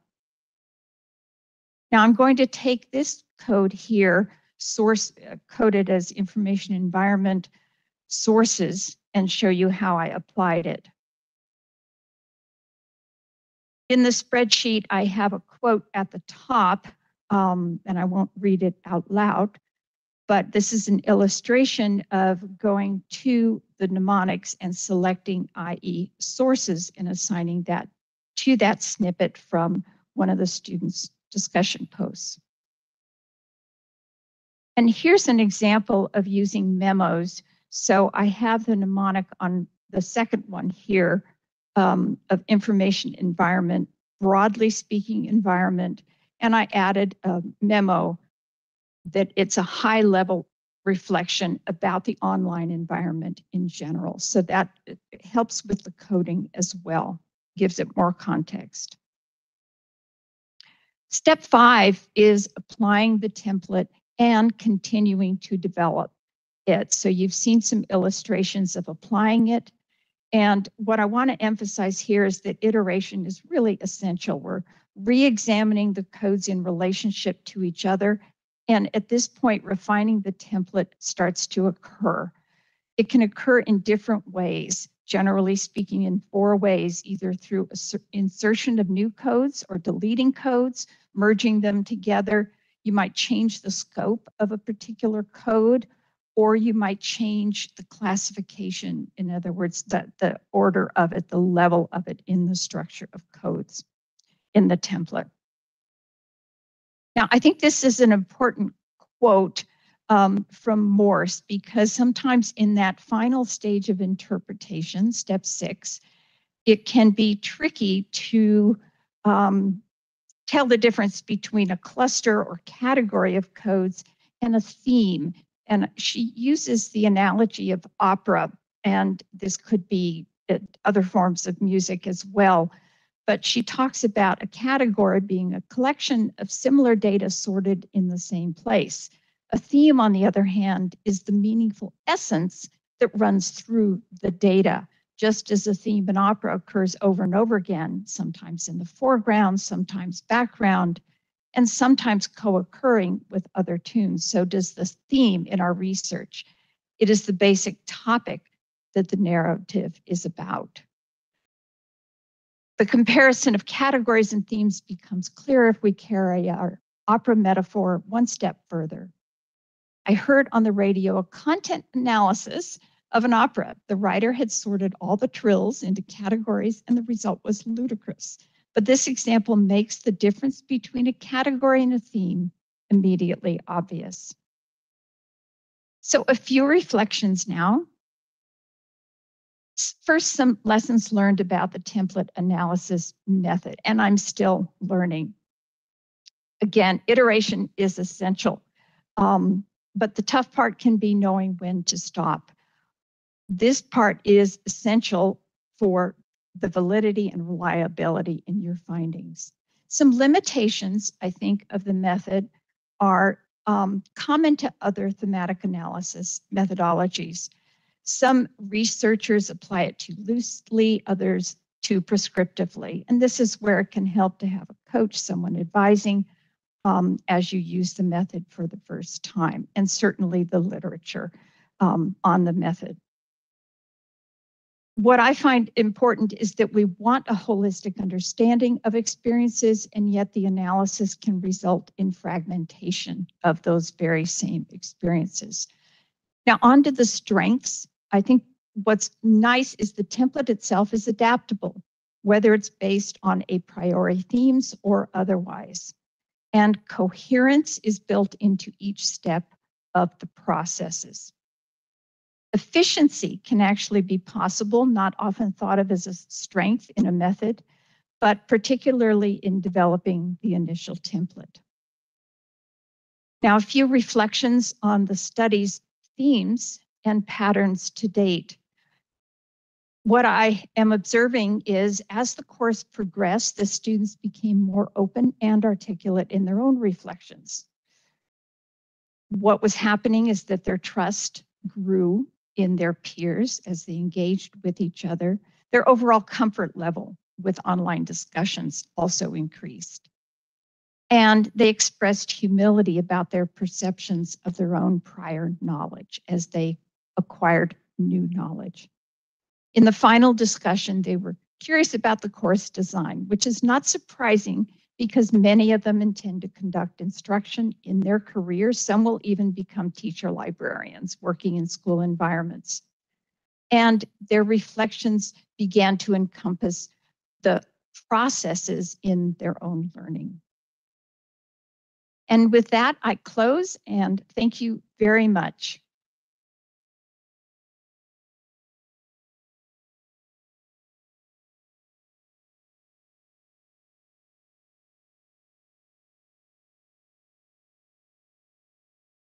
Thank you, Virginia. Thank you very much for your presentation. I hope you can hear me. Yes, thank you. Thank you Okay. very much. I don't know if those who are on virtually could see the slides very well, but I know they were also sent in as a PDF, so I don't know how that's being distributed. So are there any questions here or from people in distance or comments?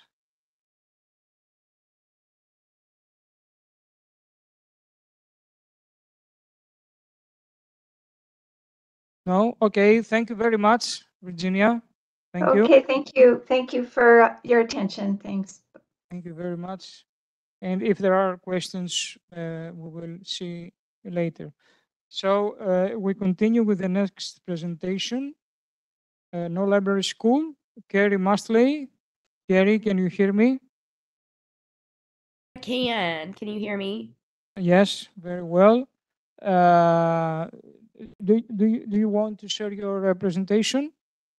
Let me get my presentation ready. If I can get presenter privileges. Yes. Let me drag that to me. Give me 1 second. Okay. I think that now you can share your screen. Okay. Yeah. All right. Can you see that? Yes. Fantastic. All right. I'm going to go ahead and. Okay, perfect. All right. Hello. So thank you so much for joining me today. My name is Carrie Mastley, and I'm an assistant professor and curator of material culture at Mississippi State University Libraries. Today I'm going to give my presentation, No Library School, No Problem, Teaching Archives Beyond the Classroom, which briefly documents my experience beginning a graduate assistantship program in the Division of Archives and Special Collections of MSU Libraries.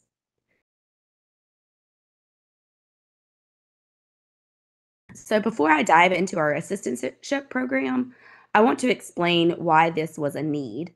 On our campus, we have over 200 graduate programs, but we do not offer a Master's of Library and Information Science. The closest degrees we have are graduate degrees in history, which offers a few classes on public history, and a historic preservation program, which focuses on the preservation of architectural structures. Thus, there really isn't a program dedicated to teaching students how to be a librarian or archivist. In our division, we deliver many instruction sessions throughout the year, primarily to history and English classes, among others. We've noticed that we have seen a rise in students asking for opportunities to work in our area. While we can sometimes accommodate undergraduate students through work-study programs, there hasn't been a viable avenue for graduate students, especially an avenue where the student receives compensation, whether that be monetary or course credit. Furthermore, our division also faced a real problem in staffing our reading room and cutting down on our processing backlog. We just couldn't seem to do it with the resources available to us. Our 4 faculty members have little time to process due to teaching, service, and research obligations, and 3 professional staff and 5 support staff members can only do so much to help. When addressing these concerns with our leaders, the idea of creating a graduate assistantship program was floated to help us with these issues. In the context of Mississippi State University, a graduate assistantship is a financial award given to graduate students in exchange for part-time work. Students are required to complete 20 hours of work each week in exchange for 100% tuition exemption and a monthly stipend, which varies across academic disciplines. We've had 1 graduate assistant in the past, but this position was funded by the Department of English, and we only hosted the student for 10 hours a week. This new program would be entirely hosted through the library. We would pay for 2 students who were majoring in history and would gain 40 hours of student labor each week. I was selected to run the program and supervise these students. I desperately wanted this to be a mutually beneficial relationship. I wanted additional help with our desk and processing. I wanted our students to be paid, but I also wanted a little more. I wanted our students to gain meaningful experience working in an archive so that they would have better options upon graduating, especially since jobs in academia are so few in number within the United States. When designing the program, I really thought about the day-to-day work of an archivist and wanted to make sure this experience reflected that. Therefore, I required all of my students to engage in a variety of activities that my colleagues and I find ourselves doing regularly. This includes participating in the reading room desk rotation, processing archival collections, creating educational exhibits, leading archival instruction sessions, engaging in weekly training sessions, and contributing to archival scholarship. This obviously isn't all that we do as archivists, but these seem to be the most pertinent in the context of this program. As noted before, the original need for hiring graduate assistants was to help our division staff its reading room desk. So this was an obvious choice for the students' day-to-day work. While this activity may seem passive, glorified babysitting, if you will, it allows students to acquire important skills necessary for interacting with patrons. For instance, this serves as an essential access point for our area. Our materials are non-circulating and most are not digitized. So the only way for patrons to gain access is to view them in our reading room. When these patrons use our area, they have varying knowledge of researching with archival collections. Thus, students must know proper reading room etiquette, such as not allowing food, drinks, pens, or flash photography in the reading room, and asking patrons to store their personal belongings in a locker and sign into our guest book. They must also hone their archival literacy skills and know how to navigate finding aids and handle a variety of archival materials and communicate those concepts to the patron. And probably most importantly, they must develop their reference interview skills and learn how to ask the right questions to help the patron find the information that they need. While this isn't the most exciting part of the job, it's probably one of the most important because this is why archivists do what they do, promote and provide access to materials. Another important skill deemed necessary included collection processing, which the students were probably most excited about doing because this is typically the activity that is most commonly associated with archival work. After reading the processing manual for our division, students were each given archival projects to tackle. Students were given the freedom to assess the collection, create a processing plan, arrange the materials, engage in preservation efforts, and finally create a finding aid for the collection. One student also expressed an interest in working on digital projects, so we found a way to accommodate this with our digital archivist to allow the student to write metadata and digitize slides as his project. Overall, I believe the students enjoyed this part of the assistantship the most. I also wanted the students to understand the importance of creating educational displays for the public because this is an important outreach tool for our communities of users. Our division has a dedicated exhibit space for student-created exhibits called Archives and Special Collections Spotlight, a student-curated exhibit. This exhibit series changes on a monthly basis, and students are given the freedom to exhibit an item of their choice. Students must not only indicate what the item is and its provenance, but they must also indicate its significance or why the object is important to our overall understanding of a given topic. For instance, the student who created the exhibit pictured here chose an artifact created by the Crow people, a Native American tribe from the northwestern United States. The student used the object, a cradle board, as a gateway to the subject. He explained not only what the object was, but also described who the Crow people were and who might have created and used this particular objects. Students also loved this activity. Archival instruction and workshops are a vital component of an archivist's day-to-day work, especially at academic institutions. So I wanted the graduate assistants to have the opportunity to gain experience doing it. Also, some students are under the impression that archivists work solitarily with little interaction with the public. I wanted to address that misconception and show them how public-facing this job can sometimes be. During this process, I assigned each assistant a class to lead and familiarized them with the learning objectives of the course. Together, we curated a group of archival materials and objects to showcase to each class. The students also created an exercise for the classes to complete while receiving instruction. During the session, the graduate assistants would teach the classes archival skills, such as how to request materials, reading room etiquette, and object handling. The assistant would then lead the class in a discussion of how the objects related to what the students were learning in this class. This proved to be an anxiety-inducing activity for the students, but they were appreciative of the experience that they gained. Weekly training for the students was probably the component that I was most passionate about. Since we don't have an MLIS program on campus, I knew students needed a way to learn about archival theory and practice from an archival professional. Thus, the graduate assistants were required to complete weekly readings. I gave them 1 hour of on-the-clock time to complete the assignment. Then we would meet each week to discuss the reading and its implications. The first semester, the students and I read Gregory S. Hunter's Developing and Maintaining Practical Archives in its entirety, which I had on reserve in the archive for the students to use so that they didn't have to buy an expensive book. While students had already completed our processing guide, this allowed for students to learn about the nuances of topics such as processing, reference, and disaster planning. The second semester, however, I allowed the students to choose the overarching theme to focus our discussions. The students indicated that they wanted to know more about diversity, equity, and inclusion within the context of archives. The entire semester, we read works on this topic from a variety of points of views and subtopics within the field. The students indicated that this portion of the assistantship was the most beneficial to them, so I am so glad I included this portion. Scholarly research is another important component of archival work, especially if one wants to work in an academic archive. I and several of my colleagues are actively involved in the Society of Mississippi Archivists, a professional organization for archivists and archival students in our area.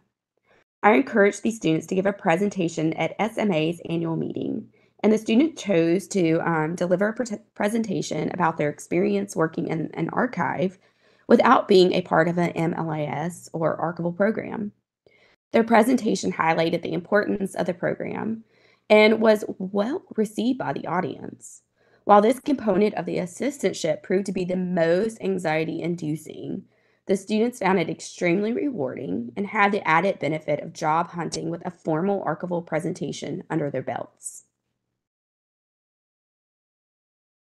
Overall, I believe we achieved our primary goal over the course of the last 2 semesters. We created an assistantship program that is not only beneficial for our division, but also to the students. Of course, the obvious benefit to us was that we had additional people to help us carry out our day-to-day work. But you may be wondering, why didn't we just hire more undergraduate students? I found through this program that the graduate students were more reliable and more engaged with the materials. They had more reverence for the materials given the nature of their academic pursuits. I also found that the graduate students were better able to cope with higher order thinking and making judgment calls that require the use of subjective decision making. Thus, these students could tackle more advanced projects. On a personal level, I found this beneficial in brushing up on archival theory and practice. It really pushed me to be a better archivist because I was having to teach someone else. Students also benefited because they gained the opportunity to explore a career path that they may not have considered before. And with the jobs being so limited in academia, any additional skills that they can acquire, the better. They also gain real-world archival experience, which hopefully will make them more attractive applicants if they decide to pursue an archival job. On a more scholarly level, the students also noted a benefit to their academic success. One student noted the work has helped him become a better researcher, which has proven helpful as he completes his history dissertation. Another indicated that he incorporated many of our readings when sitting for his history comp exams. And our lone English major found meaningful overlap between what she read each week and what she was learning in her post-colonial literature course. The students also noted that the experience has given them a greater appreciation for archival labor, since they now know the level of skill and effort required to engage in this work. This program wasn't without its challenges. I learned a lot from those challenges. When beginning this program, I was given very little say in what students I would be working with. I was extremely lucky in that the students selected were not only gifted, but they were also hardworking and a joy to work with.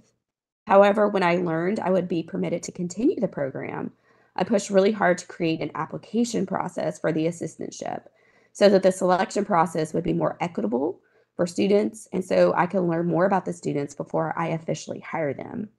I feel this is so important because if you create a similar program, you will spend a lot of time with them. Now students are required to complete an application, submit a cover letter, CV, and references.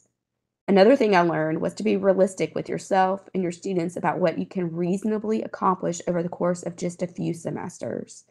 I would caution your students to be aware that some jobs may require an additional education, like an MLAS. I would caution you to know that despite your best efforts, you may not be able to teach the students everything that they need to know, and that is okay and not a failure on your part. Prioritize what is most important to you and your students. In case you are wondering, here is what I will be up to next. One of the 3 students, a history PhD candidate, will be returning to the program in the next academic year.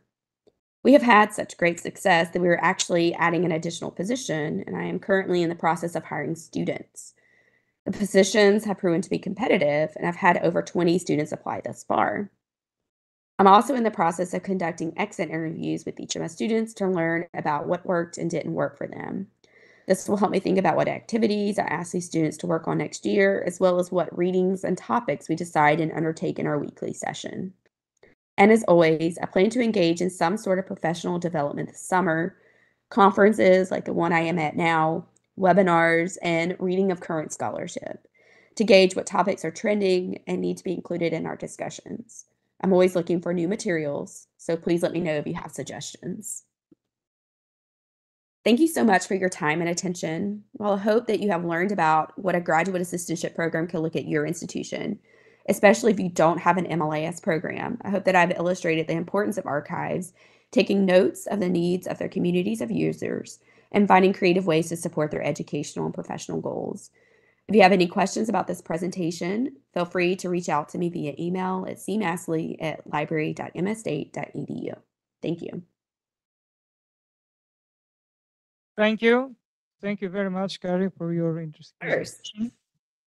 Are there any questions here from people in the room or from people from distance?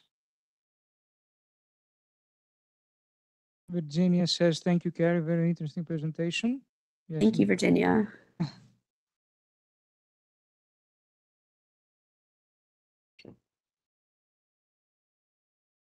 Questions, comments? Check.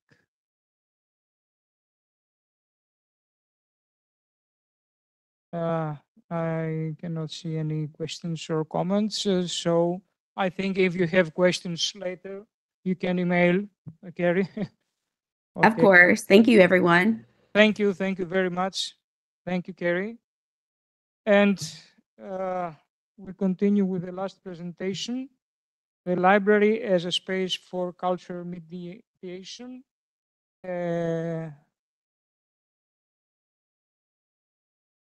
Eliana Terra Barbosa or someone of this presentation is here. Let me check if we have a video here.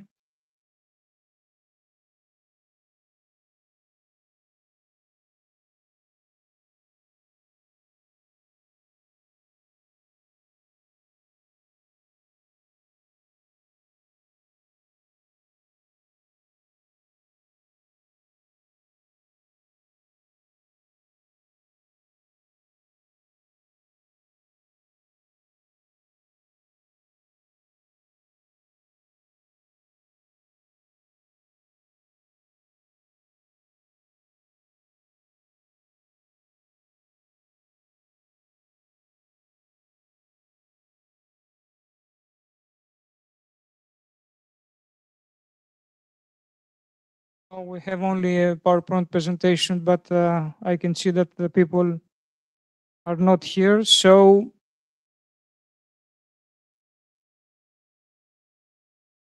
yes. Very good.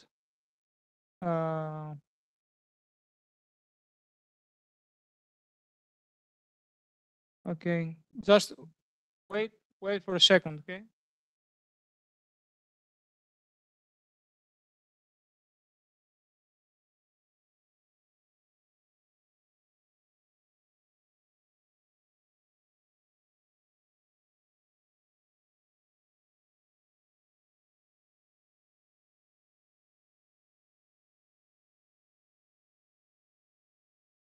Better fits. I do not see this happening for BIPOC staff. So as we mentioned before, our article was recently published in the Journal of Library Administration in their January 2023 issue. And it covers in more depth our analysis, the limitations of our study, and some of our conclusions. Thank you for your time and attention today. Feel free to contact us if you have any questions about the research that we discussed today. And there's a citation for our article as the first listed here on the works cited. Thank you again. Yeah, thank you so much.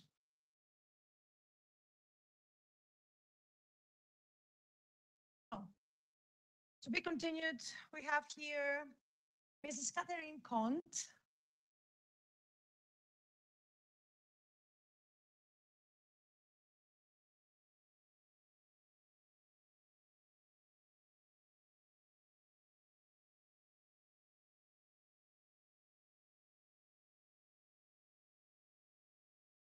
Yes.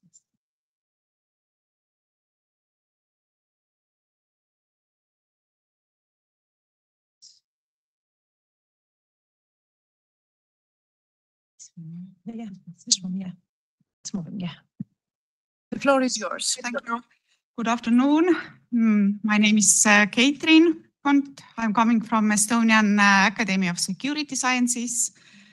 And I'm talking about prevention of cyber risks in the library. Analysis of information security awareness of Estonian, Latvian, and Lithuanian librarians.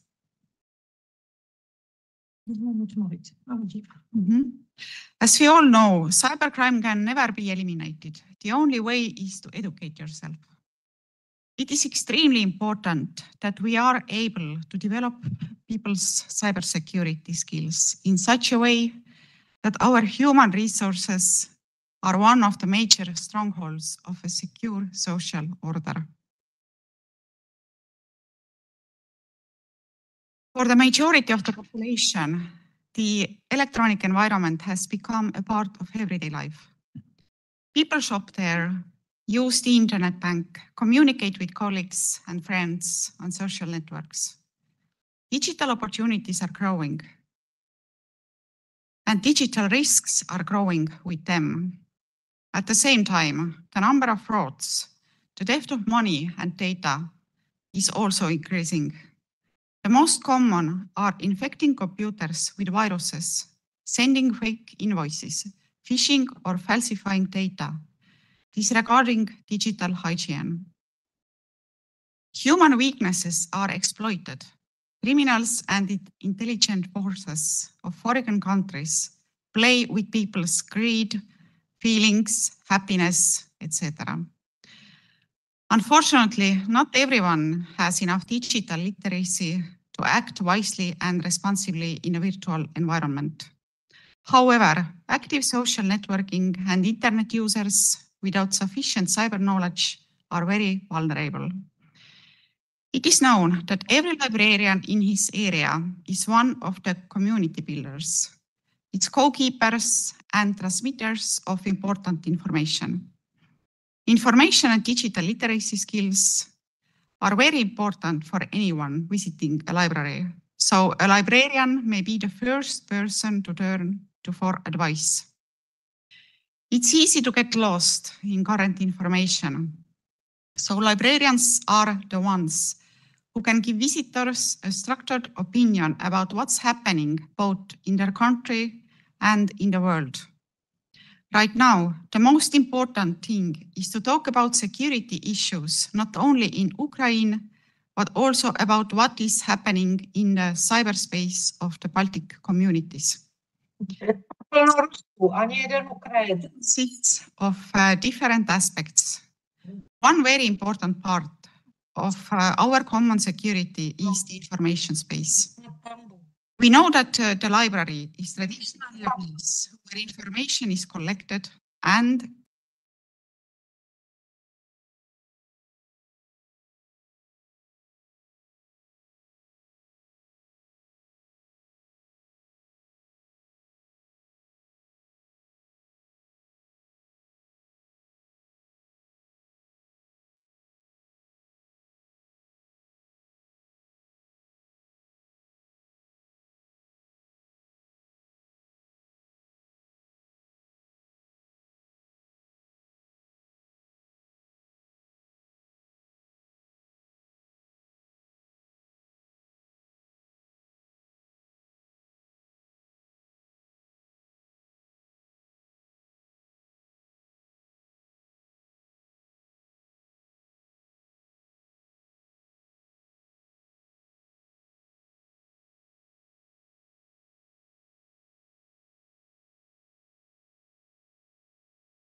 security awareness of employees, which aims to mitigate human risks related to information security.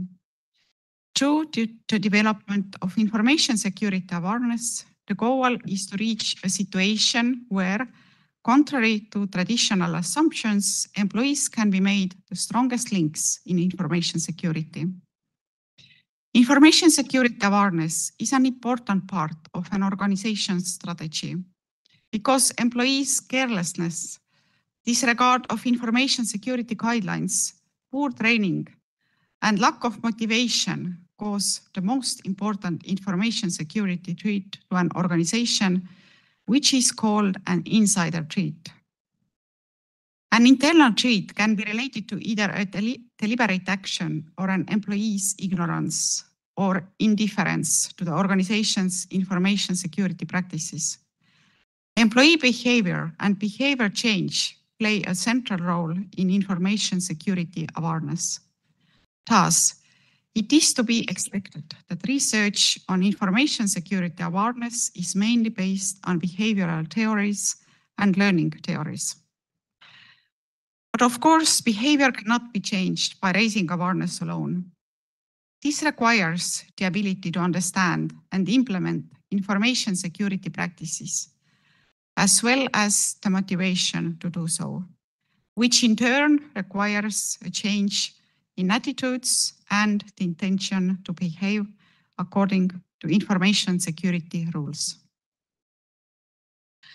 The survey took place in Estonia from June till September 2022, in Latvia from October till December 2022, and in Lithuania from December 2022 till February 2023.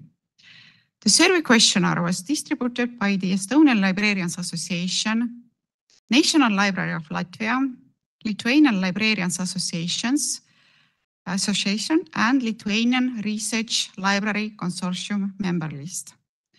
The questionnaire was in the respondents' native language.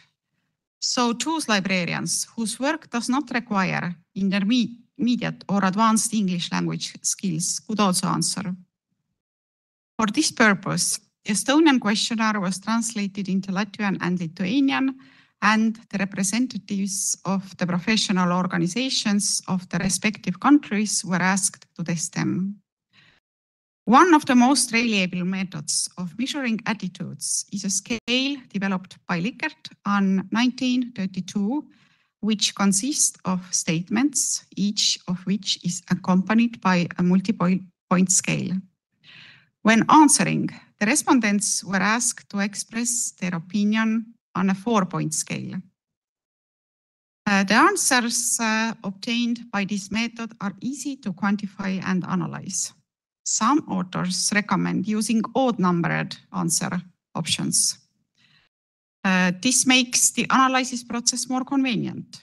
On the other hand, there are also opinions that recommend using an even-numbered scale. It is also called a forced scale because the exclusion of the neutral answer option forces the respondent to take a certain position, and so-called convenience answers are avoided. Yes. A total 1,217 completed questionnaires were returned from employees of academic, specialized, public, and school libraries. The results were interpreted on the basis of Kruger and Kearney approach.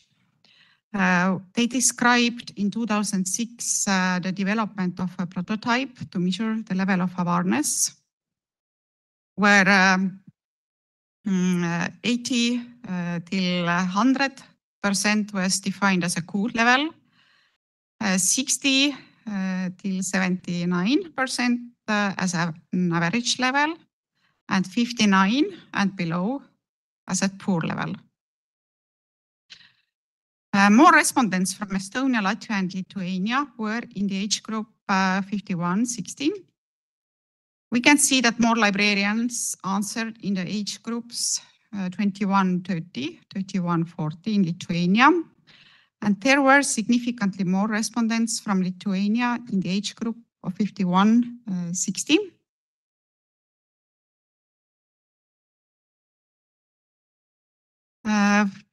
You can see that 62% of Estonian library employees have participated in cybersecurity trainings. Latvia and Lithuania still have room for improvement here. At the same time, the desire to participate in the training is very different. Only 21 of Estonian library employees definitely want to participate in the training if possible. 27% in Latvia, and as many as 29% in Lithuania. Certainly, such a percentage of responses shows that on the one hand, a large part of those who wish to do so have already been able to complete cyber training. But on the other hand, library associations and employers in all Baltic countries should invest much more strongly in the training of their employees than before.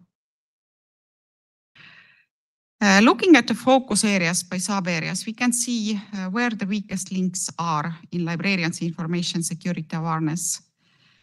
The weakest sub-area is using a public Wi-Fi network for sending sensitive information with an awareness of only 55% in Estonia, 52% in Latvia, and slightly higher in Lithuania.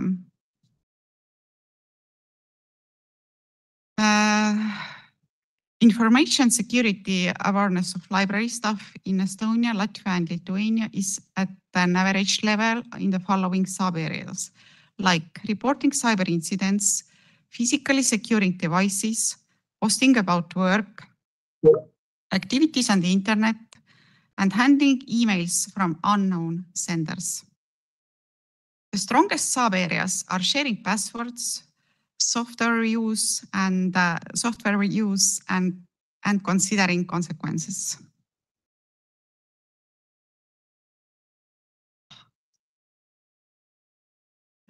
This figure summarizes the information security awareness of Estonian, Latvian, and Lithuanian librarians by focus areas. This result shows that the level of information awareness among Estonian library employees is more or less higher than of employees in the Latvian and Lithuanian libraries, with only one exception, namely use of devices, which shows 73% as a result for all Baltic countries' librarians. The results of 3 dimensions, which include knowledge, attitude, and behavior, influence the security awareness of library staff.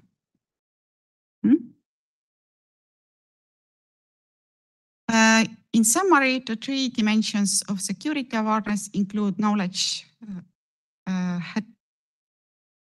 attitude, and behavior. Most of the respondents already have security awareness at a sufficiently good or good level, while 14%, 17%, and 19% accordingly still have a poor level. For conclusions, I can say that the high-SKU methodology has several advantages. One of the most important in the context of raising information and cybersecurity awareness is that if the respondent has not previously thought about his security behavior or has not been aware of his role as an employee in creating a safer work environment and protecting the organization from cyber attacks, then a comprehensive questionnaire focuses them to think about these topics and analyze their behavior. In today's world, technology is developing rapidly, changing people's lives. In this context, the library cannot be left out. Digital literacy training in the library must be carried out by qualified library staff who have experience in teaching and developing digital skills. Taking into account that all Baltic countries have a wide network of public libraries and librarians make a significant contribution to improving the basic digital skills of citizens, it is necessary to ensure the enhancement of the competences of librarians as digital agents of the state in the provision of public administration services and other services. Thank you. Thank you. So, our last presenter coming virtually. Just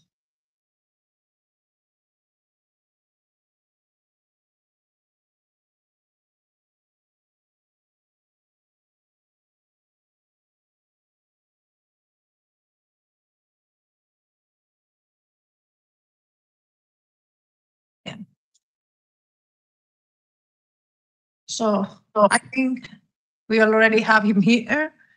Ezra Nava and Kevin Ross. Can you hear us? Yes. Yes.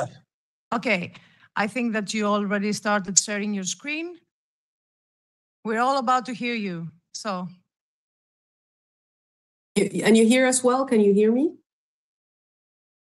Maybe I have to see why. Sorry. LGBT. Let me just see why they cannot see us here. Yeah. Just a moment.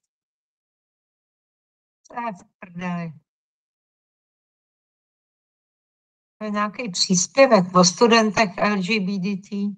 To bude zítra. Mají starosti.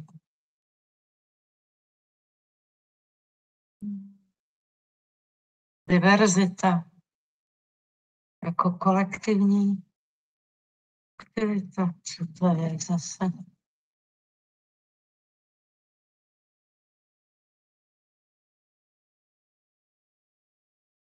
Good day. I think we can go ahead and get started today. So you have to wait a little bit because we can hear you, but we cannot see you at the moment. So give me just 1 second, please. Okay. Yeah, we can see you now. Okay. And we can hear you. Perfect. Okay. Sounds good. My microphone and the floor is yours. Great. Thank you so much. Good day. Our presentation today is called Diversity as a Collective Action, a Strategy for Success. I'd like to introduce my colleague, Esra Nawar, and my name is Kevin Ross. We're both from the Leatherby Libraries at Chapman University in Orange, California. California.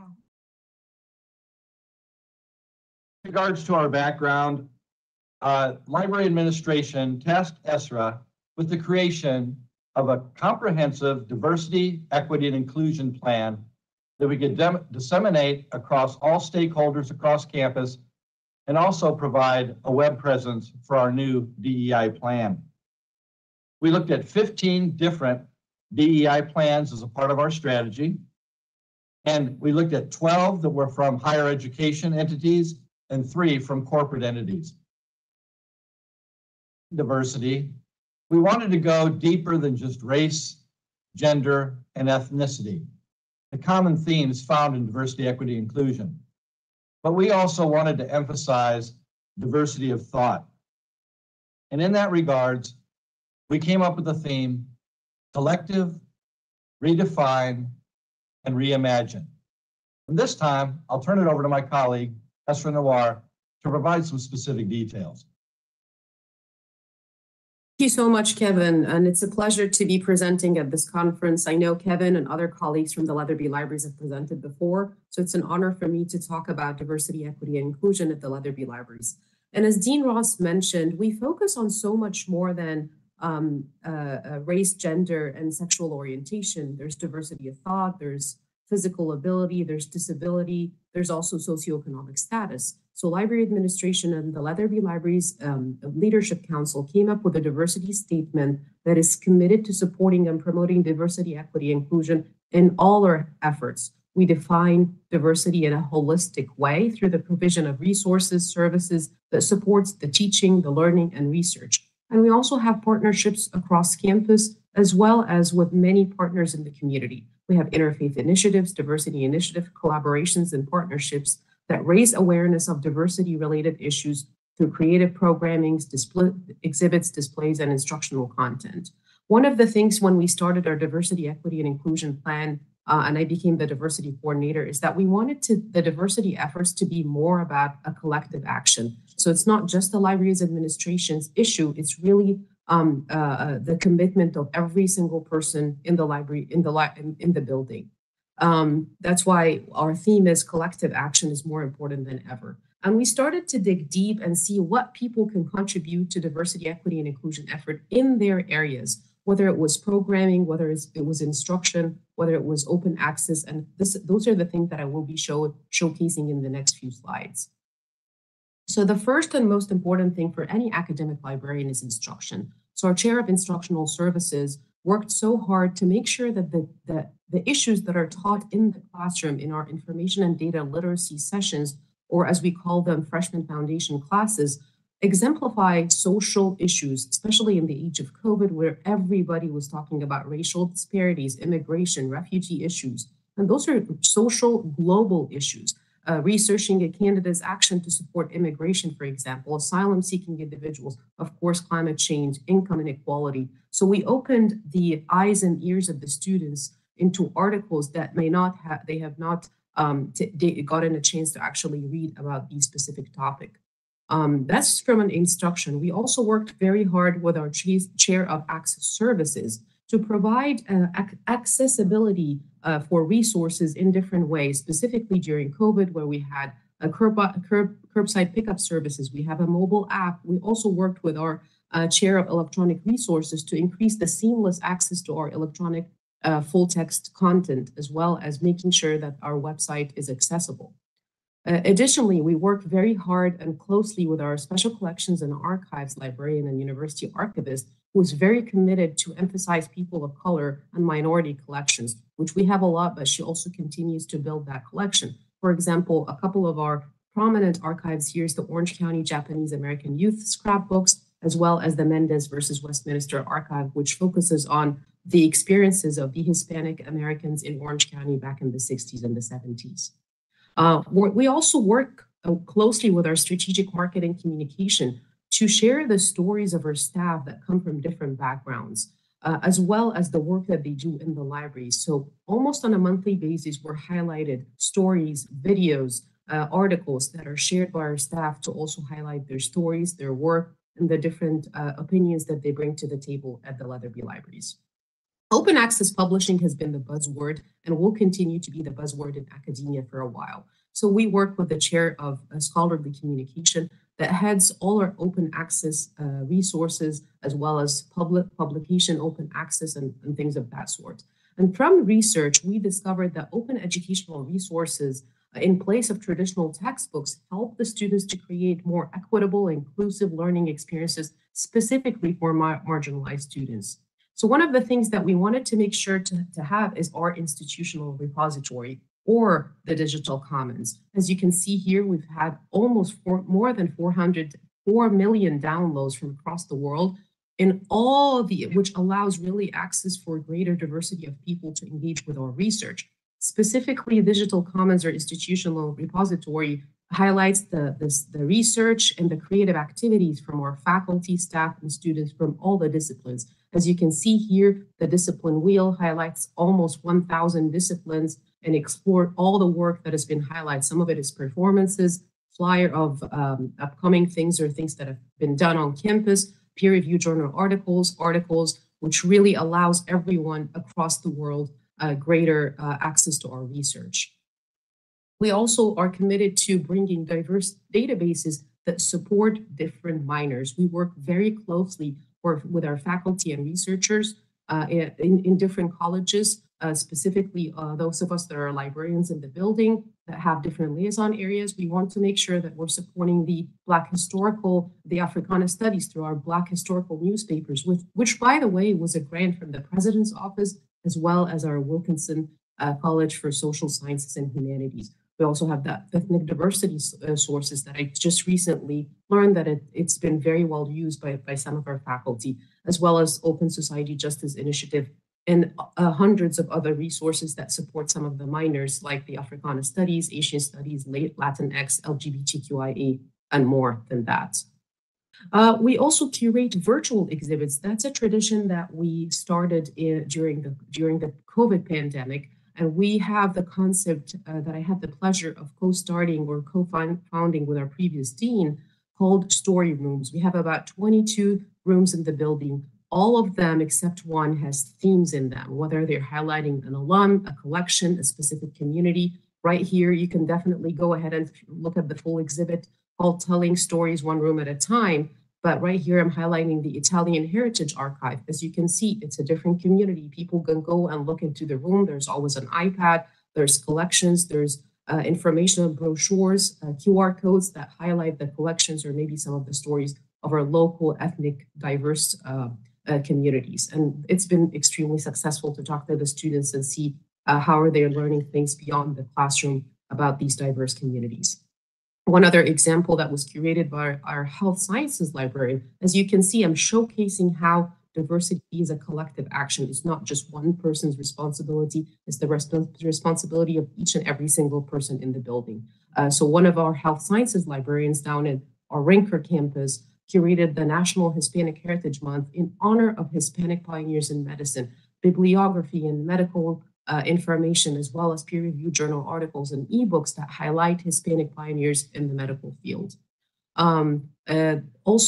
Just speaking a little bit more about the study room or the story rooms, the Sikhs and the Sikhism study room that was also co-sponsored by our local Sikh American community that we've maintained about 15 years of partnerships, highlighting famous Sikh Americans that have contributed so hard to the American society. You can go inside, you can know a little bit more about the religion, the tradition, and also more about individuals that contributed not just to the society, but also to the United States Army. We have monthly commitment to diversity with educational bibliographies that are always uploaded in our digital commons. Those are co-curated by library administration and our student assistants because we want to also engage them in that process. As you can see here, Martin Luther King, Invisible Disabilities, Motherhood to Motherhood, which by the way was also curated with faculty members, Cesar Chavez, and all of these are as part of our blog.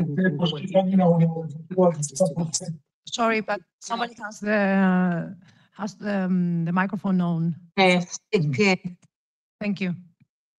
Library's commitment to diversity. I'm just going to showcase 3 examples how the library's commitment to diversity is recognized at the university level.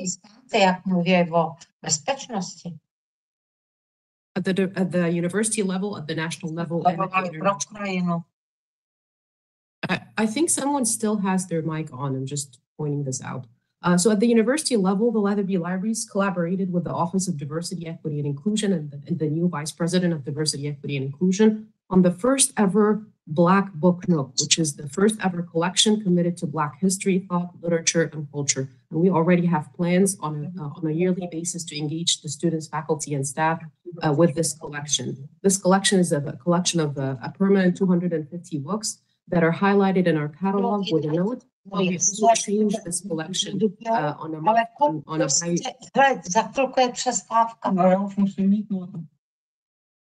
I think it's Eva Lezenok. Yeah, if someone can just, yeah, the mic. Thank you.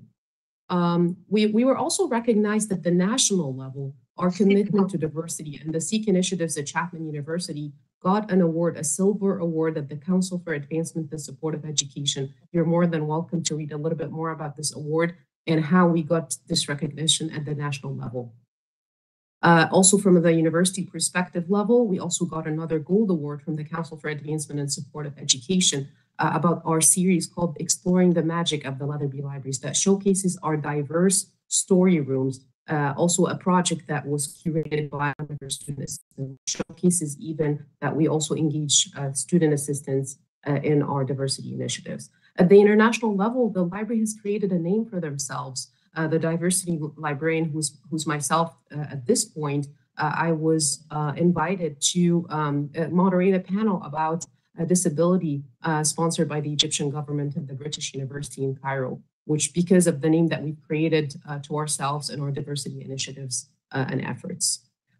You can take a look at our diversity, equity, and inclusion plan. Thanks to a great team of leaders in the Leatherby Libraries, we were able to create a robust Leatherby Libraries website that was approved by all the administrators, as well as our Diversity, Equity, and Inclusion Office at Chapman.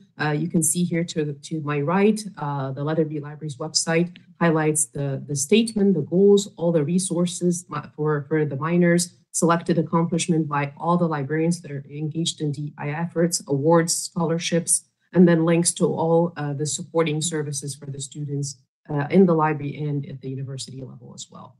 At this point, I want to thank all of you for your attention. This is our contact information for myself and Dean Dr. Kevin Ross, and you will also be hearing from us tomorrow about reimagining the Leatherby Libraries, a futuristic look, which Dr. Kevin Ross will be taking a little bit more of a lead on his vision on the Leatherby Libraries.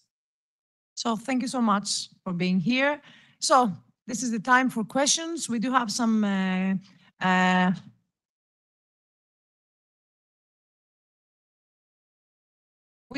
some questions and comments. Let me see in the chat, and then we will get through your questions if you have. Very interesting presentation. Congratulations. Inspiring presentation. Another inspiring presentation. Congratulations, Carson and Bryant. And we have a question from Svetlana Kriksenko. She's asking, did you check how often librarians discuss cybersecurity related issues with library customers? I think, yeah. We don't have the answer of this question because Katerina is left yeah. So do we have any other questions from the audience? Yes. If you can move here so we can all hear you. Yeah. Okay, he will bring you the microphone. Okay. Thank you.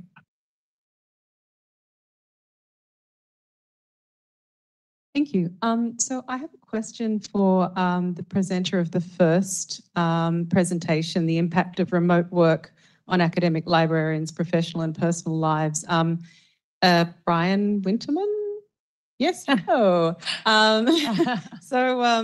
My question was around the potential for bias and punitive HR implications in answering your survey, and whether there was de-identification in your analyses. Great question. Everyone was anonymous, or de-identified. Yeah, human subjects protections. Sure.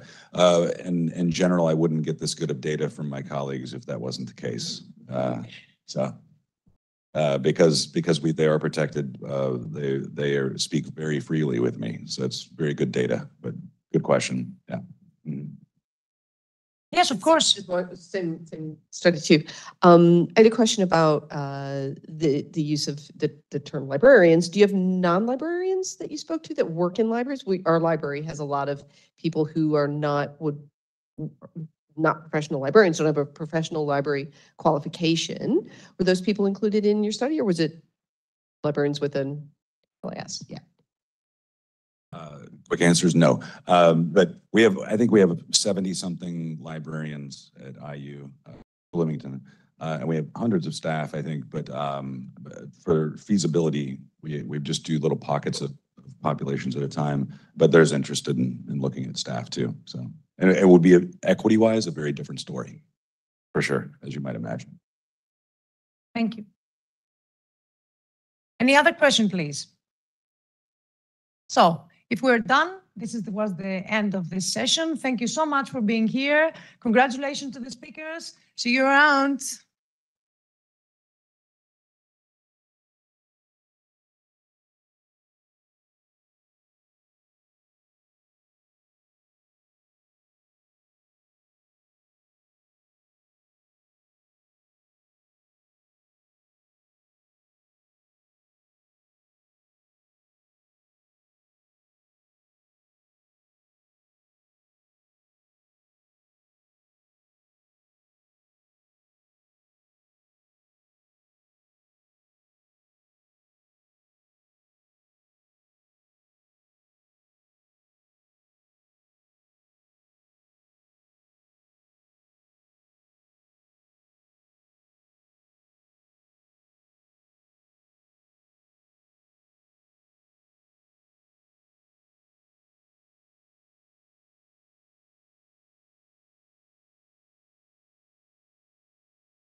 It's the coffee break now. Coffee break now. Ah, okay, okay, okay, okay.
Pausing that I'm.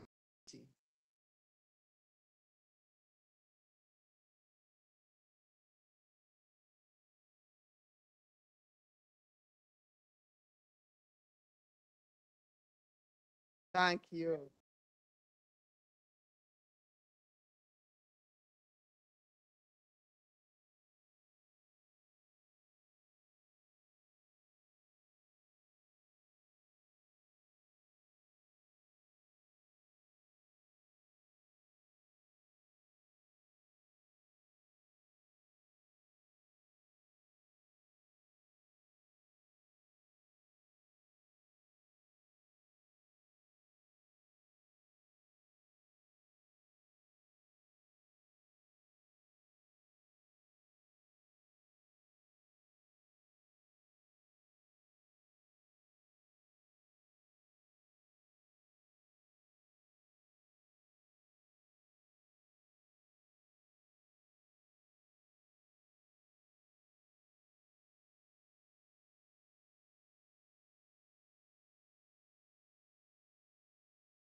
Elisaveta, can you hear me?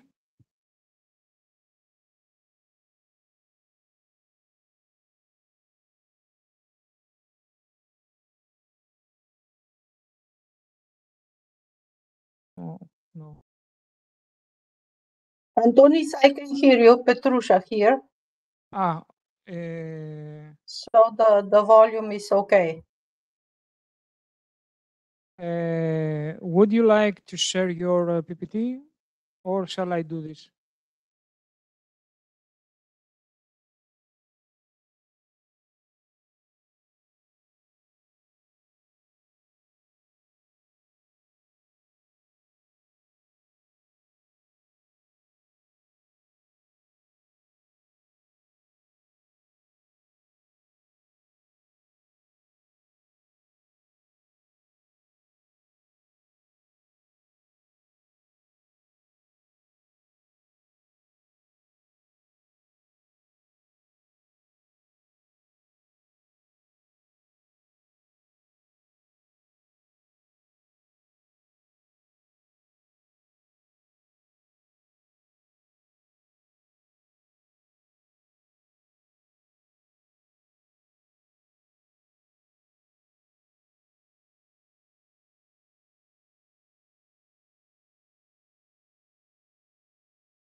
Okay, we can see. We can see the screen.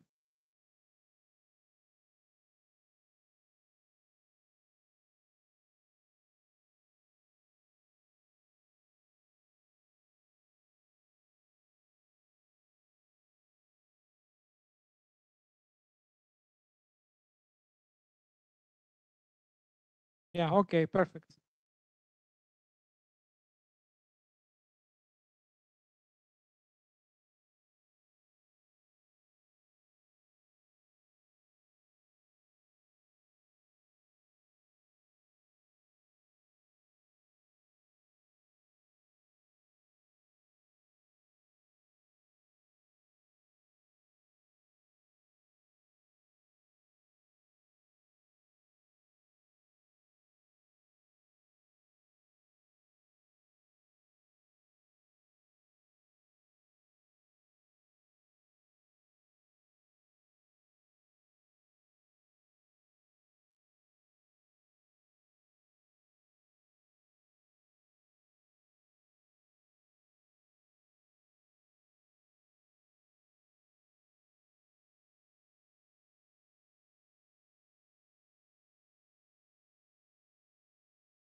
Okay, please, we have to start in 3 minutes. So,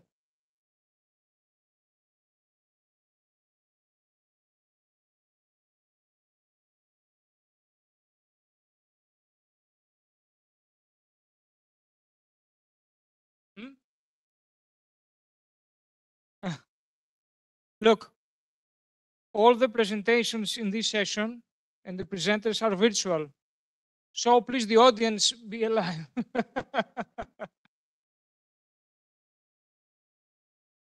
Okay, Elisaveta, can you share your screen again?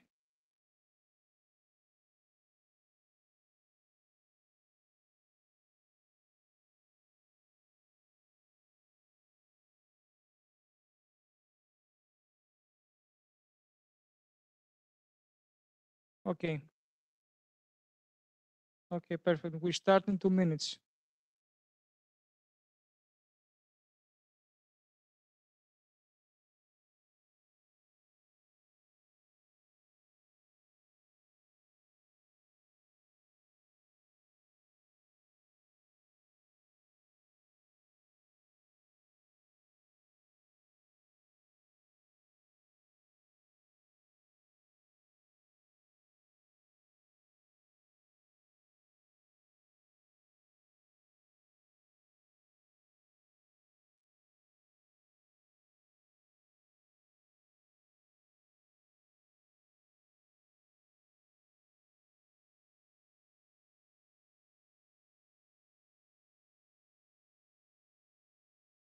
So I think that we can start the session about management methods for sustainability and innovation.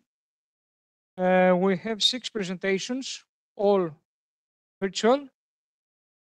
So we welcome the first presenter, Elisaveta Svetkova, if I'm saying okay your name. So please, Elisaveta, you can start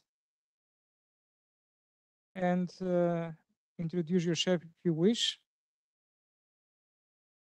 And if there are questions from presenters, distance, yes, if you want, you can share your presentation. I change your role and make presenters, and you can share your screen. Okay? So, Elisaveta, you can start. Can you hear me?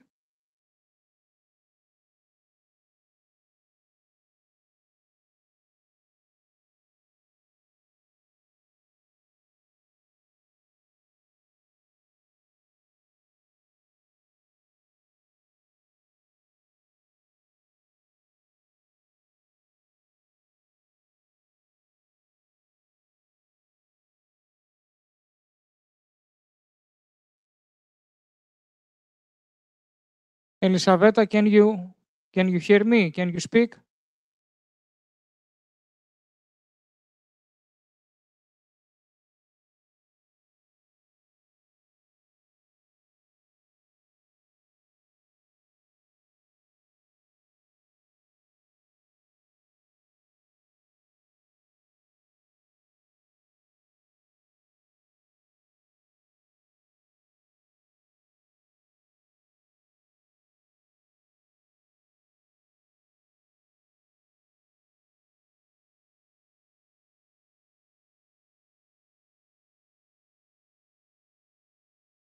Elisaveta, can you hear me?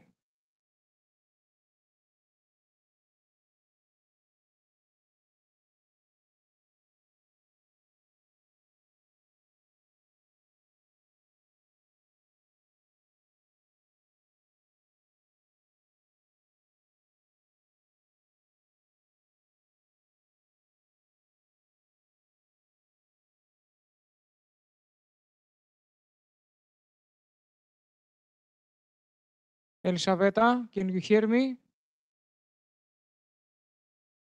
You just shared your screen before. You can do it again.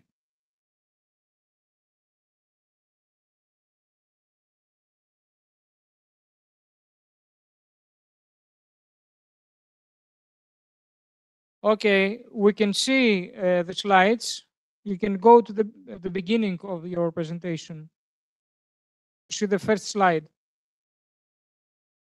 Can you speak?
No, it seems.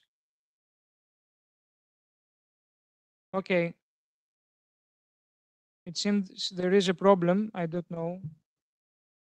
So I would suggest to continue with the second presentation. And after that, we will see what happens, okay? So if Nikki Hadjipanayotou is ready, Nikki, can you hear me? Yes, I can hear you. Can you hear me? Yes, very well. Just give me Shall I share my screen? give me 1 second. Yeah. Now, I think you are ready to share your screen now, Nikki. Mm-hmm.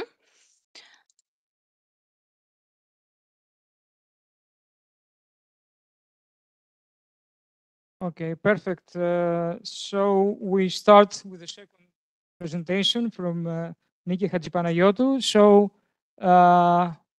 Nikki, the floor is yours, okay? Thank you. Thank you. Yeah. Good afternoon, everyone. Allow me to introduce myself. My name is Nikki Hadjipanayotou, and I'm a senior lecturer in the Department of Informatics at Lund University in Sweden.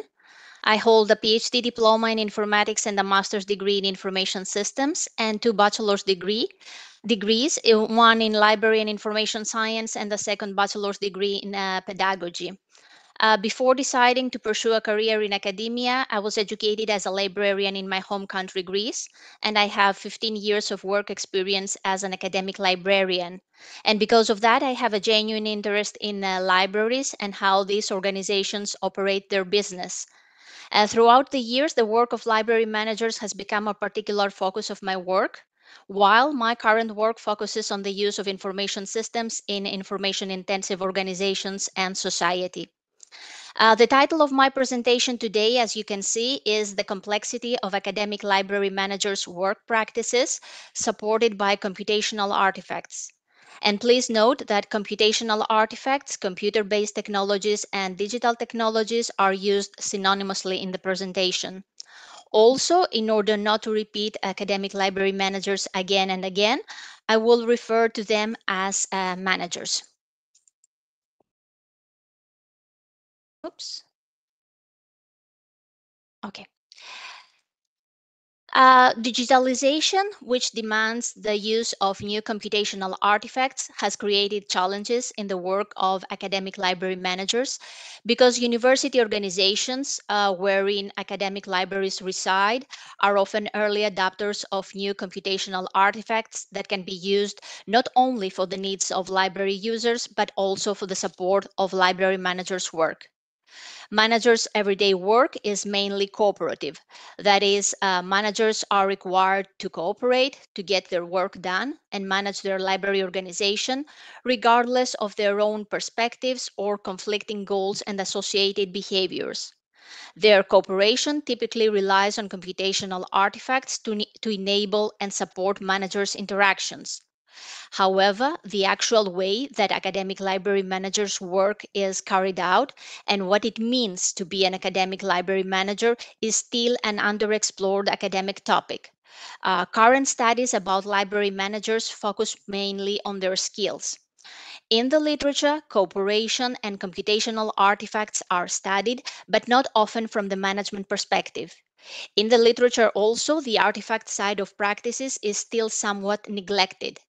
And while the day-to-day activities of managers as they undertake the practical doing of management are important, current theories of management tend to oversimplify the reality of management as they do not adequately take into consideration the contextualized and cooperative nature of managers' work. So based on the above, I argue that it is of interest to emphasize on the everyday work among library managers and how this is carried out. For this, the aim of my research was to advance the understanding of academic library managers' everyday work and explore how their cooperative work practices are carried out, with the aim of presenting empirically informed insights into their work and the role of computational artifacts in it. A conceptual framework was used to understand, explain, and discuss the research findings. It includes main concepts of computer-supported cooperative work, placed within a managerial environment and inspired by management theories such as sense-making and soft systems thinking.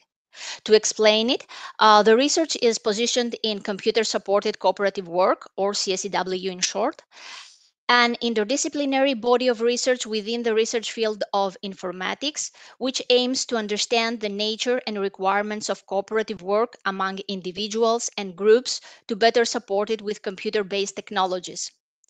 The main CSCW concepts relevant to my research, as you can see in the figure, are cooperative work, computational artifacts, practice, situated action, articulation work, awareness, appropriation, and complexity. To respect the time limitation, I won't analyze each of them now, but hopefully we can discuss them later. The concept of complexity, although it exists in CSCW research, was not well elaborated, and therefore I complemented CSCW with soft systems thinking. Soft systems thinking was used as an inspirational foundation related to CSCW, which allowed me a conceptualization of managers' cooperative work practices. Other concepts that I used from soft systems thinking are worldview, which is a perception of what reality is, and human activity systems, which are sets of conscious human activities that are made for specific purposes. I also used the theory of sense making to understand how managers make retrospective sense of situations through their collective experiences and how they create shared awareness and advanced understanding of their work practices and computational artifacts integration. Although soft systems thinking and sense making help me understand management, they do not adequately take into consideration the contextualized and cooperative nature of managers' work.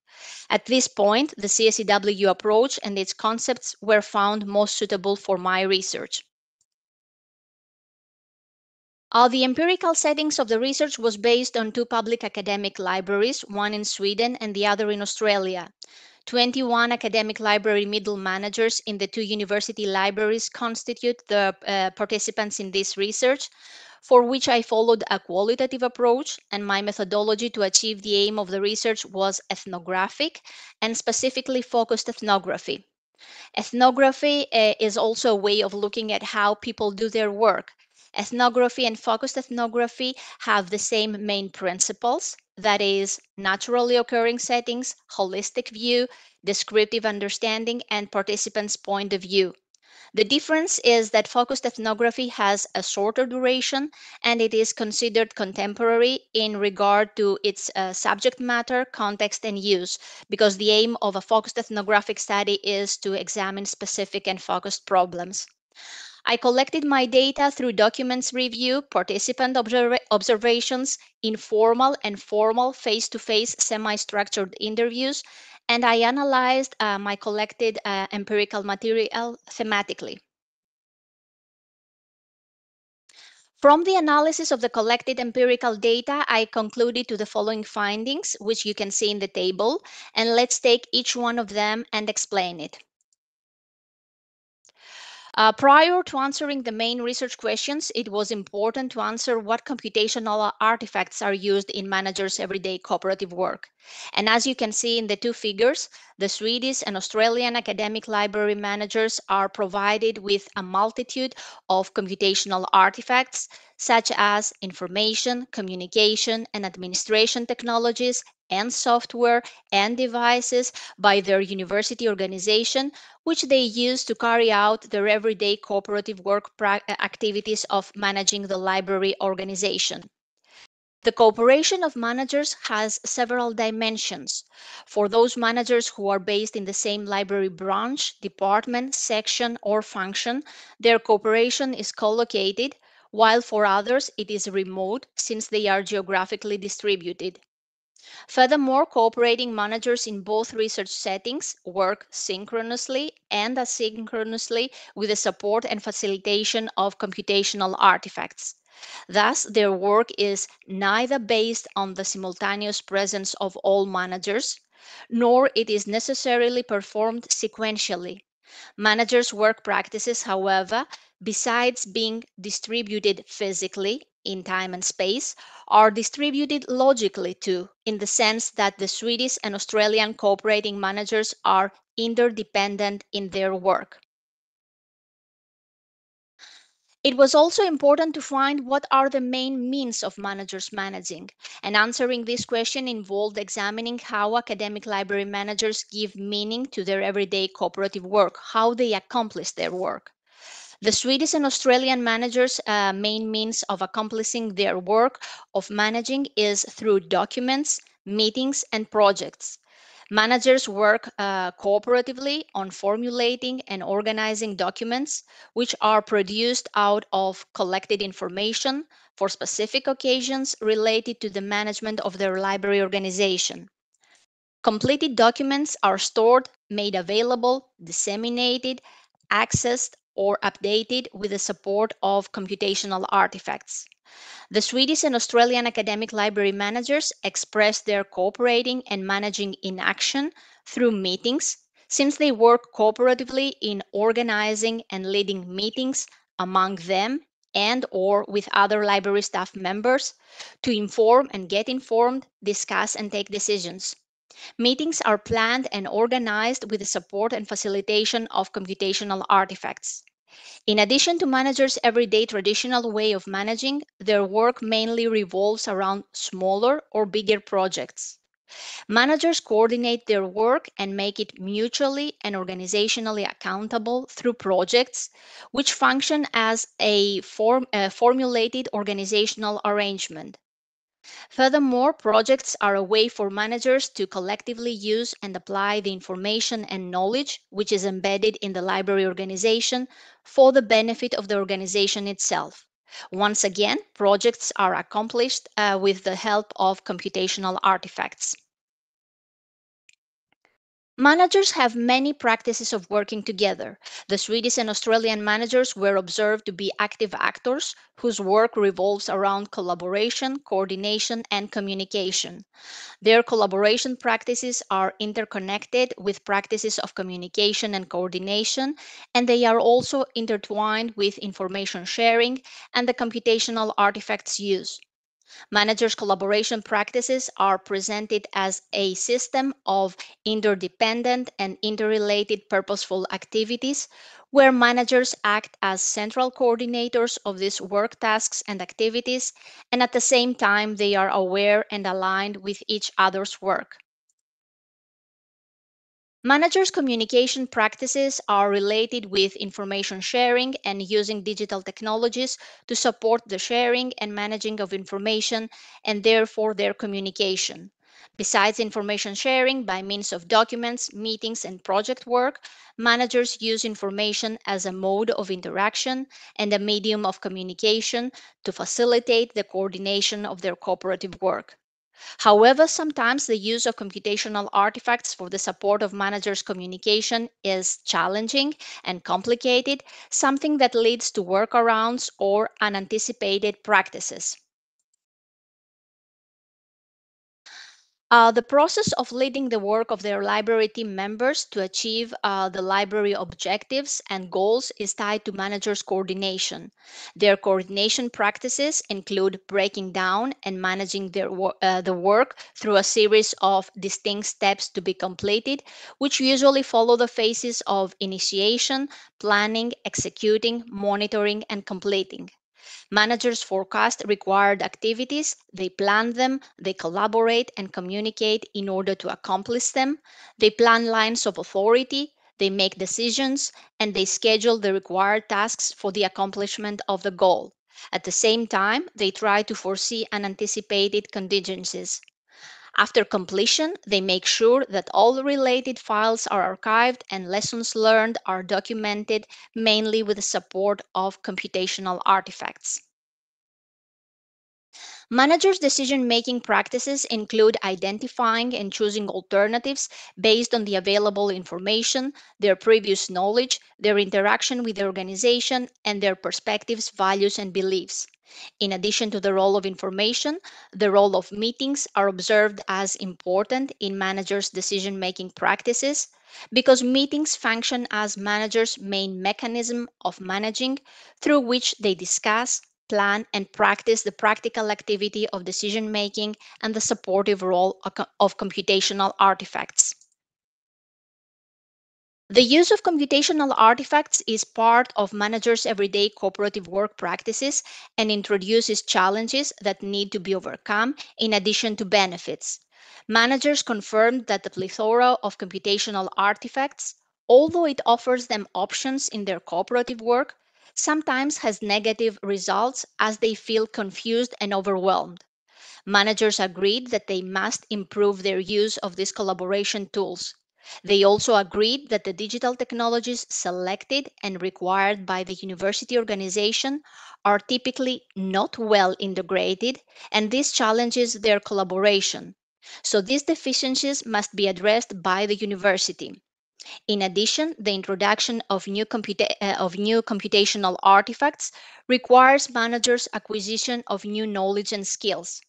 Managers suggested training in order to learn how to use them in the best possible way and policies concerning their use, along with a framework that clearly states the structure of information lifecycle and which computational artifacts should be used for what purpose. However, different managers have different perspectives that affect their respective approach of using digital technologies in their everyday work with the aim of managing their organization. Thus, based on managers' different perspectives, the same situations are perceived as benefits by some managers, while by some others are perceived as challenges. Managers' cooperative work practices in a computational artifacts supported library system is observed to be complicated. Concluding, the outcome of this research illustrates the complex, contextualized, multidimensional, and often diverse reality of academic library managers' everyday cooperative work practices using computational artifacts, as well as emergent challenges that have implications for the use of computational artifacts and workplace practices. The interconnectedness of articulation work, awareness, and appropriation, which emerged as a research outcome, vividly illustrates the interdependent and interrelated nature of managers' everyday work. It extends the understanding of everyday cooperative work practices of academic library managers and provides rich analysis of their practical doing of managing and using of computational artifacts. Therefore, this research generates contributions for the informatics field and the library domain. Thank you very much for attending this presentation. Thank you. Thank you, Nikki. Thank you very much for your interesting presentation. Are there any questions? I can see that Jennifer has raised a hand. I just want to say that this is a very good presentation. It offered a lot of insights of, their findings. I really want to just express my thank you for the presenter, Nikki. Thank you. Thank you very much. Okay, very well. Yes, we have a question from the here. Just me one. Okay. Hello, this is Bronwyn Taylor from Sydney University, Australia. I had two questions. First of all, what was the Australian University academic library that featured in your study? Because I have assured my participants of confidentiality, I cannot reveal the identity of the university. However, I can say that it is in Brisbane. Yeah, that I can share. Thank you very much. And my second question was, unfortunately, I wasn't able to see the detail of the slides, the slide that you presented that showed the diagram of your finding, but I was curious about how, whether the Microsoft 365 stack featured in some of those computational artifacts that you were dealing with, and whether the usage of Microsoft, especially the Teams and SharePoint and the document management issues around them were part of the problems that managers had to deal with? Yeah, Microsoft 365 was part of the computational artifacts software practically that they used in both libraries actually.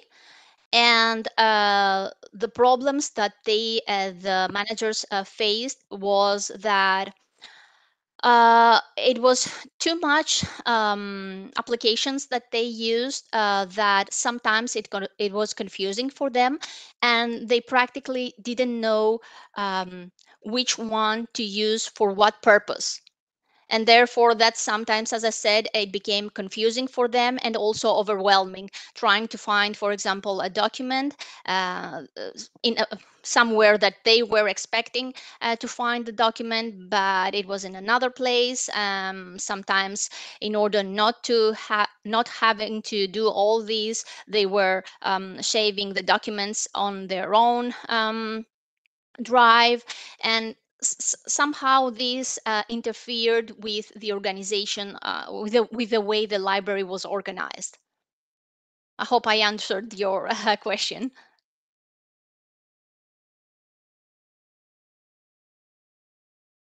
Nikki, did you hear? No, sorry, I couldn't hear. I cannot hear you, Antonis. Just a moment. Yeah. Please.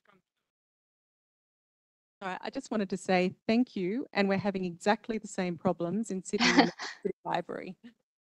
It's good to at least not to hear that you have problems, but to hear that you share similar challenges, and maybe the outcome of this research could somehow help you as well. Thank you. Okay. Any other question?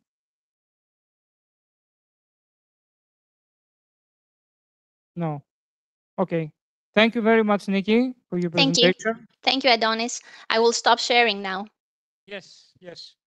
Let's return to Elisaveta. Elisaveta, can you hear me? Can you speak?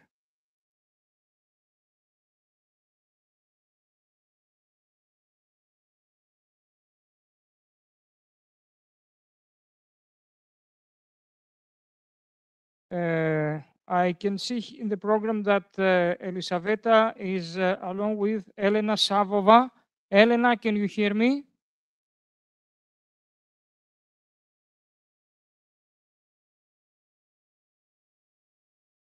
Yes, hello, I can hear you. Okay. You have the first presentation, Innovative Processes in the Contemporary University Library.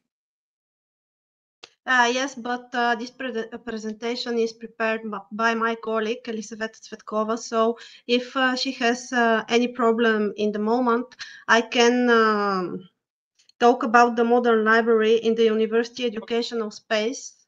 which is 2 papers later. If No, you agree. no, after Nikki, it's your turn now, the model library. So you can share your screen.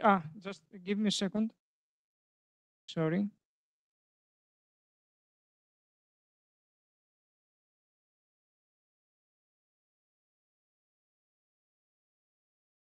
Okay, now Elena, you can share your screen and start. Okay, thank you.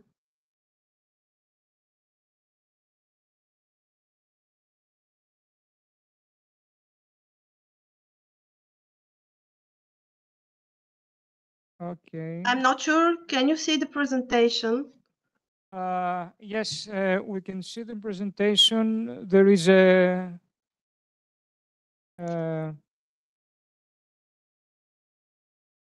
okay, we can see that you can start. Okay, thank you very much. Hello, colleagues. My presentation is prepared by Professor Irena Peteva, who is the rector of our University of Library Studies and Information Technologies from Sofia, Bulgaria, and Professor Stoyan Denjev. Sorry, just a second.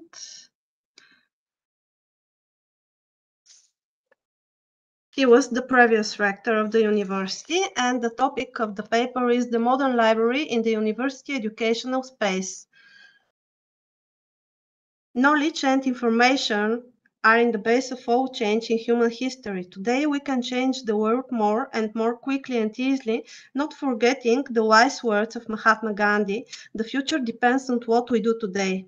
World-leading practices show that in order to meet the requirements of the information society and the unified educational space, it's necessary to implement a consistent development strategy aimed at building new models of organization of knowledge and information resources.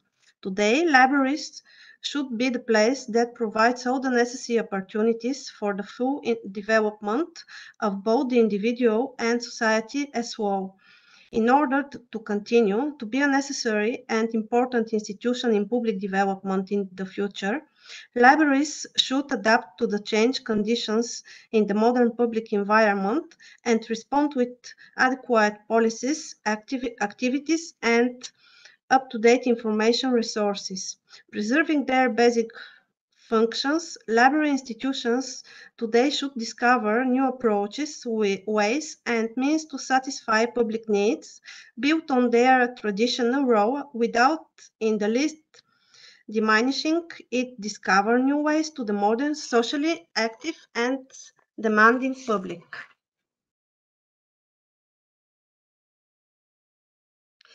The unified vision and shared efforts of information providers globally to deliver and maintain digital and mobile access to their information resources is in response to the modern informational, educational, and scientific reality characterized by extremely rapid technological development, offering many innovative opportunities with a new type of information consumers seeking the fastest and easiest access to quality resources from anywhere and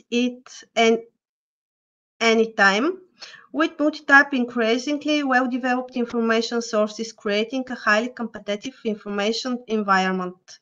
Combining information and available knowledge with the new digital technologies improves its discovery, sharing, and management. From the fragmentary analysis, it can be concluded that the two concepts, libraries of the future and the future of the libraries, do not contradict each other, but rather the justified use shows their cumulative and synergistic interaction.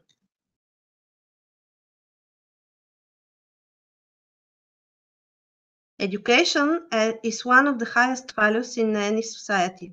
Its development is strongly influenced by all changes from an economic, social, demographic, and political aspect.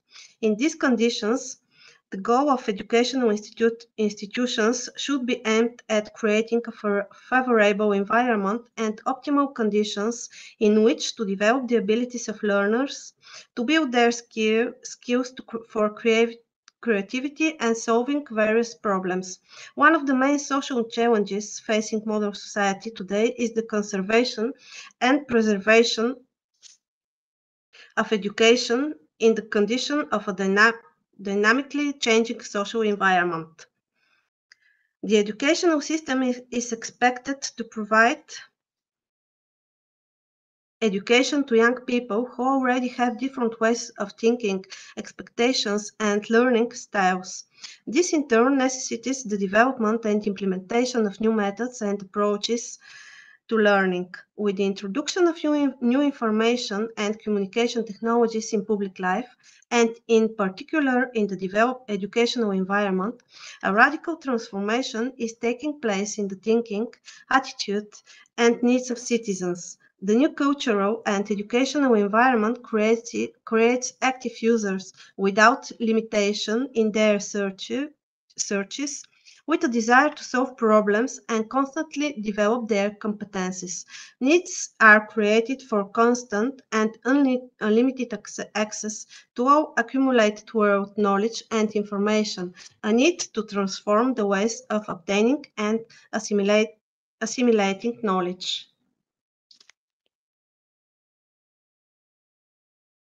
Information and knowledge are the strategic resources that can be compared to the use of traditional resources in terms of scale of use, and access to them is one of the main factors of development. In the world today, had to be described in one word, it would most likely be dynamic. Today something exists, but tomorrow something else will be created, much better, much faster, easier, more efficient. Therefore, perhaps among the most important characteristics of the modern world are the intensity with which it develops, globalization, the dynamism of processes, and continuous emergence of new technologies and discoveries. In the age of digital information and digital knowledge, everyone must learn to effectively use the wide variety of information and communication technologies to search, find, organize, analyze, and evaluate information and accumulated human knowledge. Libraries should develop innovative services in partnerships, covering different target groups. By creating services that meet the information needs of users, they gain their trust. Since ancient times, in modern times and in the future, there can be no positive social development without libraries.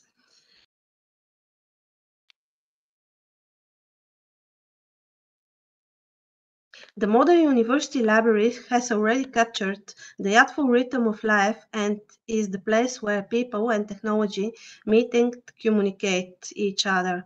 In this regard, it can be argued that the transformation in libraries are deducted by those who see change, raising the status from continuous and social practices.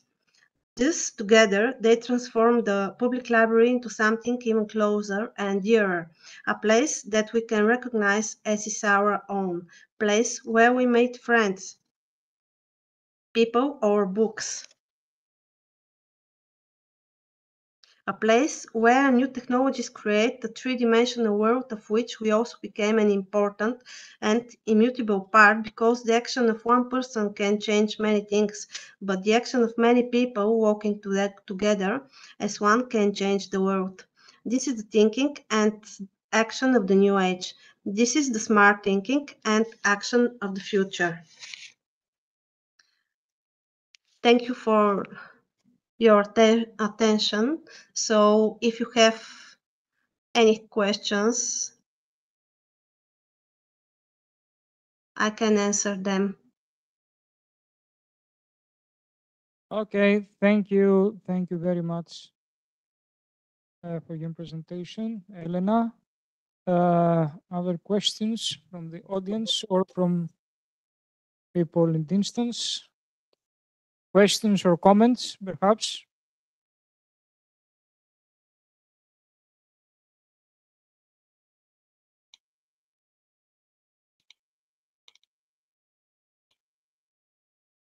No, I cannot say something now, perhaps later. Okay, thank you very much, Elena.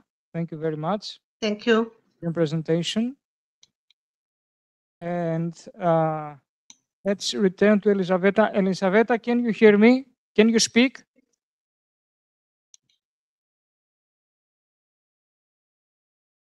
If you want, I can call her and ask her.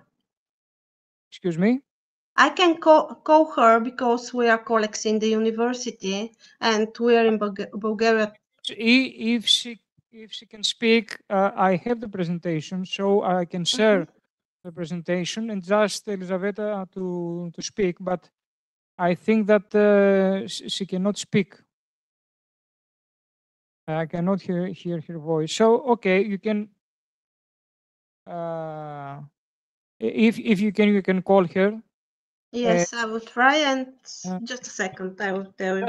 Now, stop sharing your screen now, and we continue with the next presentation from Cornelia Posch, Public Libraries in Delaware and their communities in the face of COVID-19, a mixed method study on the impact of libraries' adaptation to changing needs. Okay, so give me 1 second to share her video, okay?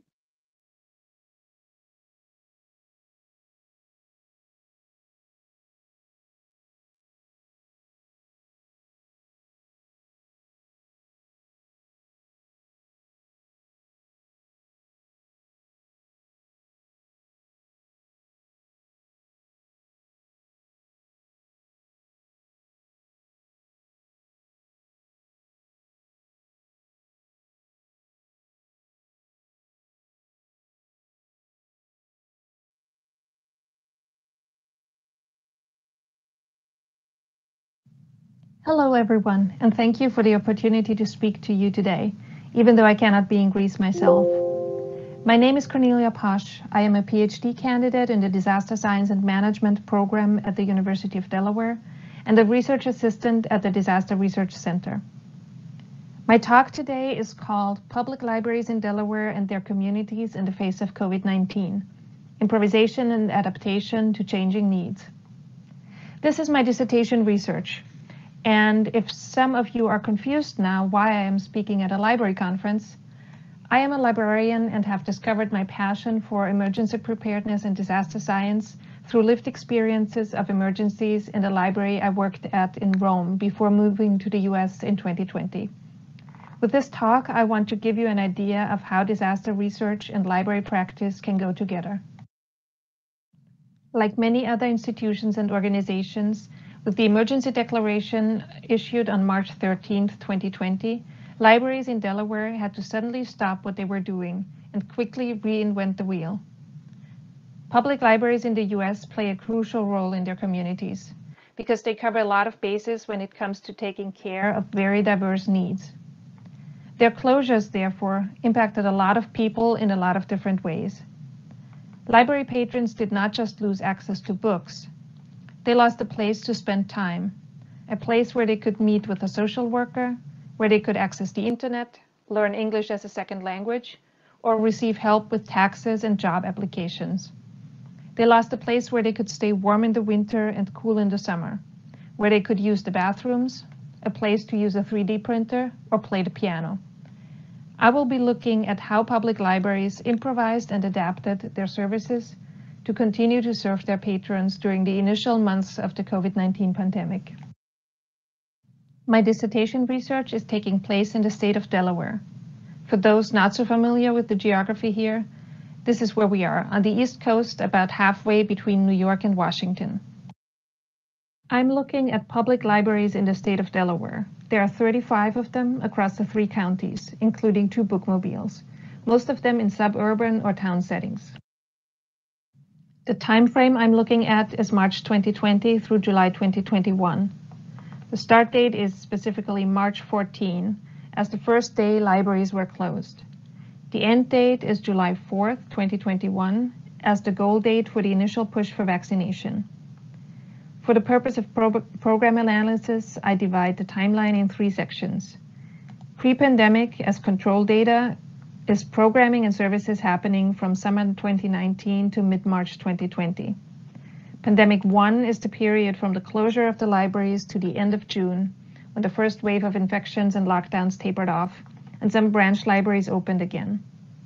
And Pandemic 2 is basically the year in which libraries at different speeds tried to figure out how to adapt to what was called the new normal. My research is interdisciplinary. I look at literature and theory from 3 different fields, but for the sake of time, I will only cite one work of each field. For the LIS field, Young gives an excellent overview of the increasingly important role public libraries play in disaster response. They are almost everywhere and therefore are an ideal network for resource sharing. Their space is highly adaptable and their staff is attuned to the needs of their local communities. From disaster science, Penta et al. Discuss whether COVID-19 is a disaster like others. Although it did not cause physical destruction, the pandemic does have the classical characteristics of a disaster. Particularly in the early months, it caused disruption in every aspect of society, impacted communities' ability to perform regular tasks, overwhelmed local entities, therefore requiring outside assistance and improvisation and creativity at all levels of the response. In the literature and social infrastructure, I look at publications that investigate what keeps a society going besides what is traditionally understood as infrastructure, like roads, bridges, or railroads, for example, Aldrich. This is relevant because each of these publications mentions libraries as a form of social infrastructure at some point. Their features of being a space open for all, with free programs and services, and the fact that they are present in almost every community in the country makes libraries a prime example of social infrastructure. One of the big questions in disaster research is how individuals and organizations react and adapt to the radical changes that are caused by disaster. My work is grounded in decades of studies on adaptation after disasters, in particular in the DRC typology and the studies on improvisation. The DRC typology, named after the Disaster Research Center where it was developed, was first proposed in the late 1960s. It was the first attempt to systematically analyze the ways in which individuals, groups, and organizations responded to a disaster. The matrix that you can see here was developed when researchers realized that a significant part of post-disaster activity is done not by official response organizations, but by more or less formal groups. They identified 4 types of groups. The 4 types of groups are distinguished by how they are positioned with regard to tasks, what they are doing, and structures, who is doing it. Type 1 is the established organization, where a group provides their usual services with their usual staff. An example would be the fire department fighting fires after an earthquake. Type 2 is the expanding organization, where a group provides their usual services within a bigger group. An example would be the local emergency medical services joining a larger rescue operation on a regional level. Type 3 is the extending organization, where a group provides new services with their usual staff. An example would be a grocery market chain providing food trucks for survivors and responders. And Type 4 is the emerging organization, where a group forms newly to perform services that are needed at the moment. An example would be volunteers organizing donations. Looking at what happened in the public libraries at the beginning of the pandemic, we can see changes in both structures and tasks. In terms of structures, we see that instead of working in teams with informal conversations and immediate feedback, library workers had to retreat to their homes and prepare programs and services by themselves or in online meetings.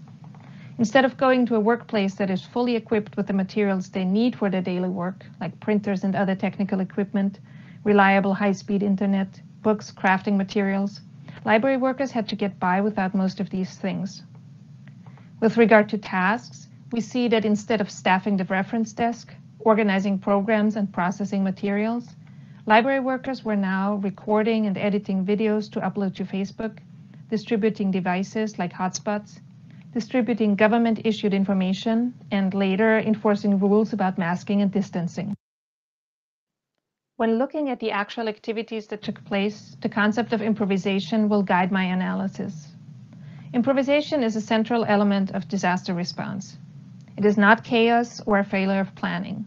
It is the dynamic adaptation to a new and changing environment that is typical for the hours, days, and weeks after a disaster. My analysis will be based on the improvisation framework first developed by Wachtendorf, who identified 3 types of improvisation when she studied the response to the 9/11 attacks in 2001. Reproductive improvisation recreates a service or product based on what existed before the disaster. Something that resonates a lot with me here is the notion that sameness is not unattractive, but something that is desirable. When we think of libraries as a steady point of reference for their users, it becomes clear that recreating their regular work was really crucial to their community. Adaptive improvisation modifies services or products to meet new needs. This can be seen through loosening of rules and regulations, for example, no late fines or calling in sick without a doctor's certificate. Typically, adaptive improvisation happens over and over again because disaster situations are fluid and change often.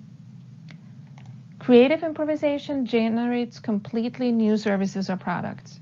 This is the type of improvisation I expect to find less in the library response, but I'm open to be surprised. To find out about the ways in which the library is adapted to continue to support their users, I will have 2 major groups of sources to draw from: government and library documents, and interviews I will conduct with library workers and administrators in Delaware.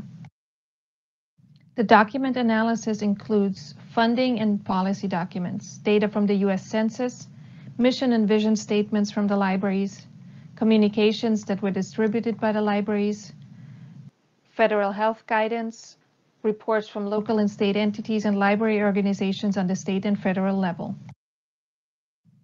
The interviews will allow me to document and analyze the experiences of those who discussed, decided, and implemented the changes that were made. I will be speaking to frontline library workers and to library administrators at the state level. Early on, I completed a pilot study among 5 libraries in Sussex County. I focused on programming for adults only and collected the following data points: number of events, type of program they recorded following the Dewey Decimal System, type of delivery, in-person, pre-recorded, self-directed, or curbside pickup, or virtual live, and variable attendance. Here's a quick overview of some preliminary results. Findings showed significant differences between individual libraries as well as over the 3 time periods. Going forward, it will be interesting to investigate reasons for the differences in programming. Are they place-specific? Are they linked to traditions requested by a specific population, or linked to programs or organizations outside of the library? Overall, it can be stated that the number of events changed significantly over time, but the types of programs at individual libraries remain similar throughout the entire time span, with some exceptions. Not surprisingly, the type of delivery has changed over time.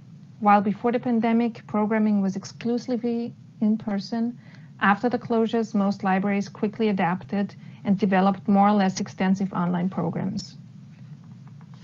What are some issues that I had with the data? The libraries frequently indicate activities in the Dewey 000 category, computer and ebooks. Looking at the program description, one can see, though, that very often these events refer to making an appointment for curbside pickup, which is obviously not what was intended with the Dewey classification 000. So the need to fit activities in categories results in skewed data.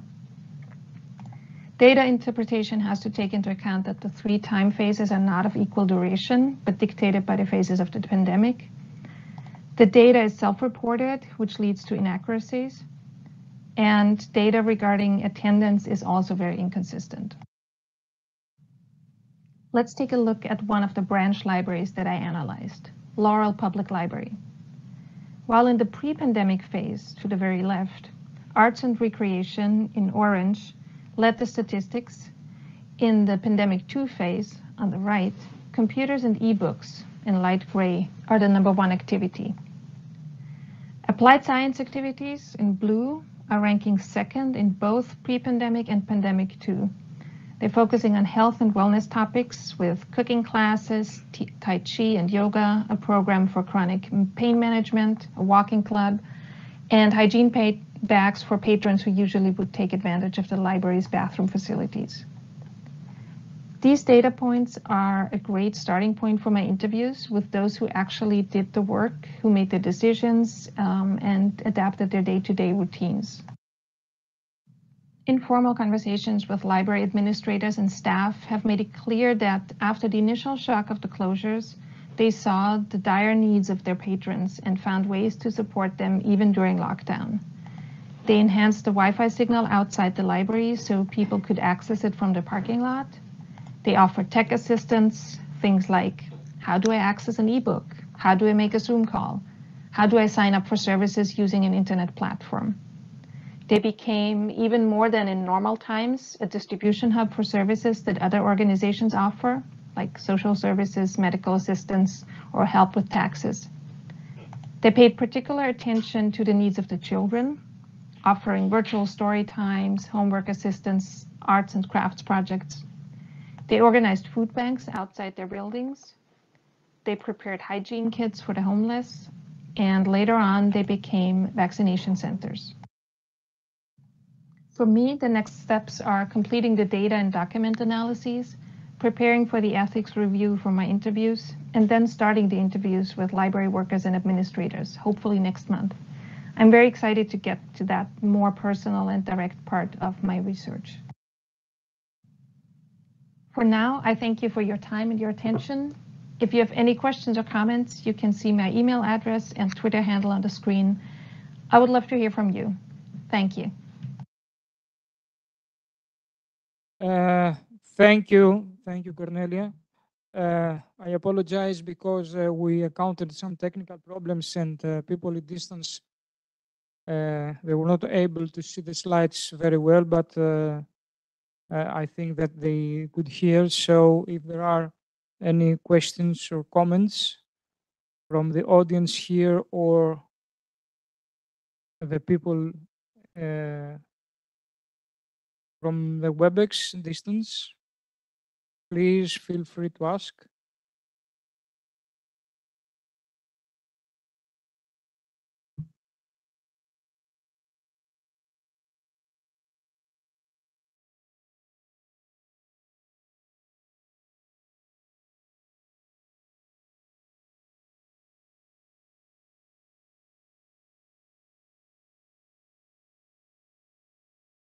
No, so it seems that there is no question. So thank you very much, Cornelia, for your presentation.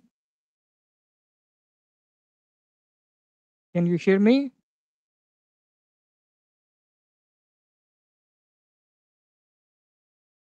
Nikki Hadjipanagiotou asks if you can share your email, Cornelia. If Cornelia can hear us, just send your email to Nikki Hadjipanagiotou from the chat here, okay?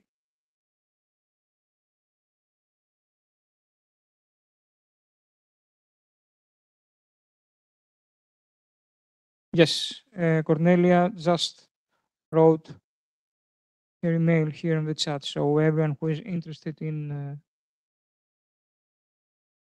okay.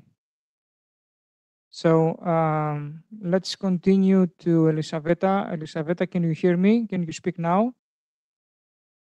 Hi, sorry for my technical problem. Do you hear me now? Yes, give me 1 second to share your PowerPoint, okay? Thank you so much. Thank you so much. Now I am on the phone and I hope that everything will be okay.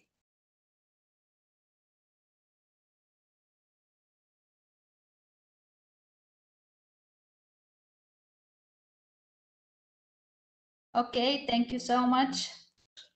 The title of our presentation is Innovative Process in the Contemporary University Library. Authors is Elisaveta Tsvetkova, Associate Professor Elena Savova, and Traiana Petrova. and we work in University Library of University of Library Studies and Information Technologies, Sofia, Bulgaria. Like introduction, the unprecedented development of information and communication technologies and the irreversible globalization process in the modern world induced numerous innovative changes in contemporary university libraries. In response to the new information environment library institution, traditional role is enhanced and they became digital portals for information and knowledge, which leads to many transformations in the activity and services offered. Contemporary information environment and libraries within it. Today, we are on the threshold of a new world where the created word, knowledge, and information are more significant and valuable and simultaneously incredibly accessible. Individuals are striving to achieve smart growth and build a knowledge-based society. The interaction between education, business, and economics emerge as a priority in both political and social and economic programs. A focus has been placed on the connection between education and employment, as well as on social inclusion and realization. Nature and mission of University Library. Today, university libraries are a catalyst for the formation and development of users' information culture in accordance with the requirements of modern society. They process extensive library resources, store the publication of their universities, the academic staff works, students' theses, and doctoral dissertation, and provide conducive environment for the preparation of students and lecturers. University libraries also provide online access to scientific and information resources and offer services that combine traditional and modern technologies.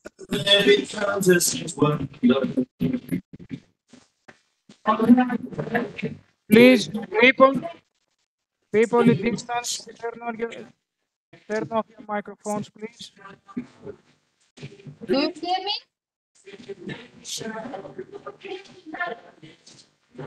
Just one second. Educational environment, it is necessary for libraries to synchronize their educational services with the current needs of learners, taking into account the following trends. Excuse me. Please. Here's the latest from Okay. Do you hear now? Is everything okay? Just give me 1 second to make a short announcement. Please, people who join from WebEx, from distance, turn off your microphones. Only the presenter is on, okay? Please. Thank you. Yes, please continue. Okay. In this educational environment, it is necessary for libraries to synchronize their educational services with the current needs of learners, taking into account the following trends. The first trend is distance and mobile learning in particular will be one of the new educational models. The second trend is that new technologies and personalization of learning. The existing trends towards personalized learning will continue in the coming years with the help of mobile devices. Technologies can very effectively assist learners in exploring the world around them and in finding their own solution to complex problems while working collaboratively with peers or under the guidance of qualified teachers. The second trend is widespread penetration of digital educational resources and applications. In the last decade, some of the innovation in the field of digital and mobile technologies have been focused on the creation of digital educational content, largely in the form of digital textbooks, as well as on the development of mobile application and software platform to access educational resources through mobile devices. And the second trend is the new place of libraries in science. One of the primary tasks of library institutions today is to provide access to knowledge, promote innovation, and support the development of science and business in the country. This is specifically important for large scientific and university libraries. And in conclusion, the library is a cultural center, a center that unites individuals. It is a place where differences are bridged and an institution that offers plenty of opportunities for the harmonious development of the individual. Today, the world needs exactly the kind of active, knowledgeable, capable, and informed citizens that libraries create. And you can see in the final of the presentation our contacts and picture of our university. Thank you for your attention. Thank you very much.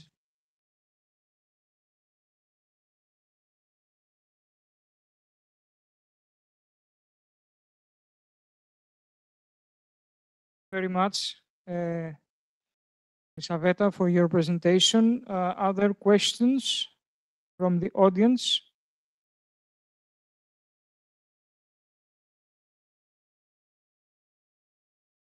Questions or comments?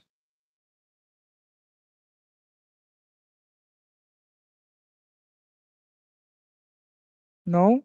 Okay, no questions. So thank you very much, Elisaveta, once again. Thank you, everyone. Okay, thank you very much. Now we continue the next presentation. The title is How Green is the Municipal Library? I can see 5 persons here. Morgana Andrei, Anna Maria Bihara. Are anyone connected online from this presentation?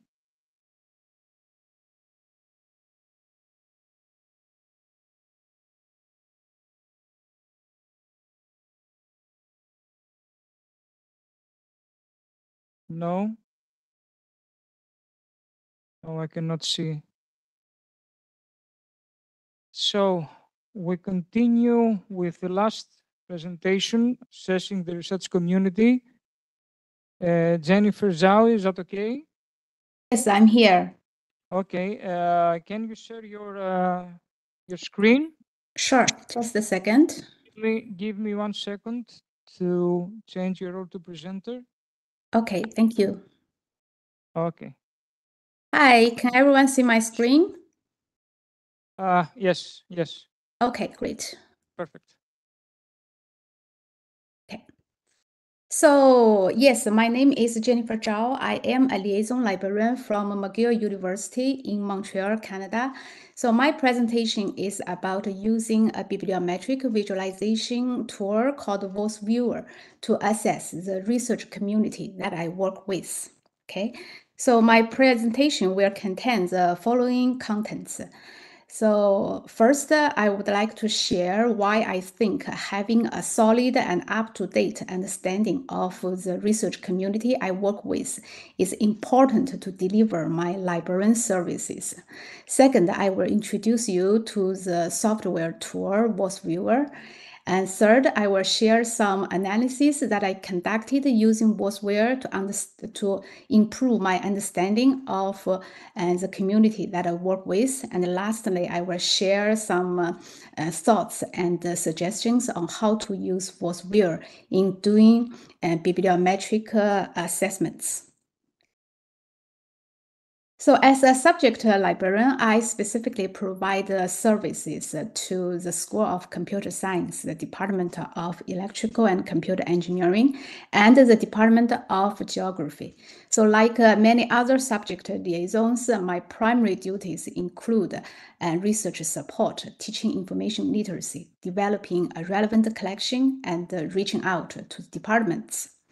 Such work requires a strong understanding of the departments, what the researchers are working on, how they collaborate among themselves, and what collection contents they need, what skills and tools they are using or they actually missing. With the personnel change, the research topics evolve consequently. So therefore, I often feel that I need an assessment tool that I can quickly conduct in order to update my knowledge of my departments. Among several options, I found that the Voice Viewer is relatively easy to use and has strong scientific roots. So once I finished the learning curve, I can quickly use it to generate a visualization network, which can inform me of some insights of the question that I want to understand. VoiceViewer is a software tool developed by the Center for Science and Technology Studies of Leiden University. It's supported by the center and openly available for everyone at its website. So this software is useful for constructing and visualizing bibliometric networks of journals, articles, researchers, and terms. This is an analysis that I conducted using VoiceWare, and I'd like to share it with everyone here. So my attention was to find out the journals that are most frequently cited by the researchers in Department of Geography that I work with. So to make the results more up-to-date, I gathered a set of publications by the McGill University's Department of Geography researchers in the past 10 years from Web of Science. Then in VoiceViewer, I chose co-citation analysis and had the network to present the cited sources. So as you can see on the screenshot, the nodes in the network represent the journal titles that are cited in the publications in my dataset. And the node size corresponds to the number of journal citations in the data. And the closer two journals are placed in the network, the more similar they are in terms of subject matter. And each color represents a cluster which is closely connected research area. And with some tools in the VoiceViewer, for example, the navigation buttons, I can select a specific area to be present in the screen. And with the zoom in and zoom out features, I can look at the specific area that I selected in more details. So with the navigation network, and I can find those kind of research areas and the frequently cited journals in each area. And here I want to note that the cluster number is not a definitive answer. Rather, it can be tuned in VoiceViewer parameters. So my purpose was to identify kind of the activities or the insights within a research area and between different research areas. From a librarian's point of view, I think it's great to find out those journal titles that are most frequently cited by the researchers. And I think the library should do its best to keep them in the collection. Another analysis that I conducted was to find out what topics the geography researchers are working on. So I continued with the same data set, but this time I chose co-occurrence analysis and then select all keywords to be present in the network. So to make the analysis a little bit simpler, I tried to make it as much close to the previous analysis as possible. So I played with the parameters in the voice viewer. And for example, I set the minimum 10 recurrences for a publication to be eligible for this network analysis. And this actually helped to reduce the number of terms present in the network so that the main themes can emerge. So the terms in each cluster can help us to figure out the research topics of each area.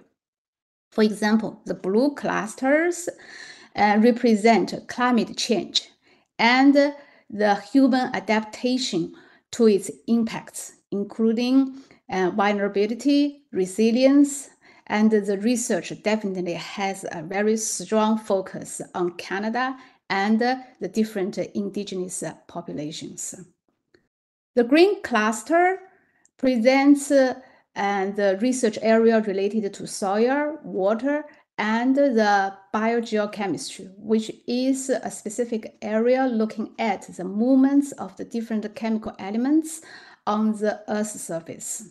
So note that some terms are positioned more crucially than others. For example, climate change in this network, which makes it a connecting point for several research areas. While WhatViewer is very powerful in generating insight for networks, the bibliographic data the analysis used is important to ensure the quality of that analysis. So with a term analysis, we often need to clean the data with a thesaurus file. So this is because WhatViewer cannot process term variation issues. So from for example, in the left screenshot, you will note the climate change actually has two versions. So one used as a phrase and another one used as a word. So they used a hyphen connecting climate and change. And also the community has both singular and plurals in the analysis. WhatViewer doesn't also merge synonyms. So in order to fix those issues, we can use a thesaurus file. And a lot of times we have to use a thesaurus file. As shown on the right side of the screen, it is a plain text file with two columns. So the first column called label is for words that need a change. And the second column called replace by is for words that we want to change. We want to change it too. So we can also use a thesaurus file to remove words that don't make sense or we don't want in the network. For example, I removed information and knowledge in the network by simply leaving their respective replace by column empty. WhatViewer can also help to identify key papers of a set of publications based on the citations. So this is particularly useful when helping students and researchers to conduct their literature search. As a subject liaison, I'm interested in those key papers because I can easily identify them and read them and find out more details of researchers' work, such as the research questions, what research methods they used, and the references they cited. So with the same data set, so I conducted a citation analysis in WhatViewer and selected the documents to be presented in the network. To identify how researchers collaborate within the department, I conducted this analysis. So I used the same data set, okay? So the previous 10 years publications from the Department of Geography researchers. Then I chose co-authorship analysis in WhatViewer and selected authors for the network. To simplify this analysis, I also played with the parameters, and eventually I get about 5 clusters in the network, and with which I can clearly see how geography researchers collaborate with each other in the department. Like term maps, co-authorship networks also have name variation issues. So in my example, some researchers have multiple names in their publication data. Though last names are mostly consistent, the first names vary by time. They can be initials or middle name as initial. To merge the name variations belonging to the same person, I used the accessories file again. So before I finish my presentation, I'd like to share some tips for conducting similar bibliometric analysis. While WatchViewer is a great tool to generate insight for networks, it's key to gather a bibliographic data set that can respond best to our question. As mentioned earlier, WatchViewer cannot automatically merge synonyms and deal with the word and name variations, so that it's very important to clean the data with a thesaurus file before we use the data in our analysis. And this step is especially indispensable if the data is gathered from multiple databases. WatchViewer provides several parameters for tuning a network, including the minimum number of citations of an item in the Create Map wizard, and the layout and clustering parameters in the Analysis tab. So they are helpful to create a meaningful network that we can interpret. Finally, WatchViewer networks are meant to help with an understanding of a question rather than to provide a definitive answer. For example, the cluster number is adjustable with WatchViewer parameters. Remember that the goal is not to find the number of research groups. Instead, we would like to find out the insights of research activities. Oftentimes, with the help of the network, we can find out a new perspective or some insights that we have missed in our existing knowledge or are hard to discover using other methods. Yeah, that's it. So thank you for your participation. Do you have any questions? We'll stop this sharing. Yeah. Do you have any questions that I can answer today? Thank you very much, Jennifer. You're welcome. Yeah. So if not, you can also use the email shared on my screen, and then you can contact me directly. Yes, of course. Yes.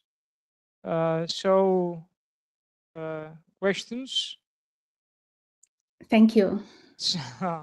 Yes, I can see Cornelia, Nikki. Thank you, Nikki. Very positive comments for your presentation.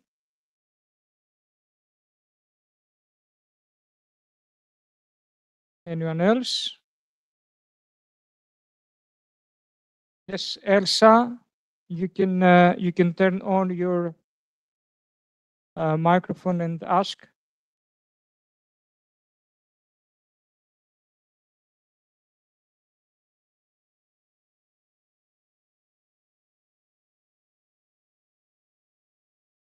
It was a mistake. Excuse me. Good night. No problem. Oh, okay. That's fine. Okay. So, this is the end of our session. Despite the technical issues we encountered, I think that it was a very interesting session, and all the presenters have contributed to our session. So I would like to thank all the presenters very much, and the audience here and from distance. Of course, our conference continues tomorrow at 9 o'clock Greek time, okay? And with the first session about learning outcomes of new library initiatives in room 1 here, and in room 2, a very important workshop organized by Marko Laitinen and Svetlana Kiritsenko. The library is promoter of democracy. So thank you very much, all of you, and see you tomorrow. Okay, thank you. Thank you. Bye-bye. Bye-bye.